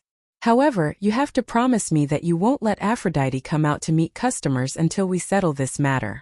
Is that okay?" The Hu shopkeeper quickly nodded and promised to take good care of the Hu girl. Seeing that he had promised, Li Wangyu and the others left the wine shop and prepared to go to the Zoroastrianism temple to negotiate with Sabao. Chapter 153. In Chang'an City, the Zoroastrian temple of the Sogdians was located in the Lichuan Square, in the north of the West Market. It was only separated from the West Market by a 100-meter-wide Golden Gate Avenue. Everyone rode on horseback and soon arrived at the entrance of the Jia Temple. The Zoroastrianism temple was different from Taoism or Buddhism. There was a fire altar inside the Zoroastrian temple. Bronze cauldrons of different sizes were placed on the altar. Inside the cauldrons were burning with raging flames. This was the sacred fire that the Zoroastrian religion worshipped. The holy flame of Zoroastrianism was a flame extracted from the consecrated flames of the Sogdians who were pure in their beliefs and words. Precious wood was used as a fuel to incinerate the fire in the Zoroastrian temple for worshippers to worship. They went to the Zoroastrian priests in the Zoroastrian temple and asked to see Sabao and to speak with him. The Sabao in Chang'an City was called Milamon. He was the political and religious leader of the Sogdian people in Chang and had a high status. Although he did not have an official position in the Tang dynasty, because the Sogdians controlled the Silk Road trade, Pai Lupi had met him many times and bestowed him with gifts in order to win over the Sogdians. When Milamon learned that a group of Grand Dukes of the Tang dynasty had come to visit, he did not think much of it and asked the priests to invite them into the Zhuang temple. "Young dukes, excuse me for not going out to meet you. What business do you have with me?" Milamon was a middle-aged man who looked like a Persian. When he saw the silk pants, his attitude was amiable, and he exchanged greetings with everyone. Seeing Zoroastrianism Sabao's attitude, the group of silk pants relaxed. They felt that with their reputation, it would be easy for them to ask Zoroastrianism for an insignificant female slave. Li Wangyu bowed to Milman. "Sabo, we have a request. Please do us a favor." "Oh, what is it?" "I heard that your sect has a female slave from the Great Qin Empire, and I would like to buy this female slave from your sect. Would that be convenient?" Li Wangyu chuckled as he made his request. However, as soon as he said this, Milman's expression changed. Lord Xiaolang, I'm afraid you're mistaken. Our Zoroastrianism doesn't have any female slaves from the Great Qin. Where did Xiaoling Kuan hear this from? Seeing Milman immediately stop smiling after hearing about Great Qin's female slaves, the other profligates felt quite startled. Was Milman really not going to give them any face? Li Wangyu smiled and said, I'm very curious about Great Qin's women and I've been looking for them everywhere. Su Li of Chang and County told me that your Zoroastrianism has female slaves in the hands of the Great Qin. That's why I'm here to sincerely purchase them. Sabao, please do us a favor. The price is negotiable. We will definitely not let Sabao suffer a loss. Although there were all kinds of huji for sale in Chang and Shi City, there were very few European women. The main reason was that the Tang dynasty was too far away. It was not cost-effective to sell women from faraway Europe to the Tang dynasty. Most of the prostitutes in Chang and Shi City came from Central Asia, West Asia, and even South Asia. As for these concubines who entered the Tang dynasty, they had to apply for permission to enter the border and provide coupons.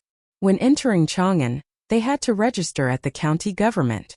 Therefore, when Aphrodite was brought into Chang, and by the Sut caravan, it was registered at the Chang'an county government. The Suli of Chang'an county knew about this matter. However, Millamon still shook his head and said with a hint of impatience, My Zoroastrianism did have a female slave from the Great Qin. However, a few days ago, she died of a sudden illness. You. Hearing Millamon deny it, Chu Chuliang became anxious. Just as he was about to accuse Millamon of lying, he was pulled back by his brother. Only then did he remember that they had promised the Hu wine shop owner that they would not reveal the truth. If he questioned Milliman's lie, it would be the same as betraying the Hu wine shop owner. Seeing Sabao Millamon deny it and even use the excuse of a sudden death, Li Wangyu was speechless.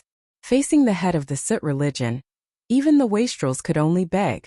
However, no matter how much Li Wangyu and the other wastrels begged and expressed that they were willing to pay, Millamon used the excuse of the female slave's death to send them away. The wastrels had never been treated like this before. If they were not worried about the influence of the Zoroastrianism, they would have already made a ruckus.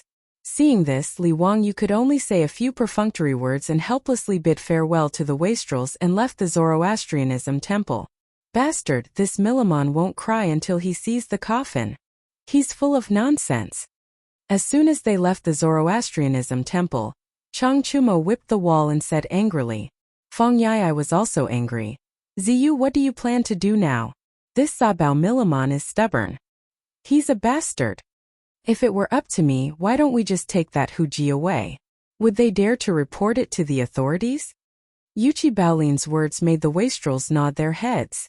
This was what they thought. However, Li Wangyu shook his head. If we do that, I'm afraid the matter will get out of hand. It's hard to guarantee that the Sut people won't report it to the court. That would implicate my brothers. How can I make things difficult for my brothers for myself? What he said was the truth. Using force to take someone away would cause endless trouble. Not to mention that after taking back Aphrodite, it would be difficult to solve the problem of her identity. After the Zoroastrianism temple suffered a loss, they would definitely cause trouble for the Sut people and ask the court to deal with the wastrels. At that time, Chang Chumo and the others would definitely be affected. Chang Chumo angrily cursed. This group of damn profiteers, the 9 surnamed who are not good people. The imperial court should issue a decree to arrest all of these who surnamed Jiu. Left is wrong, right is wrong. Ziyu, what do you think we should do? Are we just going to let it go? The wastrels were now unable to restrain their anger. Now it was not just the problem of Li Jia Xiaolang wanting to buy a female slave, but they felt that their face had been swept to the ground by Millamon. If they just let it go, this group of wastrels would not be able to calm down and would lose face in front of the Zoroastrianism temple. For these wastrels the world was big, but their face was the most important. If the Zoroastrianism temple did not take them seriously, how would they be able to establish themselves in Chang'an City in the future? Li Wangyu was also speechless. He silently looked at the fire in the bronze cauldron on the Zoroastrianism temple not far away and carefully thought about how to resolve this situation. The reason why the situation became so complicated was because of Aphrodite's identity.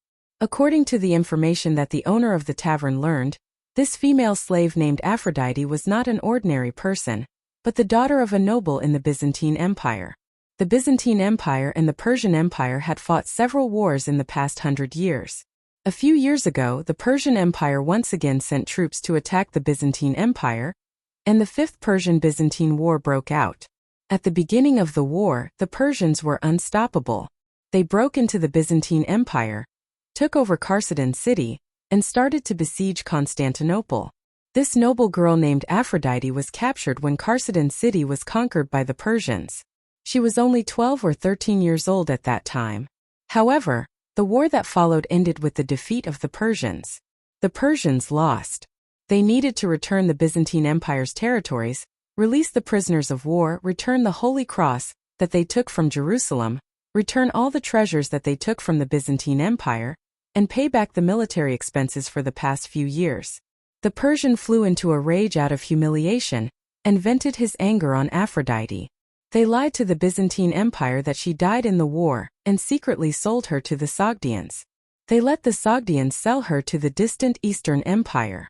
They also asked the Sogdians to demote her to a prostitute to humiliate the Byzantine Empire and vent the anger in the hearts of the losers.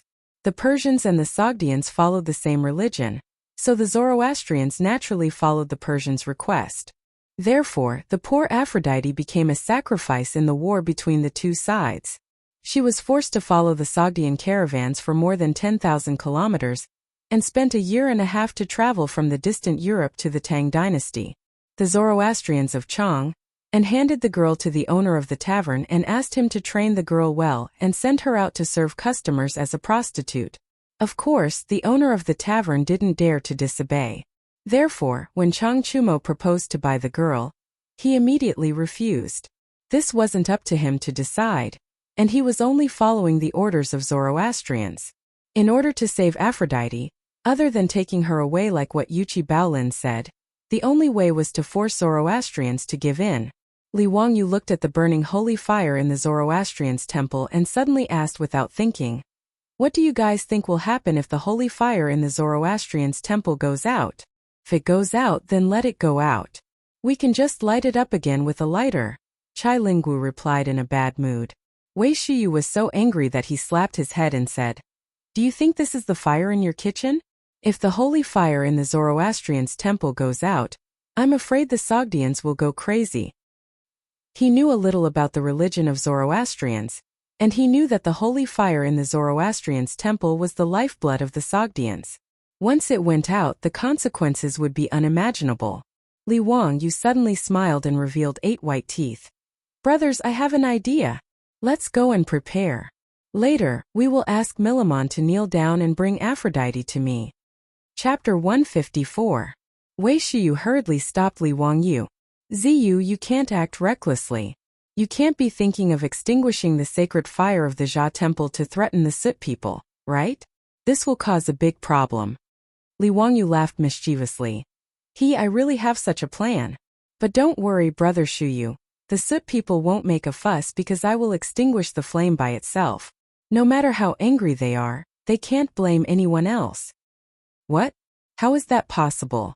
How can a flame extinguish by itself?" Wei Shiyu pointed at the believers in the Jia temple. "These priests are always watching over the flame and adding fuel at any time. How can it extinguish by itself? Ziyu, don't make a fuss."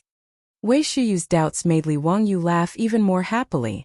"Brother Shuyu, brothers, why don't we make a bet?" "Bet on what?"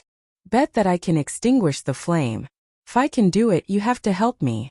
If I can't do it, I will treat everyone to lunch at a restaurant. How about it?" Li Wangyu proposed this condition, but the group of wastrels was stunned. "Ziyu, are you going to use your hand to extinguish the flame? Or blow it out? That doesn't count." Feng Ai shouted. "Of course not, I definitely won't do that." The wastrels looked at each other, not believing Li Wangyu's words. "Let's bet, Ziyu. If you can really extinguish the flame, we will play with you this time." Chang Chumo laughed. Li Wangyu snapped his fingers. "Then let's go. I will go prepare some things and show you my skills." Everyone laughed and joked as they walked towards the West Market. Li Wangyu found a grocery store and mysteriously went in to buy 2 things: which he then kept in his bosom. "Let's go, I am ready. I will find a place to show you how I extinguish the flame." Seeing Li Wangyu speak so confidently, the silk pant's interest was piqued. Seeing that it was almost noon, everyone went to a restaurant in Shi City and asked for a private room.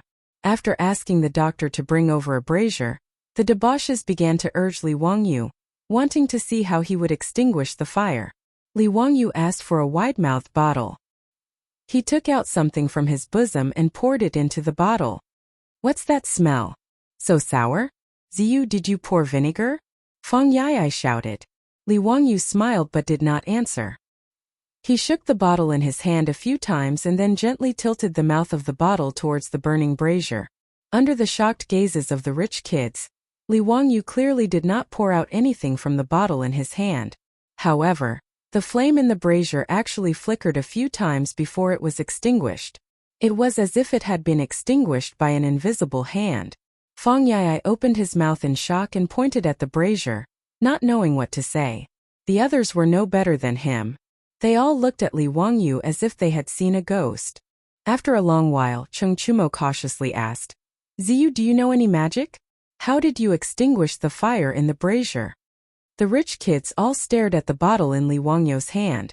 They felt that it was clearly a magic treasure. Otherwise, how could it be so magical? Li Wangyu almost burst out laughing. This group of country bumpkins had no knowledge of chemistry at all. The two things he had bought in the grocery store before were vinegar and alkali powder. Both were very common items. In the Tang dynasty, the steamed cakes, steamed buns, would have alkali powder in the flour to soften the dough. However, anyone who had studied chemistry in junior high school would know that the main component of vinegar was acetic acid, while alkali powder was sodium bicarbonate. When the two met, a chemical reaction would occur and carbon dioxide gas would be produced.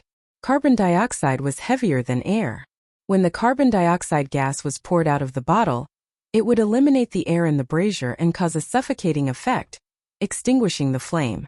It was a very simple chemical experiment, but it made the rich kids of the Tang dynasty dumbfounded. They thought that Li Wangyu had learned some magic to be able to extinguish the flame so quietly. Li Wangyu couldn't explain to this group of country bumpkins what a chemical reaction was and what carbon dioxide was. He simply demonstrated to them and told them that when vinegar and alkali powder were mixed together, a gas would be produced, and this gas could extinguish the flame. The group of rich kids was dumbfounded. They all stepped forward and did the experiment themselves. The brazier was constantly lit by them with matches, and then they put the vinegar and alkali powder into bottles. They were all having a lot of fun. In order to snatch the right to experiment, a few of them almost got into a fight. Li Wangyu rolled his eyes speechlessly. The discipline of the first chemistry experiment class in the Tang dynasty was worrisome. After the group of rich kids had personally experimented and had their fun extinguishing the fire, Li Wangyu smiled pretentiously and said, "How is it? Brothers, are you willing to help me and extinguish the holy flame in the Zoroastrian temple silently?" Feng Yai and the others looked at each other and laughed. "Of course we'll help. Haha, with Zio's method, Milamon will definitely be caught in a trap of his own making. I wonder if those Sushans will go crazy when they see the holy flame in the Zoroastrian temple inexplicably extinguished? Ha, just thinking about it makes me happy. I'm afraid they'll think that the gods are blaming them, right?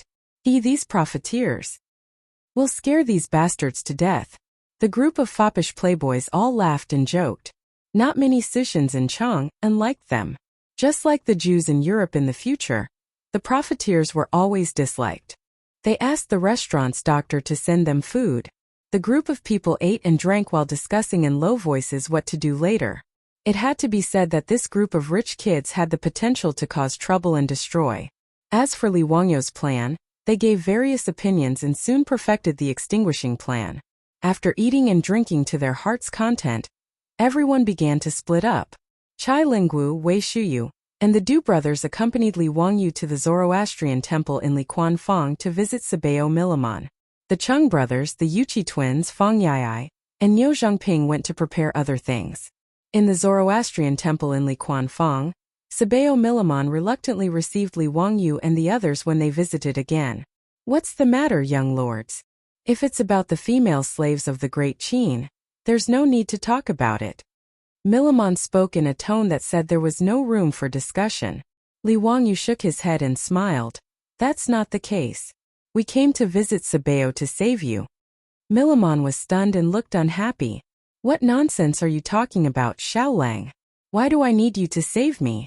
Could it be that there was still a strong person who dared to cause trouble in Chang'an City in the light of the universe? Aren't you afraid that we Sicians will complain to the emperor of the Tang dynasty? He thought that Li Wangyu and the others wanted to cause trouble and use force to threaten him. Therefore, Milliman's words were a warning to Li Wangyu and the others that the Sicians were not pushovers. Li Wangyu laughed even more happily. No, why would Sabeo say that? We're sincerely here to save Sabeo. Don't you know that you're in trouble?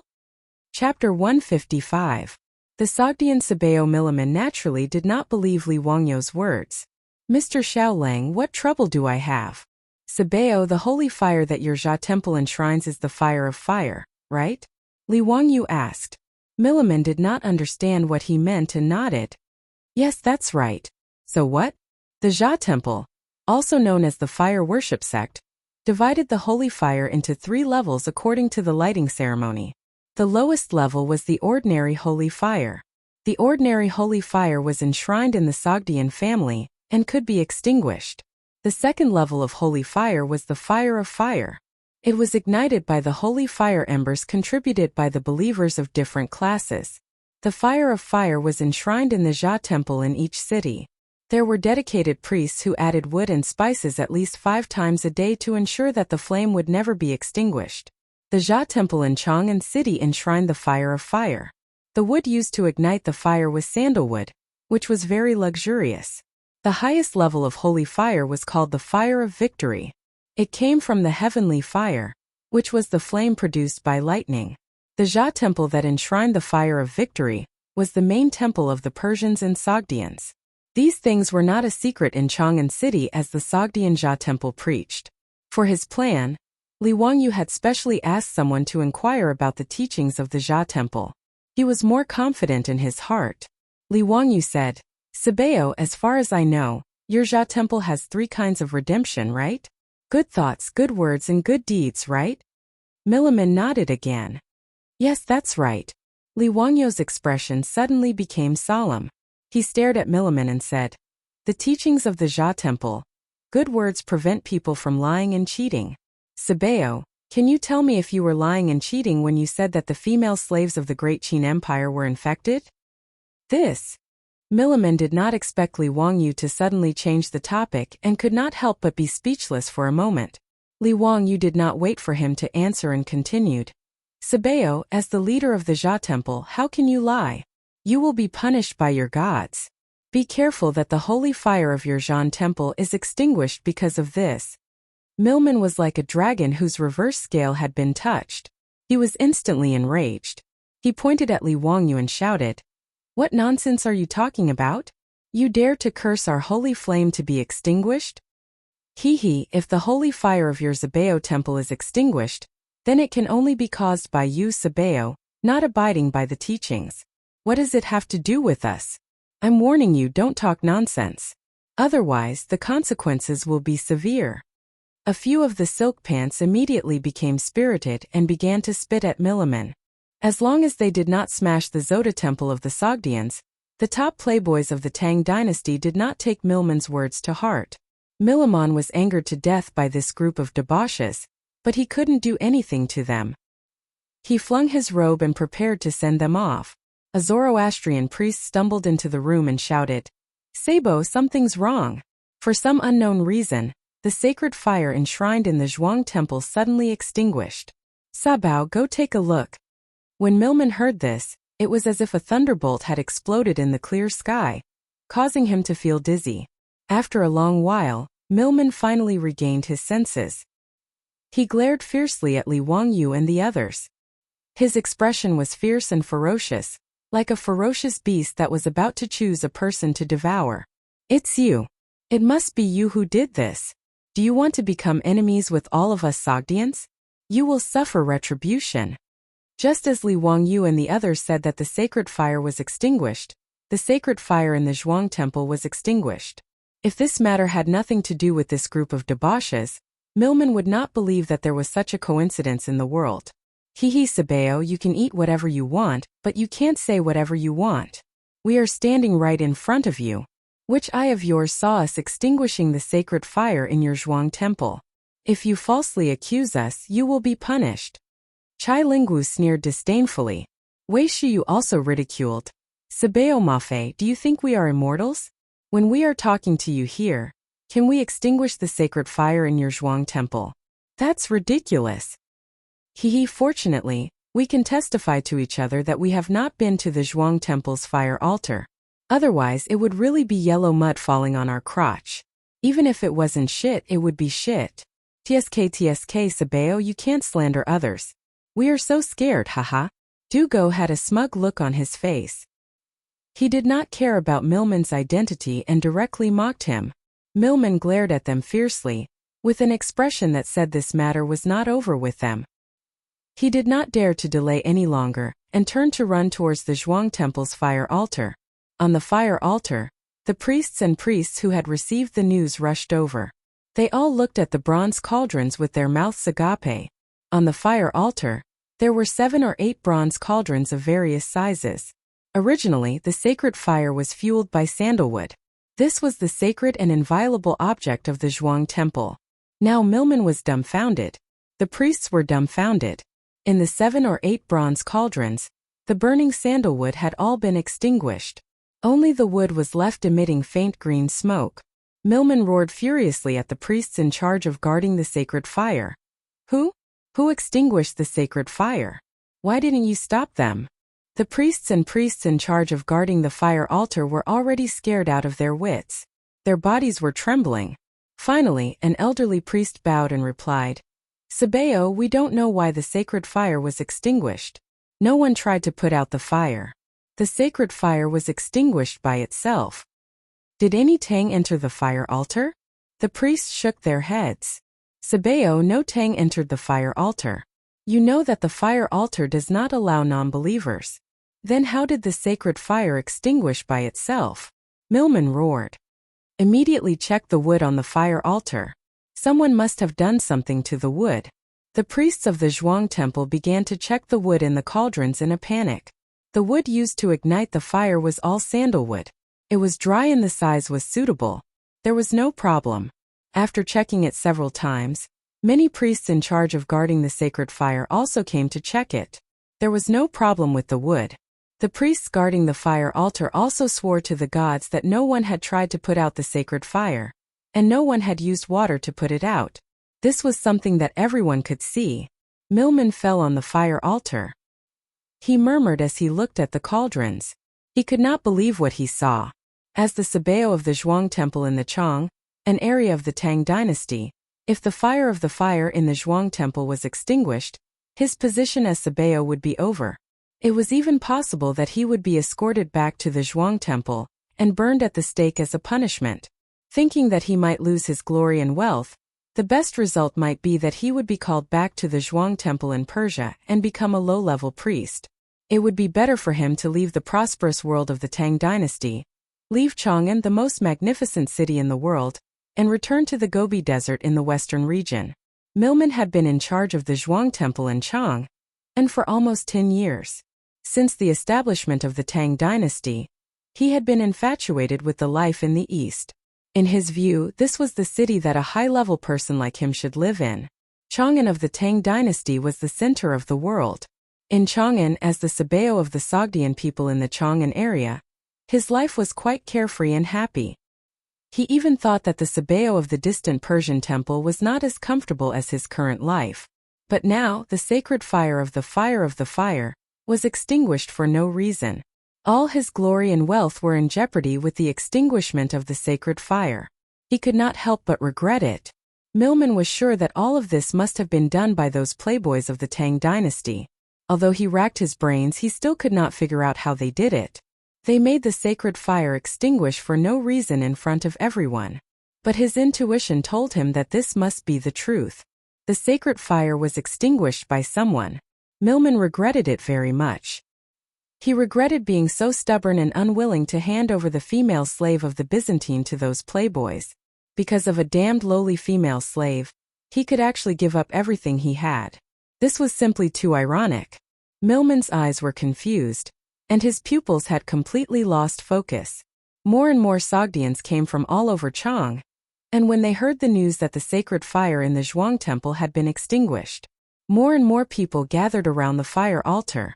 Many devout believers even cried and knelt on the ground, praying that the gods would not abandon them.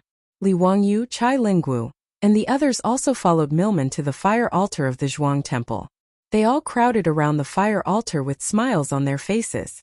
When Millman saw Li Wangyu and the others in the crowd, he only felt a rush of blood.